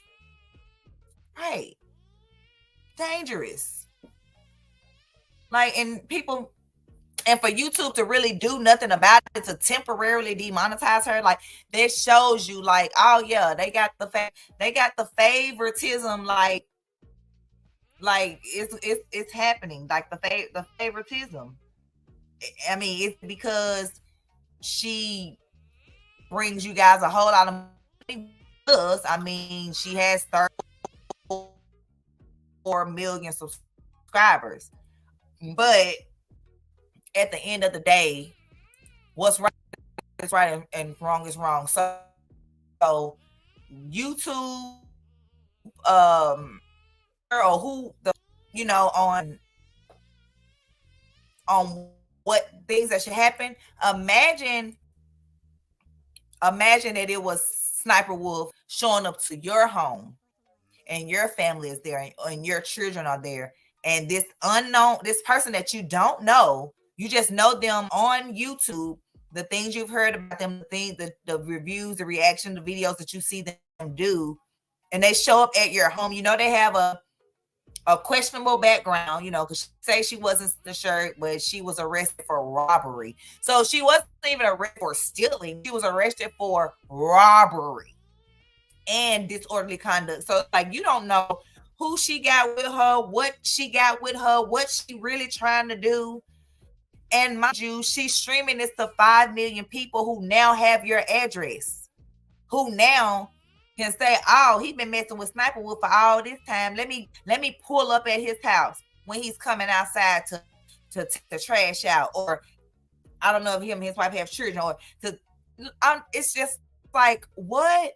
All because you didn't agree. Like, all you had to do was just change up what you were doing. Like, take the criticisms and change it up, because it really wasn't a criticism. It was actually you really stealing content from creators and not giving them the credit that they deserve. Imagine a person with 1,000 subscribers, and I upload a video that could go viral because you have 4 million subscribers, and you take my video and you upload it and do a reaction to it, and you're getting millions of views, ad revenues, the payment to support your family, where I'm here with my 1,000 subscribers and maybe 20 people saw my video, but the video you upload is actually my video, but I don't get any reward or even recognize that it's my video. And some people don't care one way or the other, but I came to YouTube to educate, to empower, to make money, to feed my family, to help others do the same. So I'm not going to say I wouldn't feel some kind of way if a person that has all these subscribers is all they upload my video and they do a wow or an oh, or say nothing and they get millions of views, whereas I don't get any views, but it's my video. We're seeing that right now. We are seeing that literally. But the difference between what Jack doing versus what we're seeing, he's taking and giving the creators credit for their content. He's not just taking her personal, again, he's not taking just her personal videos of her family, her life, and doxing her on that or critiquing that. He's critiquing what she's doing to other people's videos. Sound familiar? Yeah, that's what we're gonna be doing with the bingo game. So I hope y'all ready. I am ready for the bingo. I am so ready. Let me read these comments. I know I'm for 4 hours, but I've been wanting to get the story out to y'all for the longest. It's still going viral now, you know, and I wanted to also bring you guys something from a different part of YouTube per se. You know, since you know people say like we only do it to ourselves, others don't do it. I wanted to show and point out that they do, and And sometimes they get favored and nothing happens to them for doing it. But we can do it to each other all day long. And they either let us do it and it gets to something worse, or we get penalized and get demonetized or put off the platform. And I'm not condoning doxing people because but I'm just saying the favoritism. Like if one person get kicked out for it, then the other person should be kicked out for it. And it shouldn't matter how many subscribers that they got, how much ad revenue they bringing you. It shouldn't matter. But as you can see, it does matter because she was just temporarily demonetized. She's probably still making money right now to date as I'm making this video. This doxing happened in October. And here we are, December the 7th. And YouTube said it was a temporary monetization suspension. So we don't know what that even means.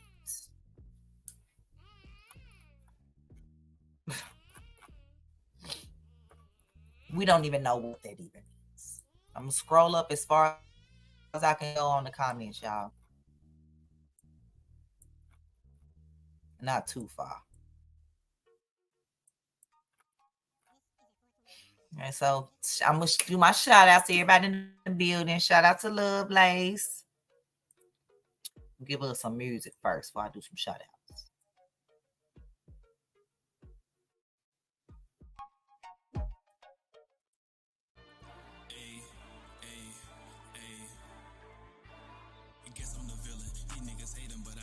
So shout out to Lovelace for joining us and moderating. Shout out to Young Raz for coming through and being a moderator. Shout out to 421 TV for coming through. Thank you for that new beat you sent me. I did check my email. I did listen to it. I do like it. I'm going to upload it to my StreamYard to be used. Let's see. Right, Young Raz. Like I said before, I'm not confined to just one sector. I'm all over.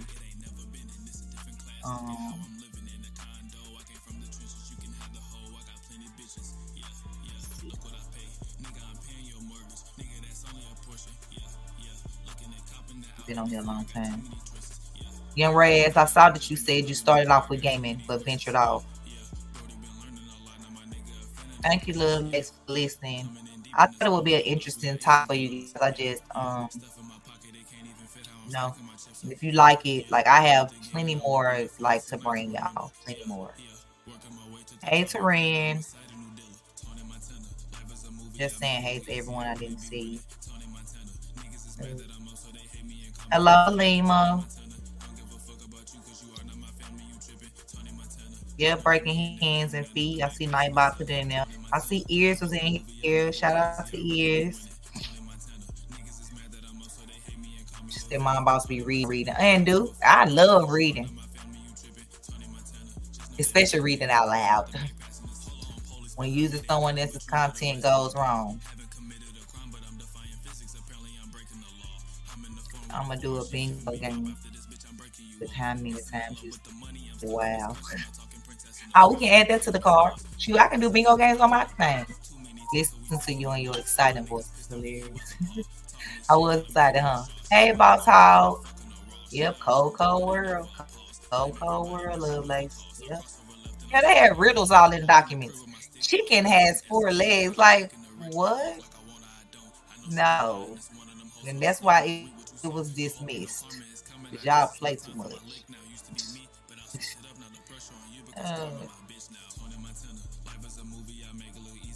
Yeah, we know she ain't trying to pay the man. That's why she wanted family court. Girl, no. This man need his money. And no, I don't have any children. Oh, you was talking about Jackfilms and having none? Yeah, I mean, I know Sssniperwolf and Sausage didn't have any children. Yeah. Hey, Miss Clarence, Care Strong. Right, what chicken's from with the 4 legs? Right. She play too much, girl. Like, where's the chickens at? Yeah, keep it loyal, baby. Cause no, she did not win. No, yeah. That little should have kept all that. All that. That was not even funny. It was an AI lawyer. That's what it was. AI lawyer. She ain't hired no real lawyer. Girl, that's straight AI. Just like that apology she wrote Jack. First off, let me say, then she didn't even say his name right. If you're gonna give apologies to somebody, at least say their name right so they know that you talking about them. I didn't know real lawyer take that case. That was straight AI. Straight AI. The judge like, Lord, I got a headache, get my aspirin and dismiss this case. This case. Like,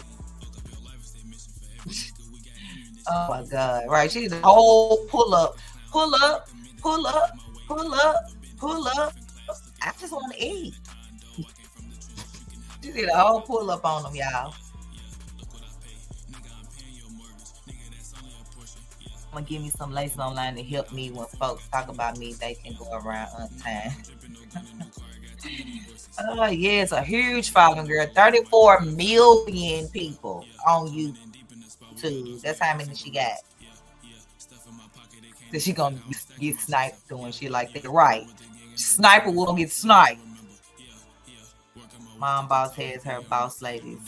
I'm gonna give me a group too. I gotta get her Limo group too. What I have for y'all lovely and laced. Oh, it crazy too much. Oh yeah, that's why I own the fans. Really.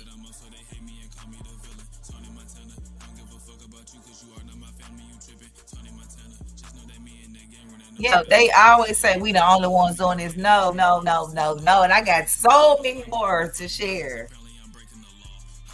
Maybe some other content creators will react to some of this stuff, or I'm not gonna say they copying off of me or whatever. I mean, anybody can react to what's going on, and like Ozland said, react to TikToks or the people that's doing it, like they're reacting to something that's viral. So you didn't create reacting to video.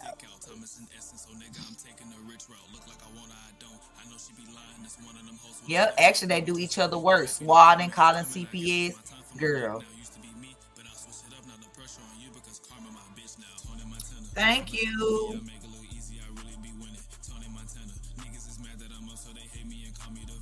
Oh yeah, big man, yeah. I don't like you smile. I want to see you mad and going off and cussing them out. I could have a smile on my face. Yeah, I'm still going, but I'm about to get out of here. We're done. We're just reading all the comments now. Shout out to all the people that came through.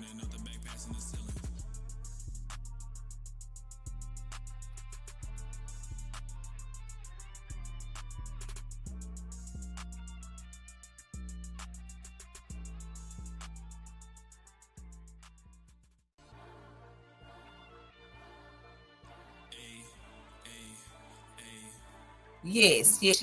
So yes, we're about to get out of here if y'all don't have any more questions. But I am excited about our bingo game.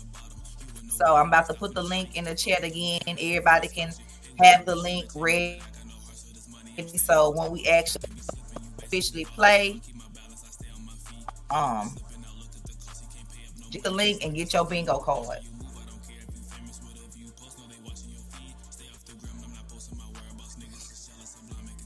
Click the link and get your bingo card.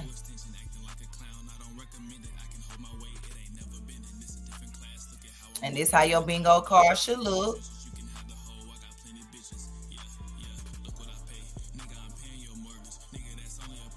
Well, it's not gonna look exactly like mine. It's gonna look different, because it's gonna automatically generate you a bingo card. We may play bingo tonight. But my daughter has the answers, and I haven't figured out a way to play it in the car because I don't know how to, I guess, use both my phones where I have the bingo card, because you can't screen from the phone. But y'all see my card. Okay, so my card, this particular card that I'm showing, you see it got the free space. It got the topics that mention cash out or the anonymous mention ears, mention me, mom boss, or CJ So Cool effect. And be like, yes, sir. repeat himself over and over, play any drop because we know some drops gonna be played. He sniffed 1,000 times. Mention Sister T with no one name gonna be mentioned. Have on a hat or hoodie. That's every day. Unnecessary pause. $5 super chat drop. The Mexico drop. Say wow. Touch his nose. Fake laugh. Mention Halima. Replay the content over and over. Say Kwame Brown. Spin the narrative. Yell. Sound effect. Long intro. 10 minutes long at least. Somebody else content. Or the $20 shot challenge. And that's just this card. I can regenerate another card that don't even have different stuff on it.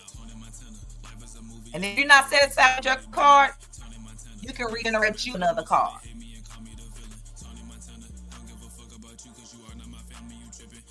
You can generate you another card if you're unhappy with your card. But yeah, so I can't wait to play with y'all.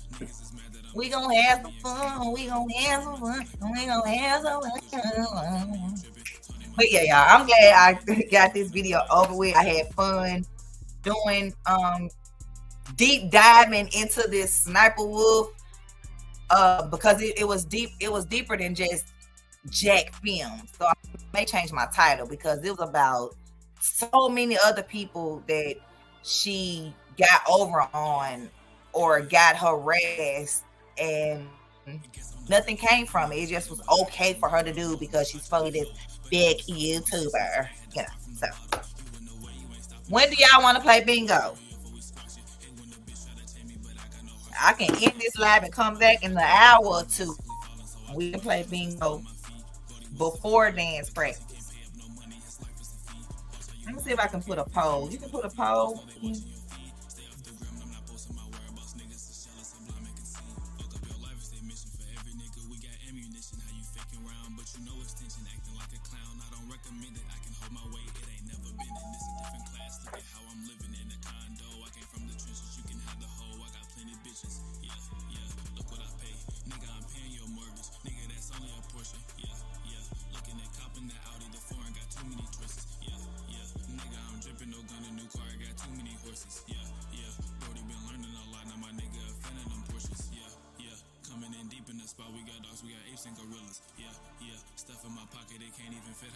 Yes, you can use whatever bingo card you want to use.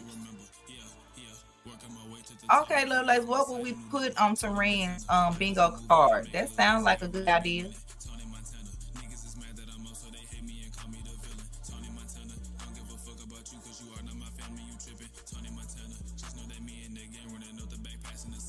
I guess you can pick a poll up.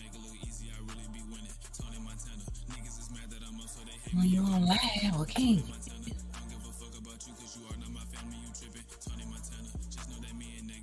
Let me see.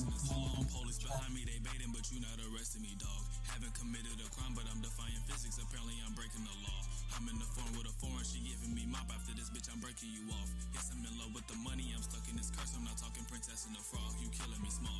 Turn the rest size, when I turn the ball. Too many texts, so we taking you off. My niggas pissed, don't get hit by the paw. Talking this shit, got him hitting his jaw. She wanna go hard, I'm not fucking her raw. She always gon' go, it ain't never a pause. Blame everybody, but she was the cause. Fuck you. Left and I'm checking them off. Walk in the crib with my stick out, Thomas and Essence, so nigga, I'm taking a rich route. Look like I wanna, I don't. I know she be lying, this one of them hoes with a slick mouth. Read what you sow. I hope you know karma is coming. I guess it's my time for my lick now. Used to be me, but I'll switch it up. Now the pressure on you because karma my bitch now. Tony Montana. I got a poll. I make it look easy, I really be winning. Tony Montana. Niggas is mad that I'm up, so they hate me and call me the villain. Tony Montana. Don't give a fuck about you because you are not my family. You tripping. Tony Montana. Just know that me and the gang running up the back. I put a poll in. And then I have another one.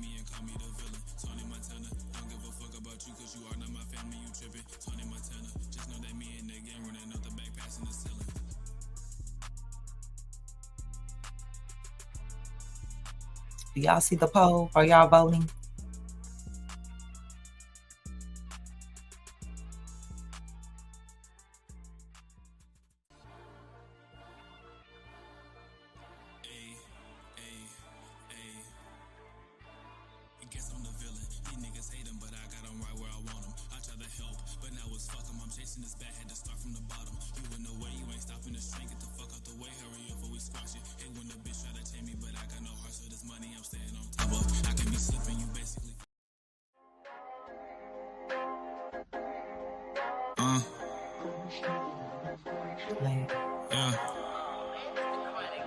Yeah.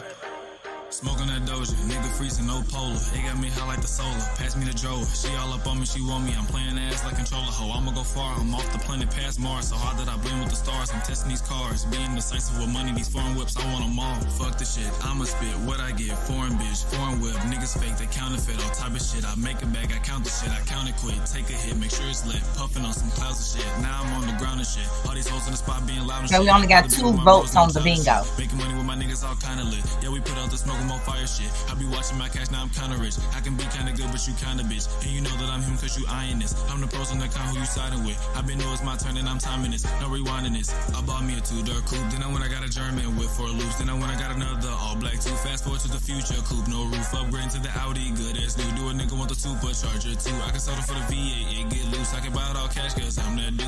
Every nigga's adversary. Drake, I'm on one vocabulary. And I do what I preach, I gotta care. And I'm only 19, so I got him scared. Yeah, the money my clothes you be trying to wear. If we not on the same bitch, she out of there. I be bowling these bitches like striking spirit. When I stick in the pin, yeah, she like it there. All on top of her.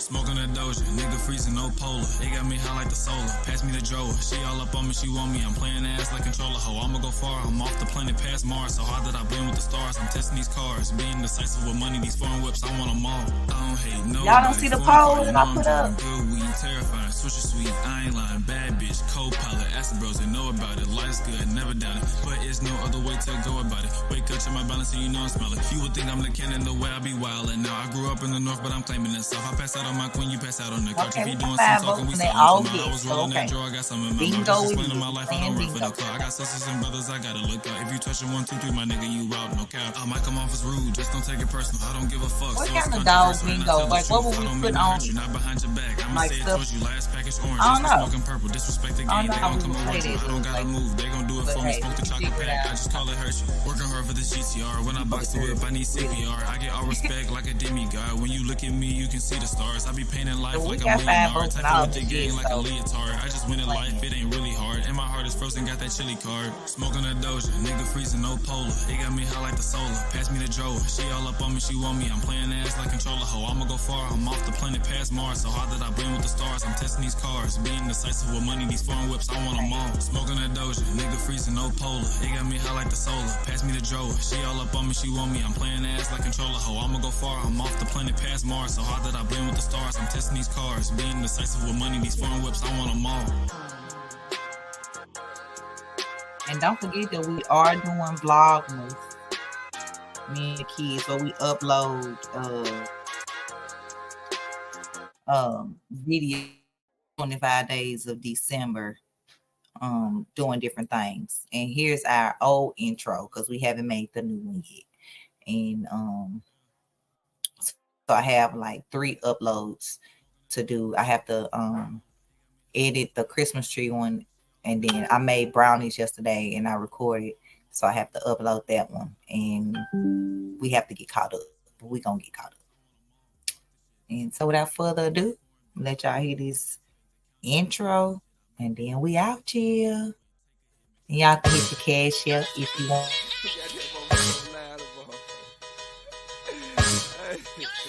They already know what it do, nigga. You know what I'm talking about?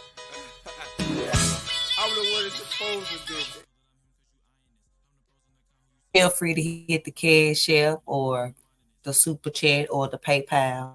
I don't know if Tanya 52 is in here, but shout out to Tanya 52 because she sent me a PayPal and I don't be checking it like I should. So, but shout out to her. And I think that's it.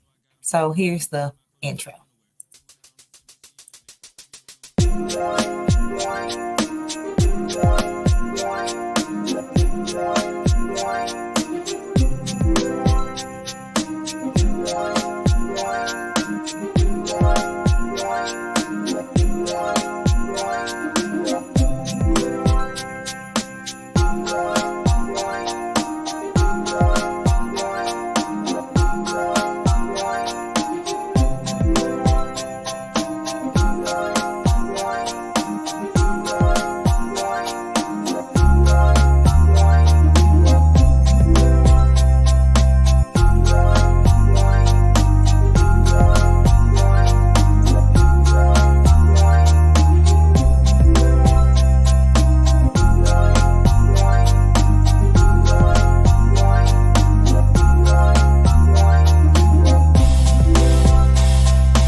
really like that, y'all. We put a lot of effort into that little video. You say you're not playing unless you get your hat. What kind of hat? This one? I think I got this hat on a cruise, actually. Thank you, Miss Claire Armstrong, for the super sticker. Thank you.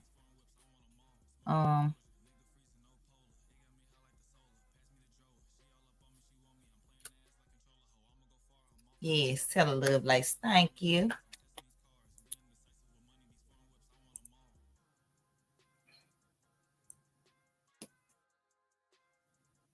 Okay, so let's see if I had another comment. No, I didn't put no M&Ms in the brine. Nope. We want to eat the M&Ms separately. So we didn't put the M&Ms in the brines. Okay. I need a cold as ice from my brother. I see somebody requested it.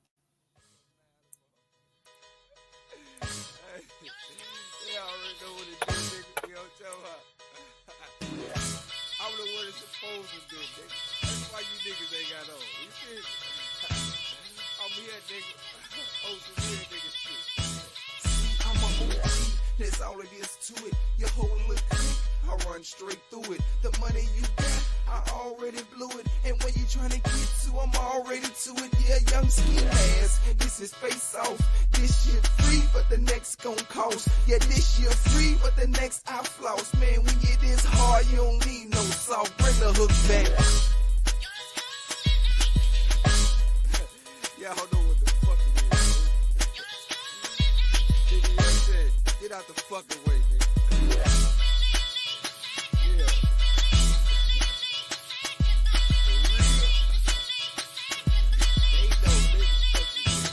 I never ever wanted to do all that I done, but I had fun and still had a gun. I ride through slow and niggas still run. That's why I wonder why I really never seen it come. Man, he was my nigga. A-spoon coon, high school hotels, 2 bedrooms, bail at noon, street consume. I'm coming in fresh, no scars, no wounds, and I don't like snitches, and they don't like me. I got 3 words, 2, 2, 3, and by 3 verbs, you know me. I'm coming out hard, MJG, yeah, I know niggas, and niggas know me, and I spell snitches, R.I.P., and I dig ditches, 6 feet deep, bro, rent is real beef shit, I don't even sleep, bring the hooks back.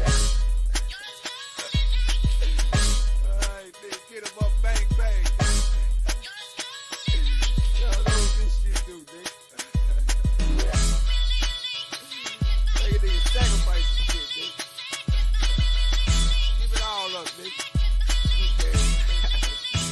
Styles on cleaning, yeah, I'm a group. 0 to 60 seconds, shit, I'm a coupe. To all my blood niggas, I'm like swoop. And to my crib homies, cuz keep it true blue. See, you gon' do you, and I'ma do me. Unless you a bitch, and I do 3. And then I'm like switch, and let them do me. Oh, I call you, bitch, don't call me. DJ Kelly, brown paper bag. I'm getting it from the future, fuck what I used to have.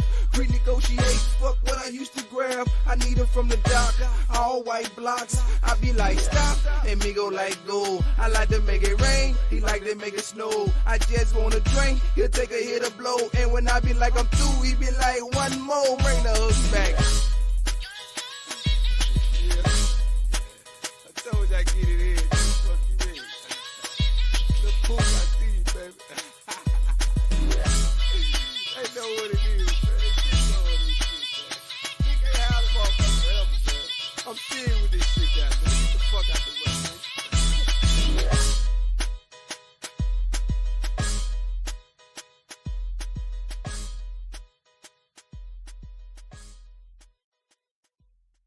Since we're in the spirit of my brother, might as well play this other song that I had. It's about our city. My city gets money. My city gets paper.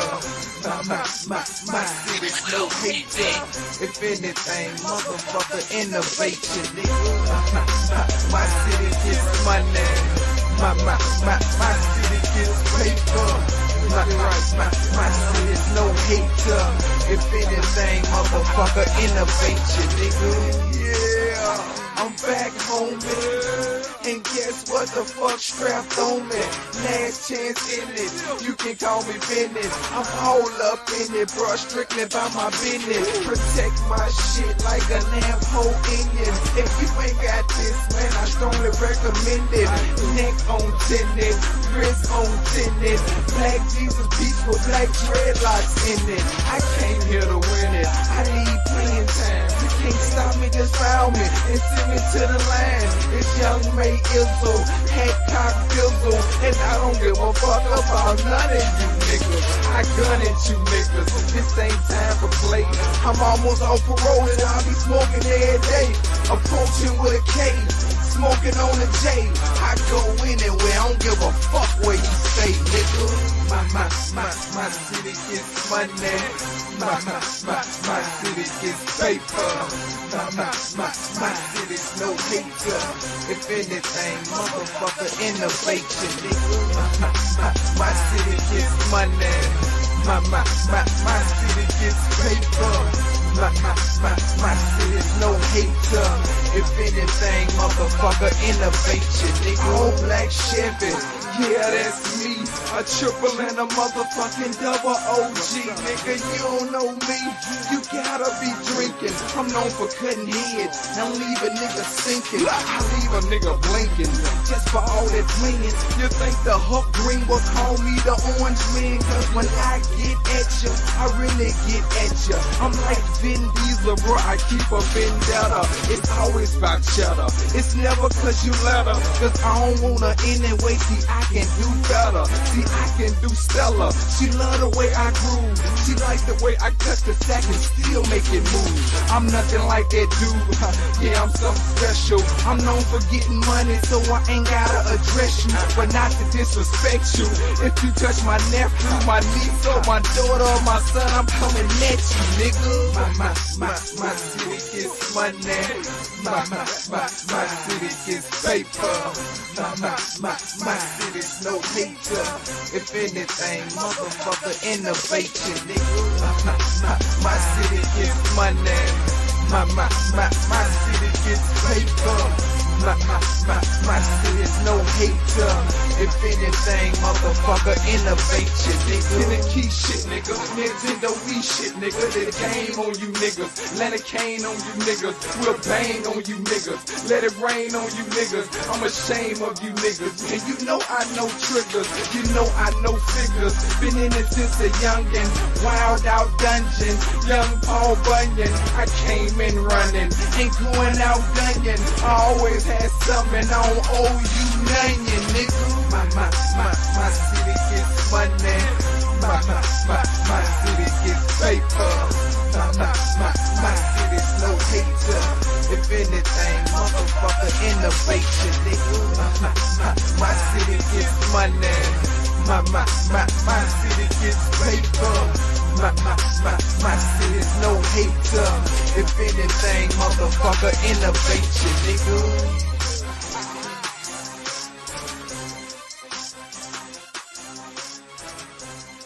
We up out here, y'all, with this final jam, and then y'all won't see me no more until we come live for the bingo. So y'all hit that like button, leave a comment after. Thank you. I don't need this for real, but I mean, hey. Trying to figure out this problem that these niggas got all of a sudden towards my mama. Wasn't too important till you put my family in drama. Now I gotta step down from my level cause you at the bottom. This really too easy. Niggas flies because I'm finna squash them. Niggas finna hate this. Your brother 27 with a minor on some gay shit. On this nigga ass at first I wasn't gonna say shit. He couldn't get the hoes, I guess he had to make a lane switch. Acting like a sis, really acting like a bitch. We could talk it out but I can't understand him with the list. Not to mention he be dressing up for views, he wearing wigs. Not to mention nigga 27, out here scamming kids. Foreign coupe, I love to walk around it. Capping, so let's talk about it. Laughing but nobody smiling. Too old to be acting childish. He didn't want the smoke, brought up my mama. So bro, now you got it. If you know what's best, then close your mouth and keep my mama out it. Now I'm making noise. always piss me off and now I'm too annoyed. Nigga play with toys, he play with them and fuck with little boys. I can't just ignore it. Water deep just like we finding Dory. I don't have a choice, the war is coming, hope you ready for it. Double cup I'm sipping, you can talk your shit, but leave my family out and I ain't tripping. Don't let this shit go over your head, I really hope you listen. I'm real fed up hearing this and that, you acting like a sissy. Thought I was misogynist, but you keep sneak dissing these women. Problem that these niggas got all of a sudden towards my mama. Wasn't too important to you, put my family in drama. Now I gotta step down from my level, cause you at the bottom, this really too easy. Niggas figure out this in the problem that these niggas got all of a sudden towards my mama. Wasn't too important to you, put my family in drama. Now I gotta step down from my level, cause you at the bottom, this really too easy. Niggas flies because I'm finna squash them.